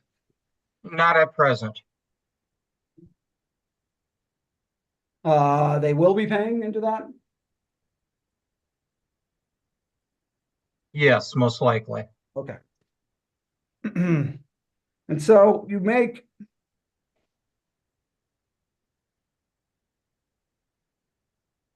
some statements. Well,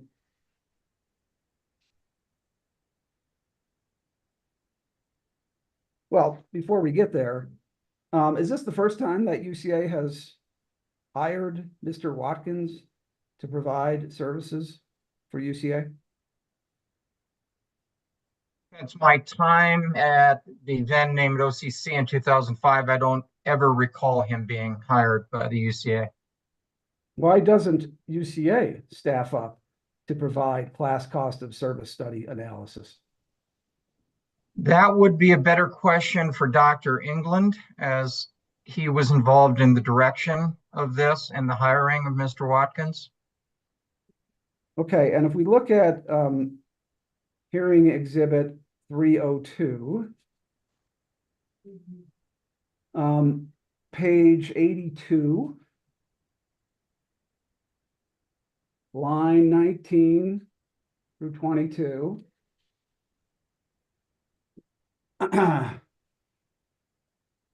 Here you're talking about farming out legal work and expert testimony for RE and capital structure issues. And then you say line 19, I believe the reason Black Hills Colorado Electric continues to follow this practice, despite Senate Bill 23-291, is simple.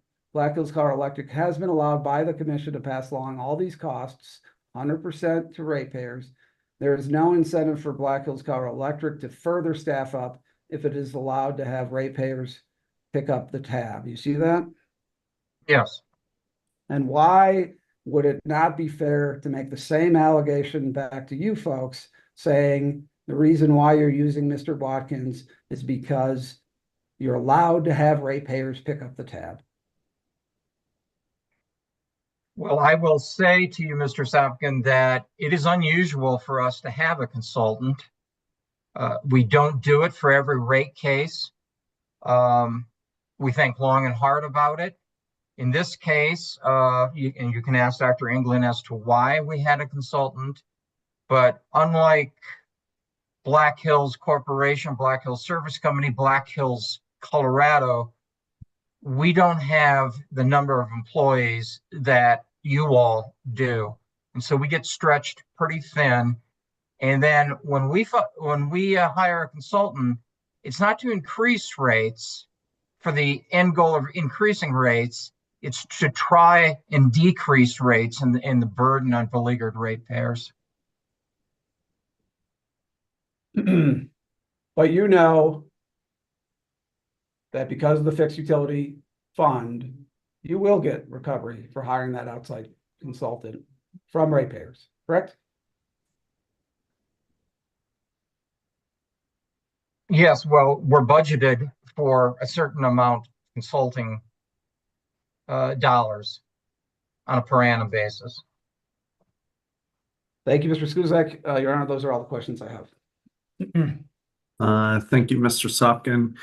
If it's all right with you both, I'd like to ask my questions and then turn it over to you, Commissioner Gilman, and listen to the rest on cell. Would that work for you, Commissioner Plant and Commissioner Gilman? Sounds good. Yep, Thanks. sounds good. Just two questions, Mr. Skluzak. Basically what I asked Ms. O'Neill. I believe Mr. Harrington testified that Black Hills spent over $370 million in capital since the end of 2015 off a total rate base of $415 million. And I'll just ask you the same question I asked her. Do you think Black Hills capital investment decisions have appropriately considered affordability and long-term rate impacts? Oh, this is going to be a pass the buck response.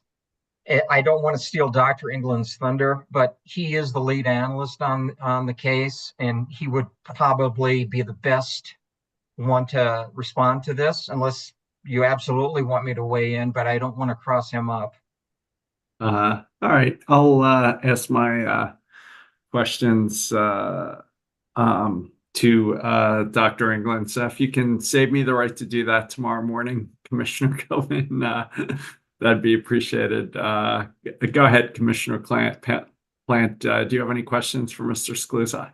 I do not. Commissioner Gilman. It would be a miracle if we got so far that you didn't get that chance with Dr. England in the morning. So I think we'll be good.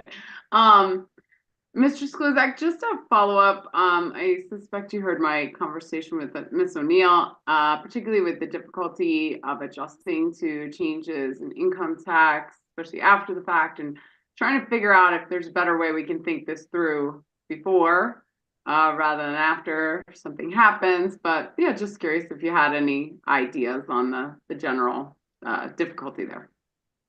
Today is my day to disappoint the commissioners. This is another pass the buck response.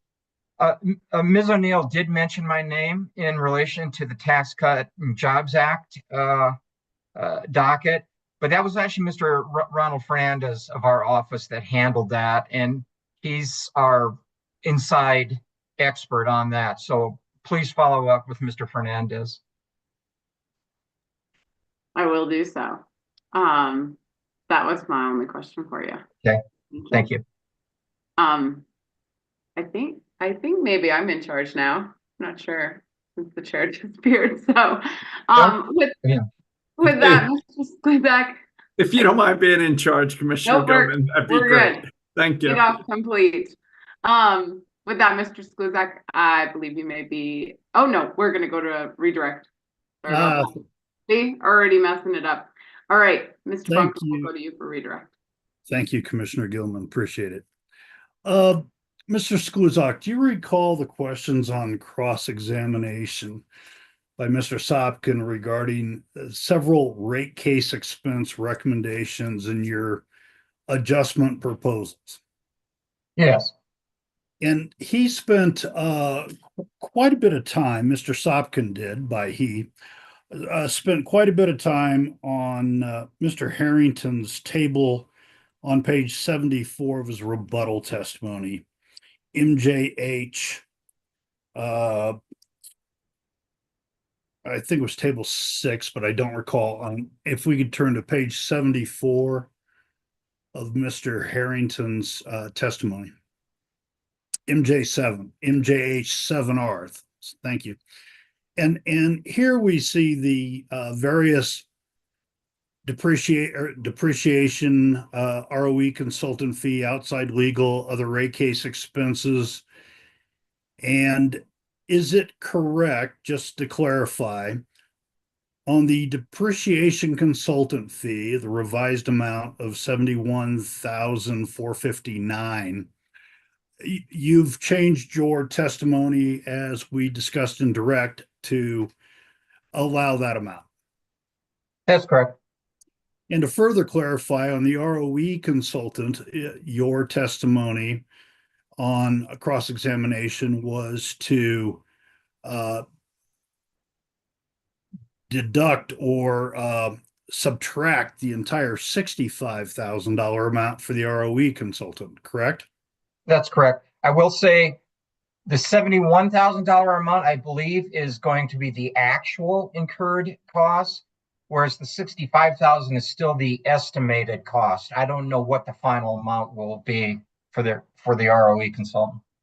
Okay, thank you for that clarification.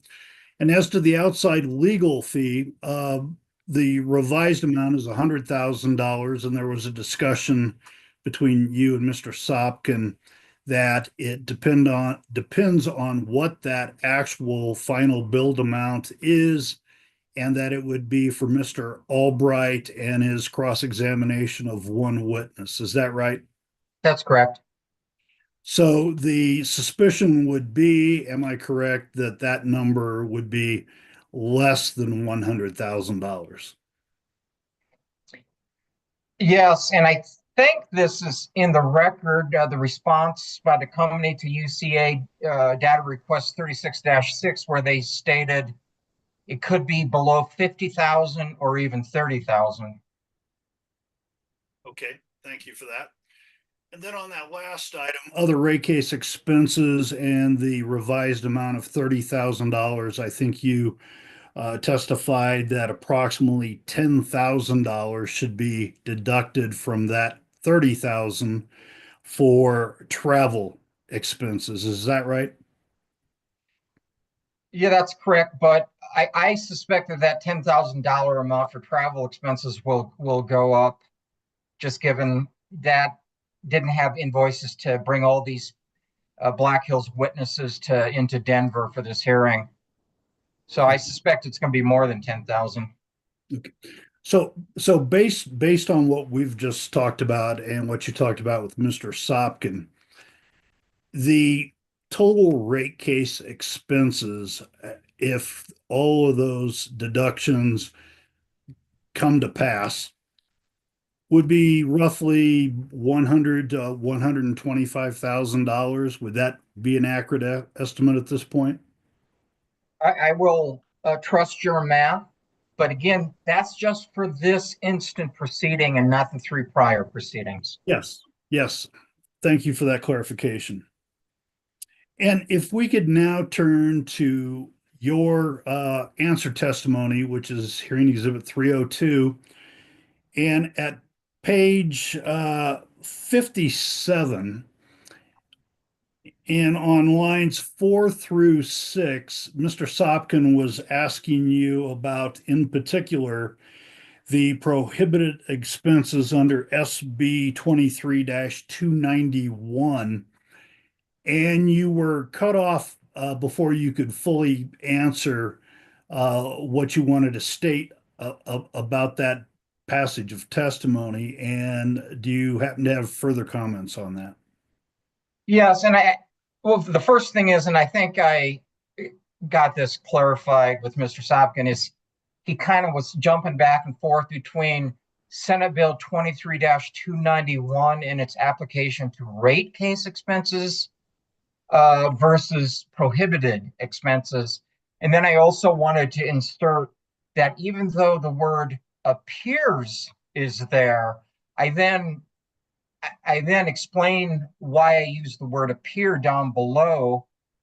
And hearkening back to Commissioner Gilman's concerns earlier in this hearing on the prohibited expenses, I'm not entirely sure that all investor relations expenses, for example, have been included. It appears that they have done a good job rooting out what I could see. But as a former CPA and an auditor, it always would haunt us. How do we audit for something we can't see? In other words, expenses that aren't on the books. So I don't know if what I can't see has been properly removed as well. It's a conundrum, but I mean, Black Hills appears to have followed the General Assembly's intent on this, but I'm not entirely sure. Okay, thank you for that. Moving to another topic, do you recall the discussion regarding the sharing concept with Mr. Sopkin? And you indicated there was someplace in your testimony where you were talking about that. And if we could turn to page 87 of Mr. Skluzak's answer testimony, starting at line 18 through page 89, I believe. This is where you start talking about the sharing concept. Is there anything further you'd like to say about the sharing concept that you are proposing in this case? Well, there's this sharing of rate case expenses, but I mentioned that we had filed comments in the permanent rulemaking on 23-291, which is currently before Judge Garvey. And I think somewhere in my testimony, Mr. Bunker, I actually refer to that. In fact, I think I may have included those UCA comments as attachments, but that's where I got the 50-50 sharing for rate case expenses in my testimony was from those comments, which I don't want to go too far because I know Judge Garvey's decision, whatever it might be, is going to come before the full commission. So, Okay. Okay, thank you for that. And if we could go to UCA's box.com and bring up hearing exhibit 343.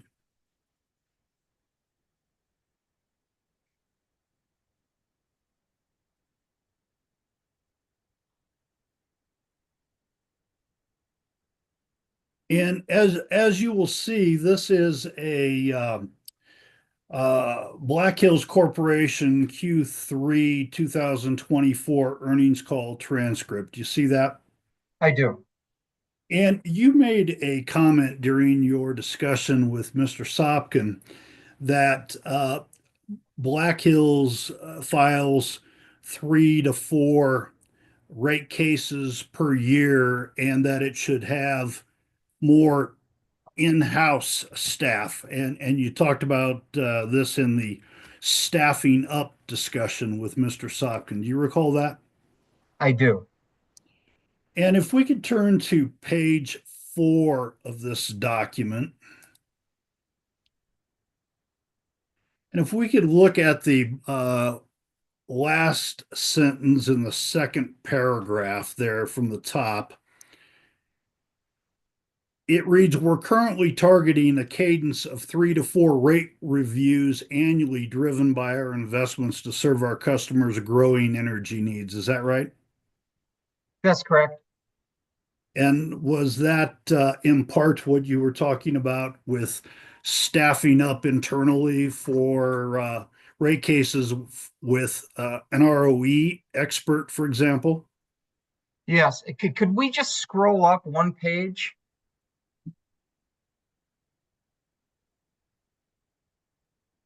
I just want to see who was saying this.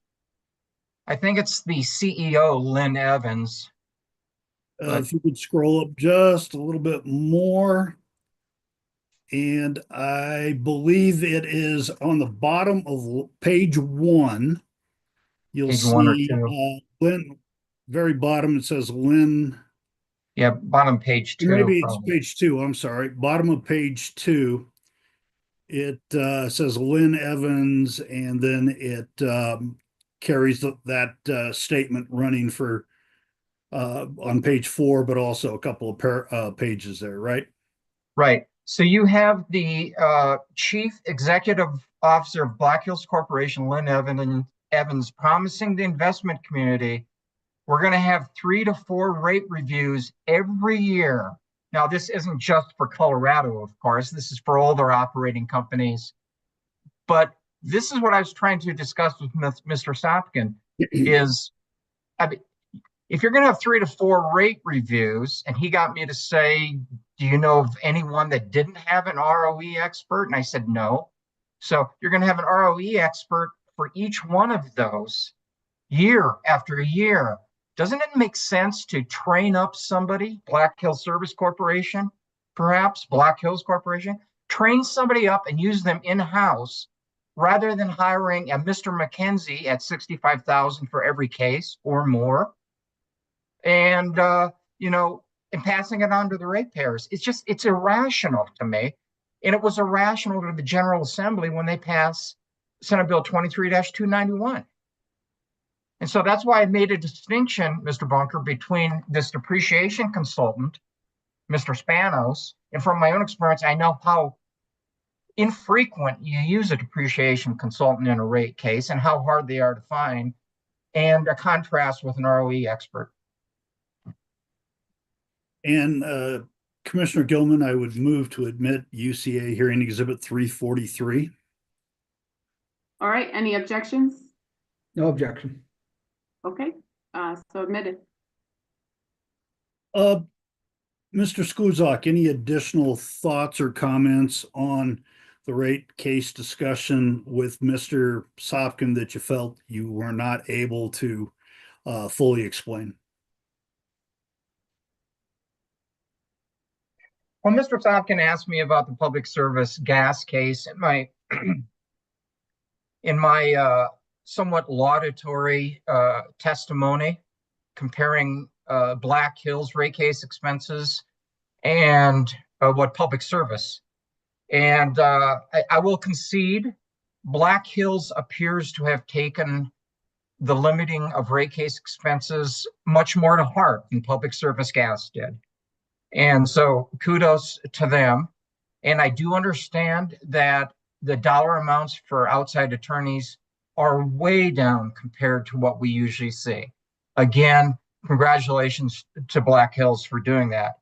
However, that doesn't excuse us from our duty of still looking, were those dollar amounts just and reasonable? That's why I'm sort of waiting and hedging until we actually see invoices from the Albright law firm to see if they are reasonable.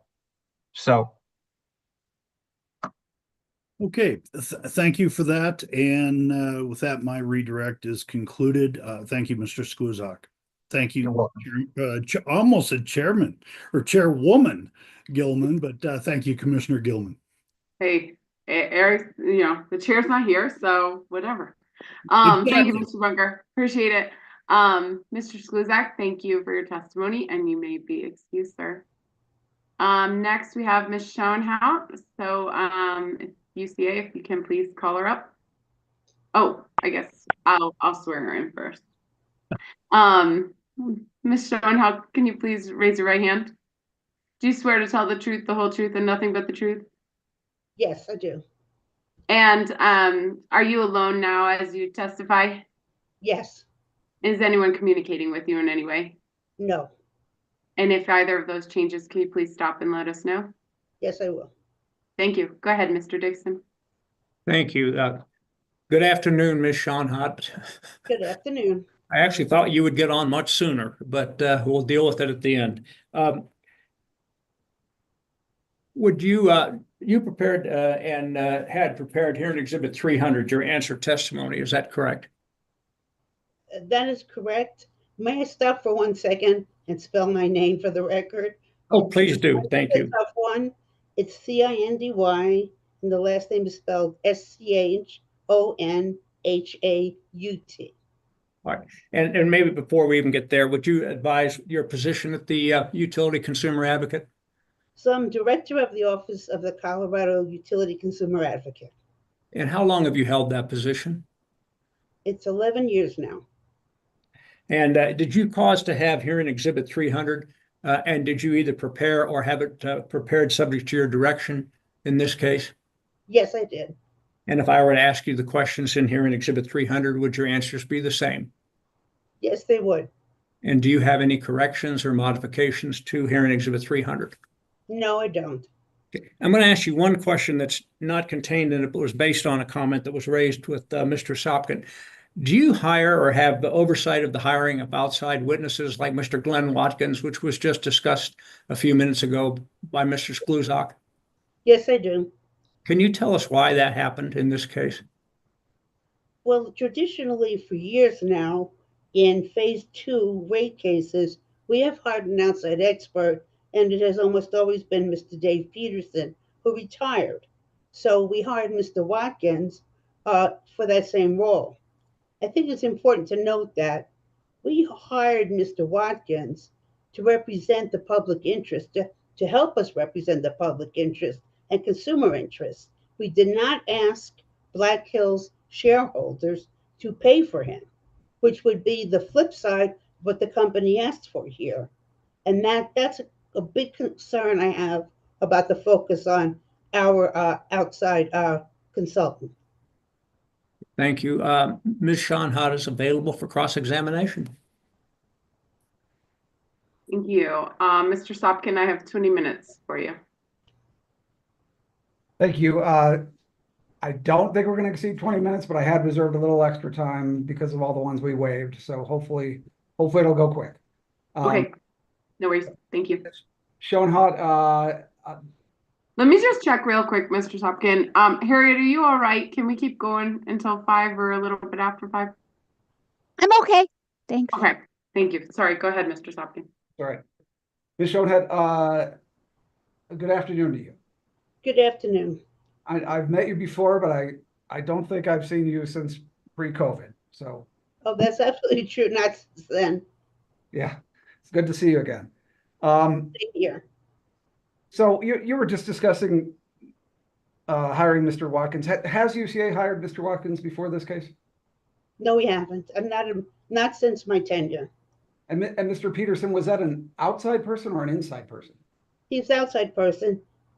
Okay, so you had hired Mr. Peterson before. Yes. The class cost of service study. Yes.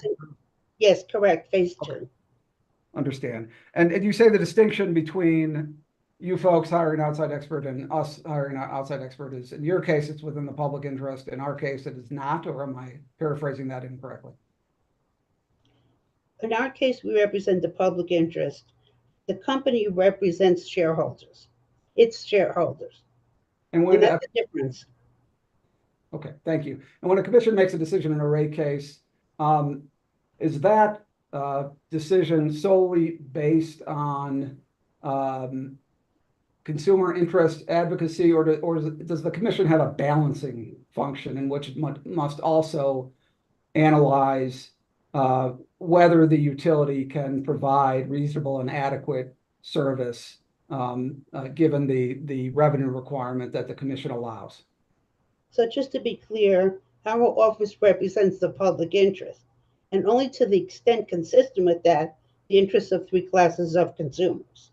So the commission is also obligated to serve the public interest. We represent the public interest. The commission serves the public interest. So to that extent, the balance is really under that rubric of the public interest. And is it always against the public interest for a utility to have an outside consultant provide expert testimony on an issue like class cost of service study or return on equity? Not necessarily. Context matters most. Okay. I'll move on from that. So your testimony on page 4, this is hearing exhibit 300, if we could pull that up.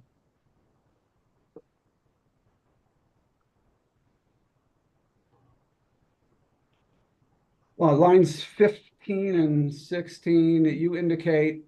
1 second, moment, please. Ms. Kunkel, could I ask you to please enlarge that? That's good. Thank you. Thank you. Ms. Schoenhardt, your testimony at lines 15 and 16 on this page states UCA recommends that the commission find it imperative that affordability of rates in Black Hill, Colorado Electric service territory demands an outcome that would allow no rate increases. Do you see that? Yes, I do. And then on page 7 of your testimony, lines 9 to 13, the question's asked, is UCA filing traditional regulatory analyses performed by its other witnesses in this proceeding? And you answer, yes, UCA is filing answer testimony of other witnesses based on traditional regulatory analyses, including recommendations regarding the correct test year, rate-based methodology, capital structure, return on equity, cost allocation, and rate design. You see that? Yes, I do. And I see the next sentence, which indicates that any of those proposed adjustments are conditional upon the commission not accepting my recommendation that no rates will increase. Right. Got that. And just so we identify them, when you say UCA is filing answer testimony of other witnesses, those other UCA witnesses are, in this case, Dr. Scott England, Corey Skluzak, Ron Fernandez, Carrie Kuykendall, and outside consultant Glenn Watkins. Is that correct? Yes, it's correct. And subject to check, these 5 witnesses have filed 285 pages of testimony, not including a tab. I have no reason to doubt that. And your testimony is 30 pages in length. Is that correct? That's correct. All right. And as you say, your testimony indicates that those 285 pages of testimony and their recommendations are conditional upon the commission rejecting your recommendation that no rates will increase as a result of this case, right? That's what I said. Yes, I did. And let's explore what the meaning of conditional is. If we could pull up hearing exhibit 198, please.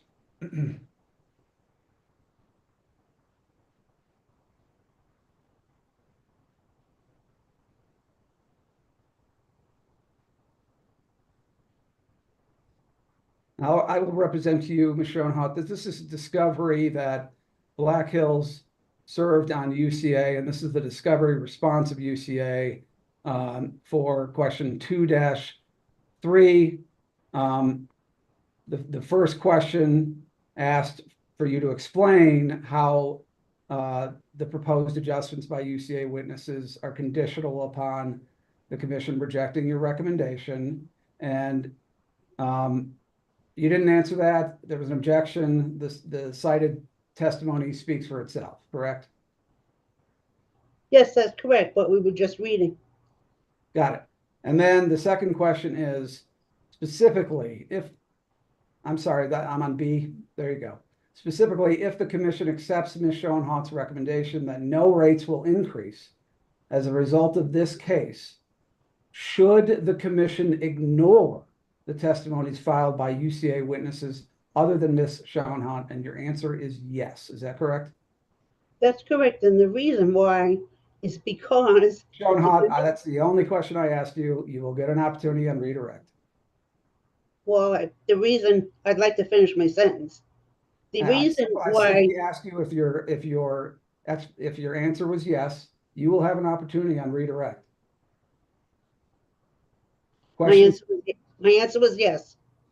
If the commission does not accept Ms. Schoenhaut's recommendation that no rates will increase as a result of this case, i.e., any increase is allowed, should the commission then accept the analyses and recommendations filed by UCA witnesses other than Ms. Schoenhaut? And your answer to that is yes, correct? Correct. All right. So if we turn to, and I don't actually need to admit this exhibit because I believe it's attached to Mr. Harrington's testimony, so I'm not going to move for admission of this. If we turn to hearing exhibit 303.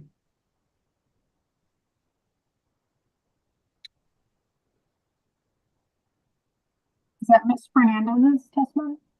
Nope, it is Mr. Fernandez's testimony. Oh, I'm sorry. Hearing exhibit 303.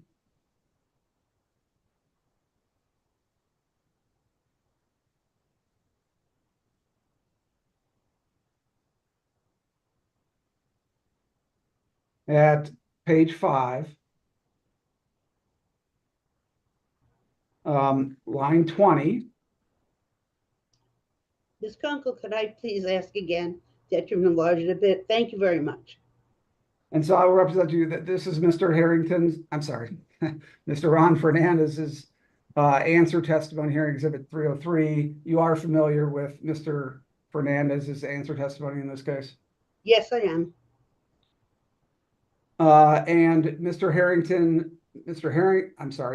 Fernandez's testimony at line 20 through 2022 is based on Black Hill Colorado Electric's HTY ending December 31, 2023, with known and measurable adjustments. UCA's analyses conclude that the company's base rates should be increased by $17.6 billion using a return on equity of 9.3%. That's what his testimony says, correct? Yes, it does. All right, and then turning back to your testimony, hearing exhibit 300 at page 8. scrolling down a little bit, line 8 says UCA's traditional regulatory rate-making analyses fail to result in recommendations that would serve the public interest in this case, right? You read that correctly. And the traditional regulatory concepts and analytical techniques, you call those outmoded tools. Is that right? Yes. All right. And turning to hearing exhibit 199. But that is only part of the sentence, and it's unfair just to quote part of it. So I don't think I said that then. I don't agree. Okay, I'll read the whole sentence. Traditional regulatory concepts and analytical techniques are outmoded tools considering the oppressive energy burdens carried by these consumers and the dire local socioeconomic conditions faced by all classes of Black Hills Colorado Electric customers within the service territory. Correct? Correct. Thank you. All right. And then if we pull up hearing exhibit 199.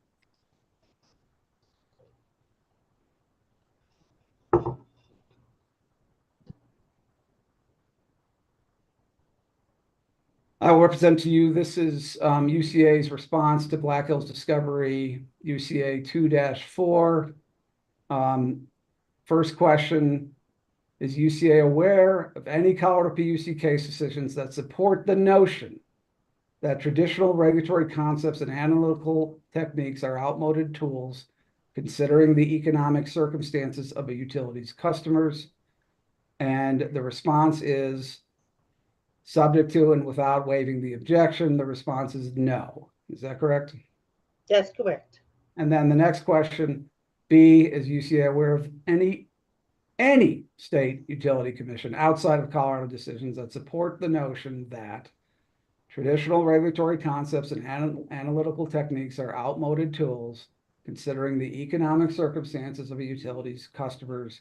And again, your response is no. Is that correct? That's correct. I have no further questions. Thank you. Thanks, Mr. Sopkin. That's all I show for a redirect. Chair, if you're on the line, I want to see if you had any questions for Ms. Schoenhoff. I do. It sounds like rate base has increased by $250 million roughly since the last rate case. Do you think material amounts of that can be shown to be imprudent in this case? I can't say that that's true, with the exception of what has been raised by the UCA analyst testimony. But I also believe that that's irrelevant to the consideration of whether rates are affordable, which is a priority of this commission, that the commission has said affordability matters. And if it matters at all, it matters in a rate case. And if it matters in a rate case, it matters in this rate case. There's a robust and detailed record showing current rates are unaffordable, so an increase would be even more so. And that has to be taken into serious consideration. And I would say in this case, it needs to be determinative. This commission has had the foresight and taken direct action on so many nationwide leading issues, from decarbonization of gas and electric systems, an organized Western market built from scratch, transportation electrification, and there's more. And so other states are looking for leadership. And the issue of affordability was a big subject at the recent NARUC meeting because it's a big subject nationwide. And in this context, the commission has a record that can meet the confines of court decisions, which are that you have broad discretion and you also act in a legislative function, which is exactly what we have here, including the direction from the governor and from the General Assembly that affordability of both gas and electric rates are critical to Colorado. And I guess maybe this is more a question for your statement of position, but if you have a view on it now, I'd love to hear it. why wouldn't it be appealable error to exclude otherwise prudently incurred costs from rates? So I think what I'm hearing in your question is whether the commission might get overruled on appeal because what are prudent investments would not be allowed to be recovered from consumers, and therefore might raise federal or state constitutional claims. But I say this commission does not consider constitutional claims. The courts do. In addition, you have broad discretion and a legislative function, as the Supreme Court of Colorado has said. And so the courts may rule that within that, and within the fact that the company has not shown that its current system is either unreliable or unsafe, in fact, they say that it is, with current rates. So any additional rate increase should be something, any investment increase by the company should be on the backs of the shareholders who have made a lot of money from this Colorado Electric operation. That's all I had, Commissioner Gilman. Thank you. Thank you. Thanks, Chairman. Commissioner Plant, do you have any questions? I have no questions. I also have no questions, so I will go to you, Mr. Dixon, for a redirect. Yeah, I think if we could pull up hearing exhibit 198 again.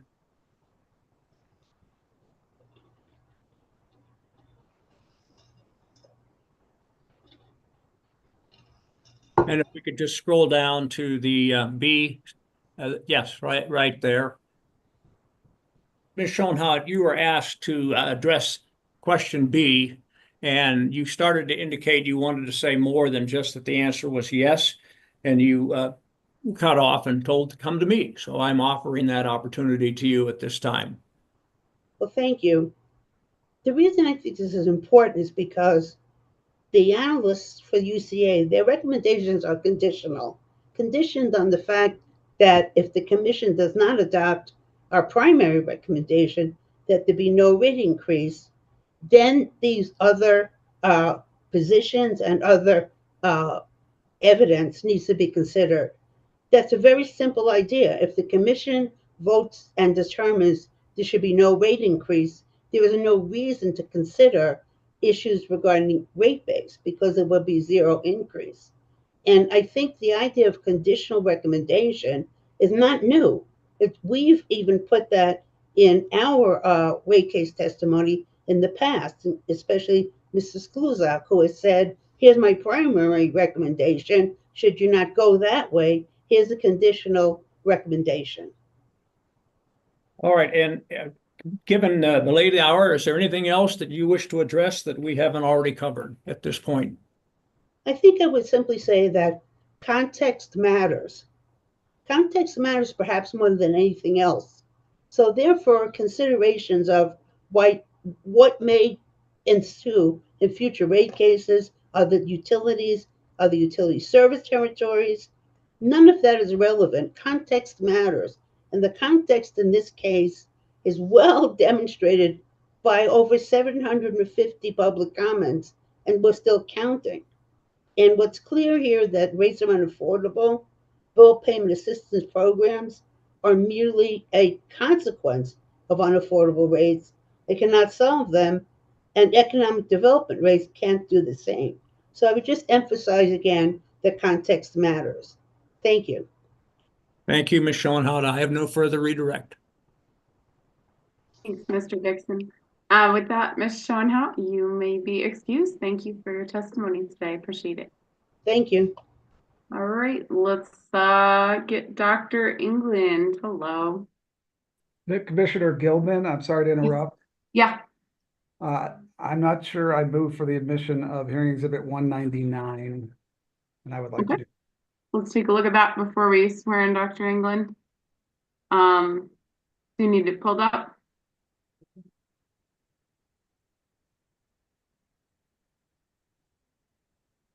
All right. No objection, Chairman or Commissioner Gilman. That was no objection, Mr. Dixon? No objection. All right, so admitted. I Thanks. appreciate the lack of drama for me. All right, Ms. Nelson, would you like to call Dr. England? Yes, thank you, Commissioner Gilman. The Utility Consumer Advocate Office calls Dr. Scott England to the stand. Hello, Dr. England. Can you please raise your right hand? Do you swear to tell the truth, the whole truth, and nothing but the truth? Do. And are you alone as you testify today? I am. Is anyone communicating with you in any way? They are not. All right, if either of those things changes during your testimony, will you please stop and let me know? Certainly. All right, go ahead, Ms. Nelson. Thank you. Dr. England, will you please spell your name for the record? My last name, England. Thank you. And who's your employer? What is your job title? I am employed by the Colorado Utility Consumer Advocate as an economist. Did you prepare hearing exhibit 301, Rev 1, and its attachments? Yes, I did. If I asked you the questions in your written testimony today, would your answers be the same? They would. All right, Dr. England's available for cross-examination. All right, thank you. I think if things go, Mr. Koshin, do you think you have right around 30 minutes as you reserved? I'm hoping to be done in much less than 30 minutes here. Okay. Commissioner Well, then Gilman. maybe we'll get you a CN2. Okay, go ahead, Mr. Koshin. Thank you. Good afternoon, Dr. England. Good afternoon, sir. It has been some time since we've spoken, and I hope to make this quick and hopefully painless for all. Your testimony discusses the company's capital investments with a specific focus on investments through 2023, correct? Correct. Taking a spin through your testimony, correct me if I'm wrong, but you do not oppose any specific transmission investment costs. Is that accurate? That is accurate. And you would agree with me that those transmission costs have already been approved by the commission. Is that correct? They have been subjected to the TCA proceedings. Perfect. And was a CPCN required for any of those transmission projects? I do not believe so. And then on pages 16 through 18 of your testimony, you discuss the distribution investments, but you do not oppose any specific distribution investment cost. Is that accurate? I believe that's accurate, yes. All right. And you would agree with me that the company is subject to the commission's rules regarding distribution system planning? They are. Or it is, excuse me. Other than the LM 6000, UCA does not oppose the company's generation investments as well. Is that accurate? Given the test year is now in 2023, yes. Test year, yes, that's correct. Perfect. Was a CPCN required for any of those generation investments? They were of a size that did not require a CPCN. Okay. And I think where the company and the UCA kind of disagrees a little bit is in terms of the general plant capital additions. Would you agree with that? That sounds right. All right. Can we please pull up hearing exhibit 301?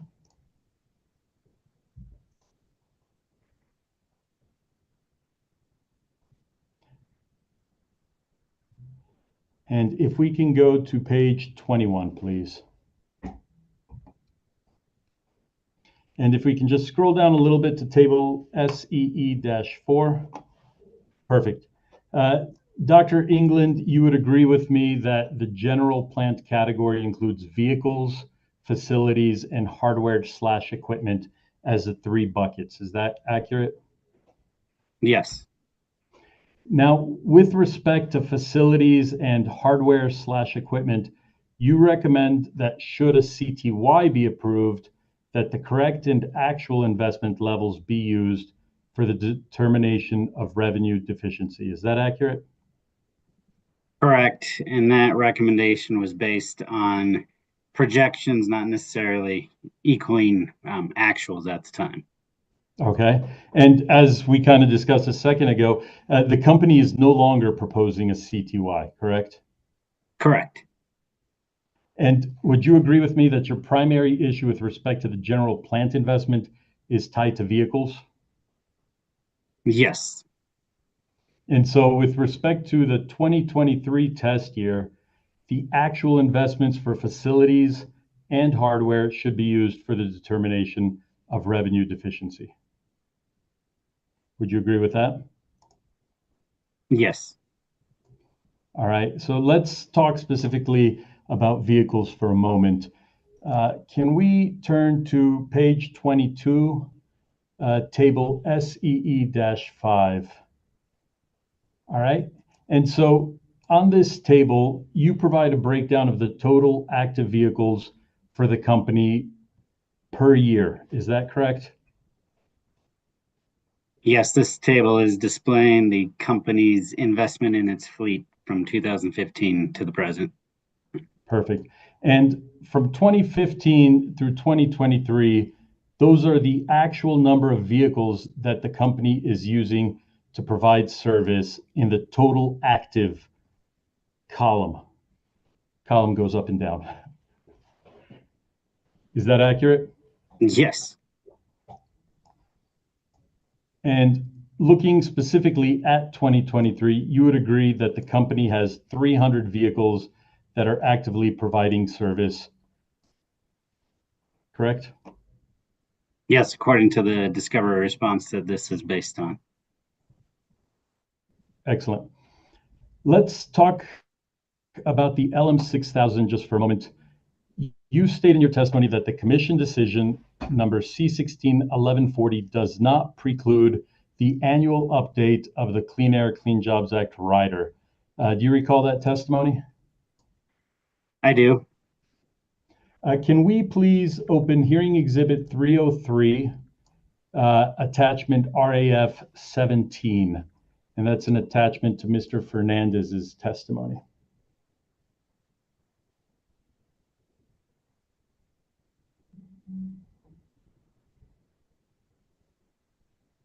And can we go down to page 35? And scrolling down to paragraph 104, would you agree with me that paragraph 104 specifically provides that the annual revenue requirement shall not change unless modified by the commission in a future phase 1 rate case proceeding? That's what it says. However, there is no time estimate on when that next phase 1 would have been. And this is the first phase 1 rate case proceeding since that decision was issued. Is that correct? That is correct. And then turning to paragraph 105, would you agree with me that it states that the mechanism will not be used to true up costs with revenues? Correct in regards to the true up. However, again, I said the decision does not prevent the consideration of annual adjustments subject to it being filed with a phase 1 rate case. And so in order to modify that, the company would have had to file a phase 1 sooner. Is that UCA's position? That's what would have had to have occurred, yes. Okay. You would also agree with me that the LM6000 is financed the same as all other Black Hills Colorado Electric assets. Is that correct? The company has placed in its testimony that it is now financing it the same as other assets. However, the company has chosen to allocate that financing prior to the decision in this case.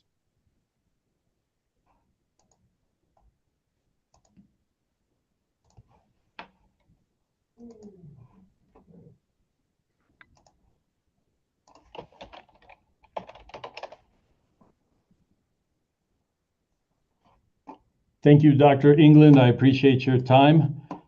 Commissioner Gilman, I am through. Thank you, Mr. Koshin. You far exceeded. Okay. EOC. Ms. Concilio, I have you for 20 minutes. Yes, thank you, Commissioner Gilman. Good afternoon or evening, Dr. England. My name is Casey Canelio, and I'm here representing Energy Outreach Colorado. We've been on many a Zoom meeting together over the years, and it's good to see you this afternoon. You as well. I'm hoping to talk with you about your answer testimony for UCA with respect to time of use rates, which, if you're into the whole brevity thing, I'll be abbreviating to TOU. Dr. England, is it your understanding that Black Hills is proposing to implement a time of use rate as a permanent rate structure for all customer classes, but only as an optional rate? Yes, that is the company's proposal. And when I say optional rate, would you agree that as proposed by the company, a Black Hills customer would need to affirmatively opt into this rate? Correct. And in this proceeding, UCA's position is to make the TOU rate the default residential rate with the ability for a customer to opt out. Do I have that right? Yes, the UCA's position on time of use is that it should be opt-out versus opt-in in order to get enough of a critical mass to move the needle on long-term investment. Thank you. And so just to clarify, this is still UCA's position as we stand here today. It is. Okay, thanks. Dr. England, there's been a large number of written public comments from Black Hills customers in this case. Would you agree with that statement? I believe the number in the 700s has been floating around. Are you aware of any public comments that are supportive of adopting a default time of use rate for residential customers? UCA witness Kuykendall summarized the public comments, and the ones that I reviewed, I don't recall seeing support for an opt-out time of use rate. Thank you. Did you review the answer testimony filed by the Pueblo Joint Movements, Canyon City, and the City of Florence in this case? I've at least reviewed in brevity all the testimony in this case. Did any other are you aware whether of any of the elected officials or employees comprising the Pueblo Joint Movements, Canyon City, or the City of Florence express support for TOU rates in their answer testimony? I do not believe so. Did any other party in this case support UCA's position in your answer testimony for a default time of use rate for residential customers? No, but staff has been supportive of opt-out, at least in the public service territory. Yes. As we listened to Ms. Erin O'Neill earlier today, trial staff however, does not recommend a default time of use rate based on community needs. Did you hear her testimony on that? I was listening to the hearing at the time. I believe she mentioned a few reasons. That may have been one of them. Dr. England, would it be accurate to state that the average household income in the Black Hills service territory is lower compared to the rest of the state of Colorado? Yes, average incomes in Pueblo or in Black Hills service territory are lower than the Colorado average. And did you review Mr. Eric Nussbaumer's answer testimony for EOC in this case? Again, I reviewed, at least in brevity, yes. Okay. In that case, if we could please pull up hearing exhibit 601, which is the EOC answer testimony of Mr. Eric Nussbaumer at page 7.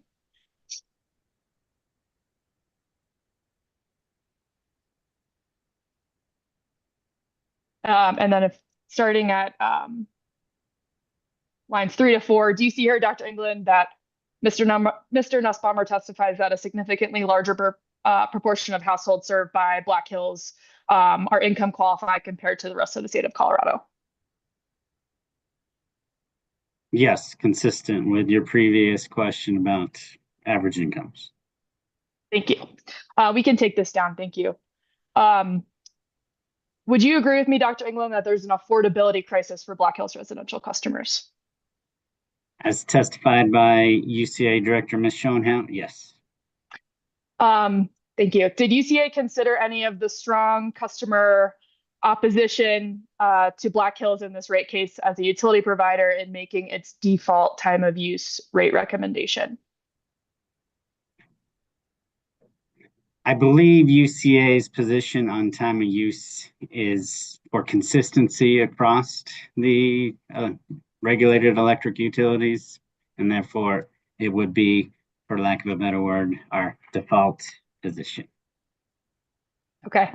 Understanding that, has UCA specifically considered the impacts of a default TOU rate as you have proposed on the company's income qualified customers? UCA views time of use as a customer ability to better manage their electric bills. If they're willing to make the behavioral changes to take advantage of time of use rates, they could actually benefit from their modified behavior. Thank you. If we could please pull up hearing exhibit 603, which is in EOC's box.com folder.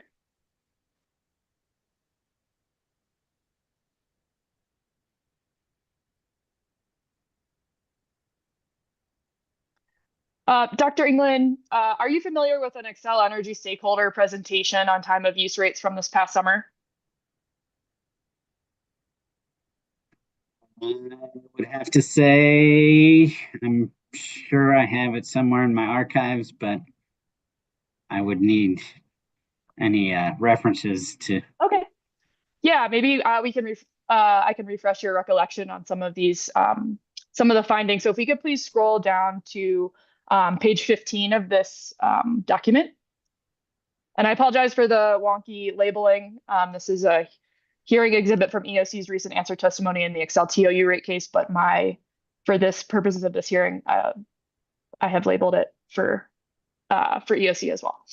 But apologies, Ms. Kunkel, on the labeling. So Dr. England, do you see here on page 15 that Xcel reported, based on a survey, that 53% of customers had a negative view of time of use rates?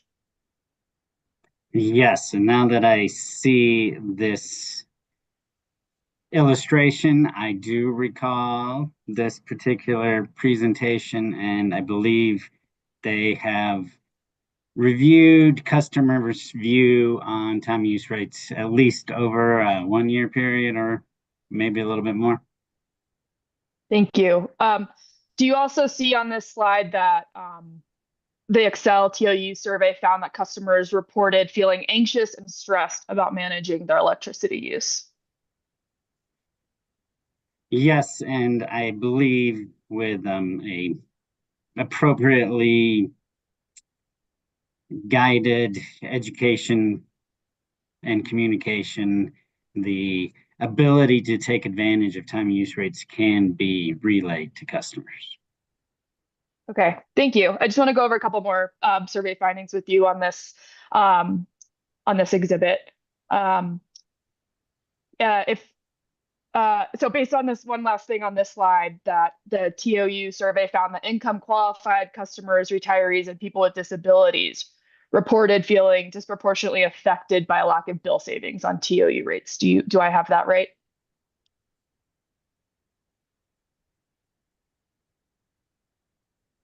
Yes. And if we could go to the next page, page 16 of this exhibit, Dr. England, do you see here that the Xcel survey found the majority of survey respondents expressed dissatisfaction with the automatic transition to TOU? Yes. And if the commission adopted UCA's proposal in this case, wouldn't Black Hills customers be automatically transitioned to a time of use rate? as the UCA is recommending that the opt-out be the default, then yes, they would be automatically placed and would require them to make an active choice to opt out. Thank you. Last thing on this, with this exhibit, do you see on this slide that the Excel survey found an automatic transition to TOU has contributed to a decline in trust towards Xcel Energy? I do see that. Thank you. I'd like to move for the admission of this hearing exhibit 603. No objections. Okay. So admitted. Thank you. Thanks. We can take this admitted exhibit down now. Appreciate it. Dr. England, do you think that there is a chance that implementing a default TOU rate could result in customer dissatisfaction with Black Hills? It is definitely possible. And your colleague, Ms. Schoenhott, a little bit ago, stated that context matters for this rate case. Would you agree that the statement applies to the transition to time of use rates for Black Hills customers?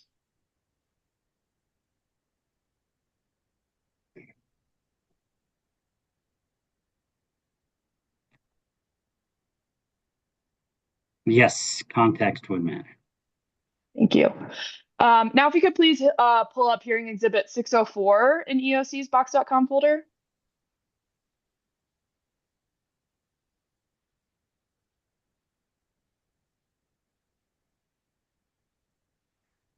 Dr. England, this is one of the public comments, one of the many public comments that's been filed in this proceeding. It was filed last week by a member of the public, and I've highlighted the relevant part of the comment I want to discuss with you. Do you see here that a Ms. Teresa Miller states that her son works 2 full-time jobs to support his family? Yes, I see that.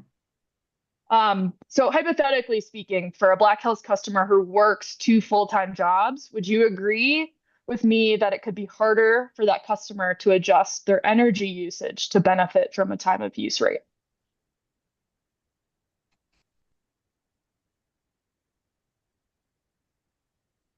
Yes, I mean, time of use rates are designed to impact the peak, and therefore people would have to be actively using electricity that they would be able to displace at the time. So a traditional 8 to 5 job would be placing those customers home during those peak hours in which they're being asked to curb their usage. And so you'd agree with me, for a customer that works 2 full-time jobs, they might not be home during those peak hours where they'd be able to adjust their usage to benefit from these rates. Yes, but I think in that example, if they're not home, they're not using electricity, so they would benefit potentially from the time of use rate. Okay, we can take this public comment down. Thank you. And it's already in the record, so I don't believe I need to move to admit it. So now I'd just like to briefly discuss with you the company's testimony that customer energy usage has decreased since the last rate case. Do you recall Mr. Harrington stating about lower customer usage in his pre-filed testimony? If you could remind me, was that in reference to overall customer usage, Sure, including solar customers, or is it non-solar customers? If we could pull up hearing exhibit 101, which is Mr. Harrington's direct testimony at page 40. Commissioner Gilman, I'd like to object to the extent that so far it sounds like this is beyond the scope of Dr. England's testimony. But with that caution in mind, then I guess I'll wait until Ms. Canelio, I'm sorry, actually finishes her question, but I do have that in mind as to if you could explain why this is within the scope of his testimony. Ms. Canelio, could you re-ask your question? Yeah. I guess just to respond to Ms. Nelson's objection, Dr. England is the only witness in this case that's testifying in support of a default time of use rate. And so I want to ask the witness how an overall decrease in energy usage would could benefit customers in respect to adopting a default time of use rate. And so, I think customer energy usage is relevant to his testimony for a default time of use rate. I Right, think it's no objection to that. Okay. Reasonable question. Go ahead. Okay, thanks. So yes, if you could please pull up hearing exhibit 101, thank you. And if we go to line 7 through 8, Dr. England. So to answer your question, this is not about net metering. This is just Mr. Harrington states here that the use per customer has decreased, right?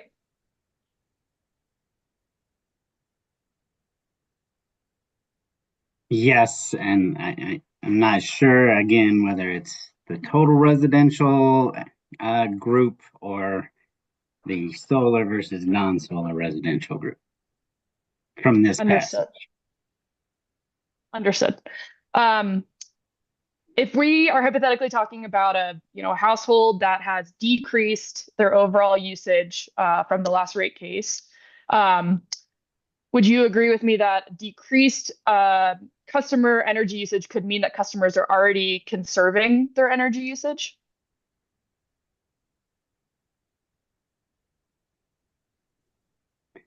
Assuming weather normalization on customer usage, total electricity use could be being conserved, but it may not necessarily be being conserved on the peak period. Okay. And we can take Mr. Harrington's testimony down. Thank you. If customers already have low energy usage, do you think it would be more difficult for them to shift their load to off-peak periods? They have less units or less kilowatt hours to shift, but they could still shift some, but obviously magnitude would be less than others. Okay, thank you. Last line of questioning here. Would you agree with me that time of use rates represent a transformation in how customers perceive and respond to electricity rates?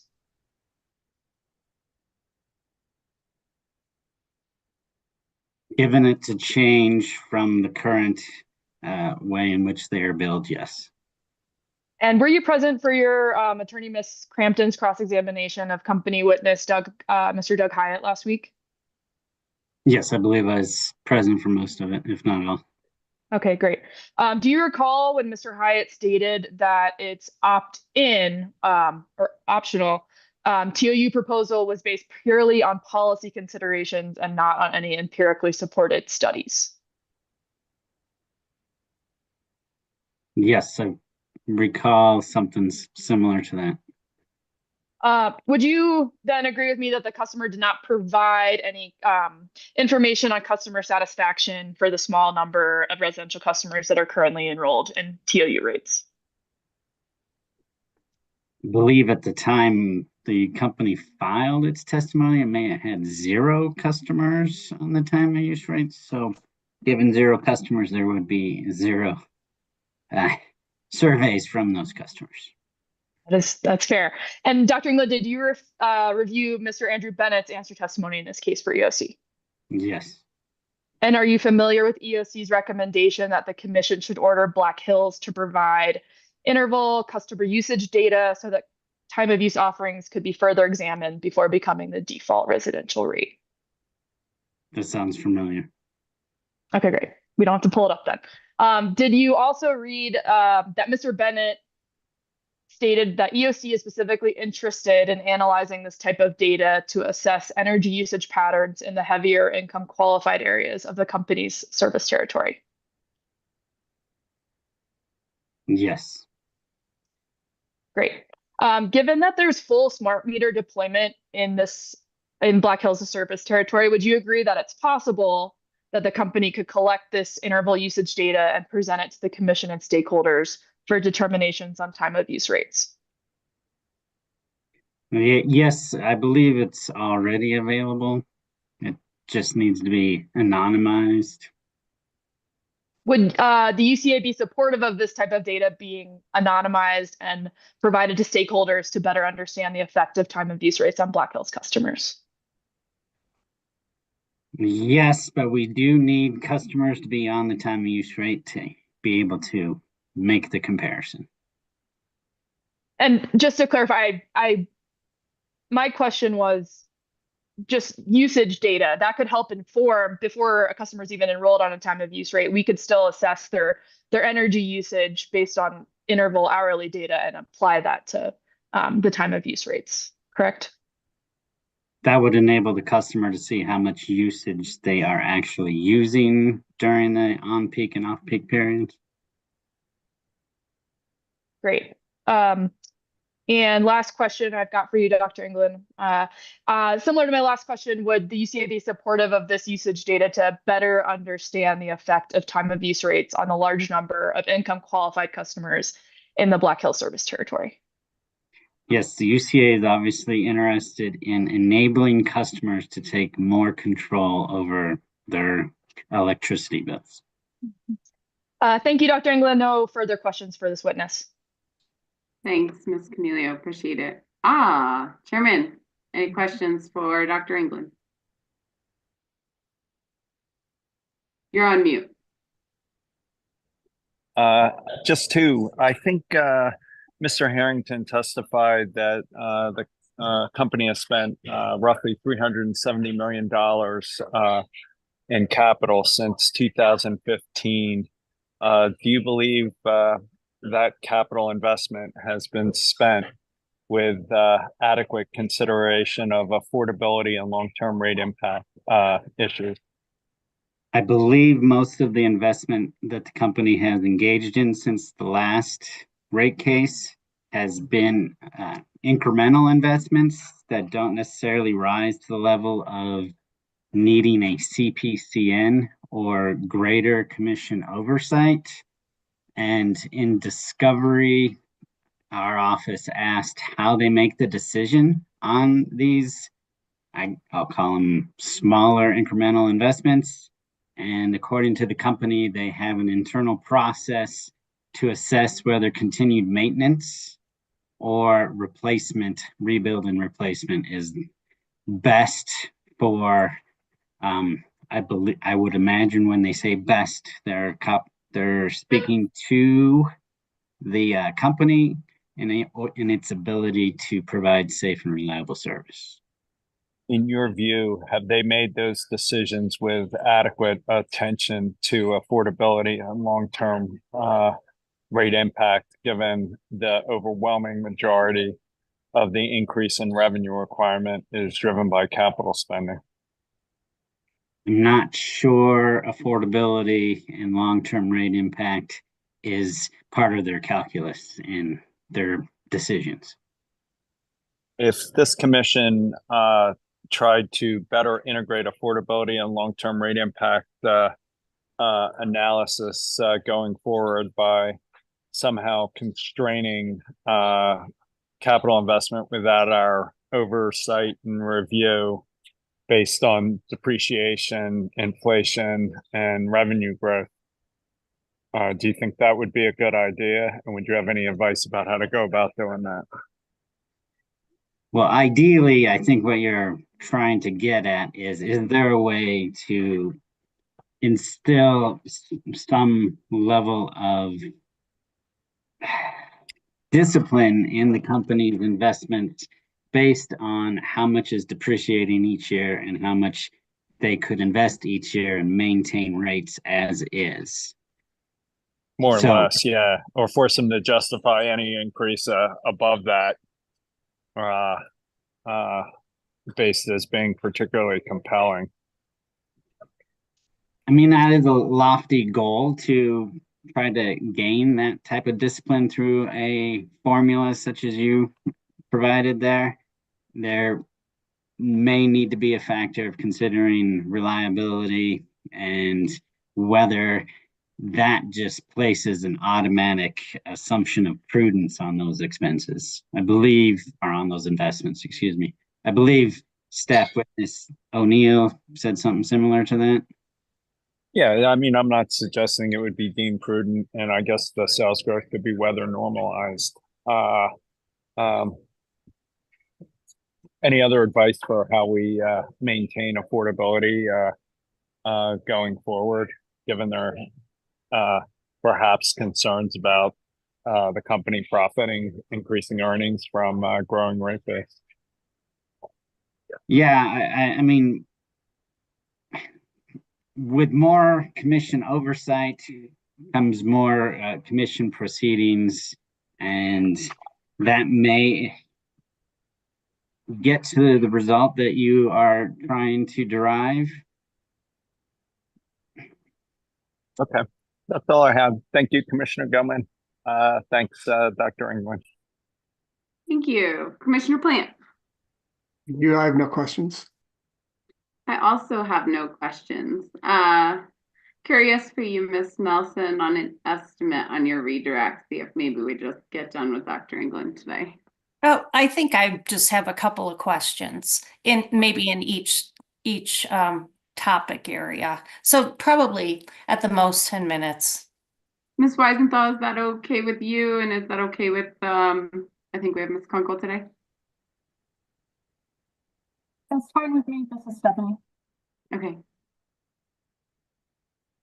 Okay, I think we're good to go, and we'll try and just finish off Dr. England tonight. Thanks, Ms. Okay, Nelson. thanks, Commissioner.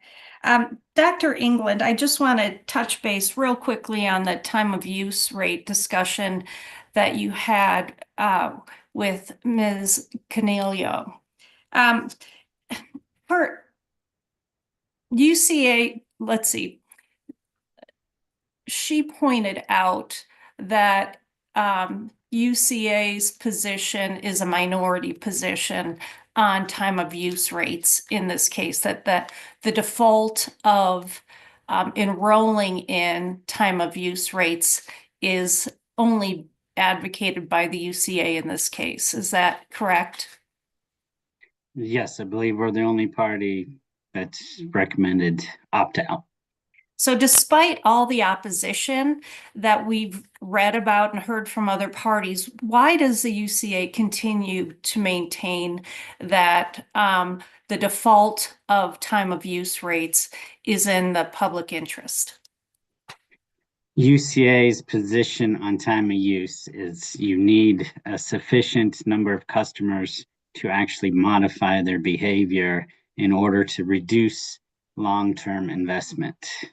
Without creating the opt-out time of use rate, you're going to get much fewer customers who are going to be on the time of use rate, because otherwise with an opt-in, it takes an active decision on behalf of the customer to be on that rate. Okay, and to the extent a customer believes that time of use rates would be harmful for them, would perhaps be more expensive, does UCA have an option for those customers to address their concerns? Even with an opt-out as the default, customers have the choice to eventually abandon the time of use rate if it is not working for them. And it sounds like based on the current framework, not many consumers have opted in to time of use rates. What would be a way for consumers to be able to make an informed decision as to whether time of use rates are fitting for them or not fitting for them? I believe the company's portal enables customers to look at their usage, and I believe it would be able to be broken down into the various time periods so they could see how much they are using on peak versus off peak, and be able to make the decision on whether they would be able to adjust any of that usage to from on peak to off peak periods. And do you understand that in some situations, consumers will actually be saving money by opting or by being defaulted into the time of use rate situation? Obviously, that's a possibility depending on the customer. If they don't have appliances that are heavily dependent upon during the peak time period, they could actually benefit without modifying behavior. Is it true that time of use, that off-peak hours, so when the time of use rates are not increased? So in the UCA's recommendation, I think your recommendation is that time of use should be in effect from 3 to 7. Is that correct? The stated goal of the company on time of use is to reduce peak usage.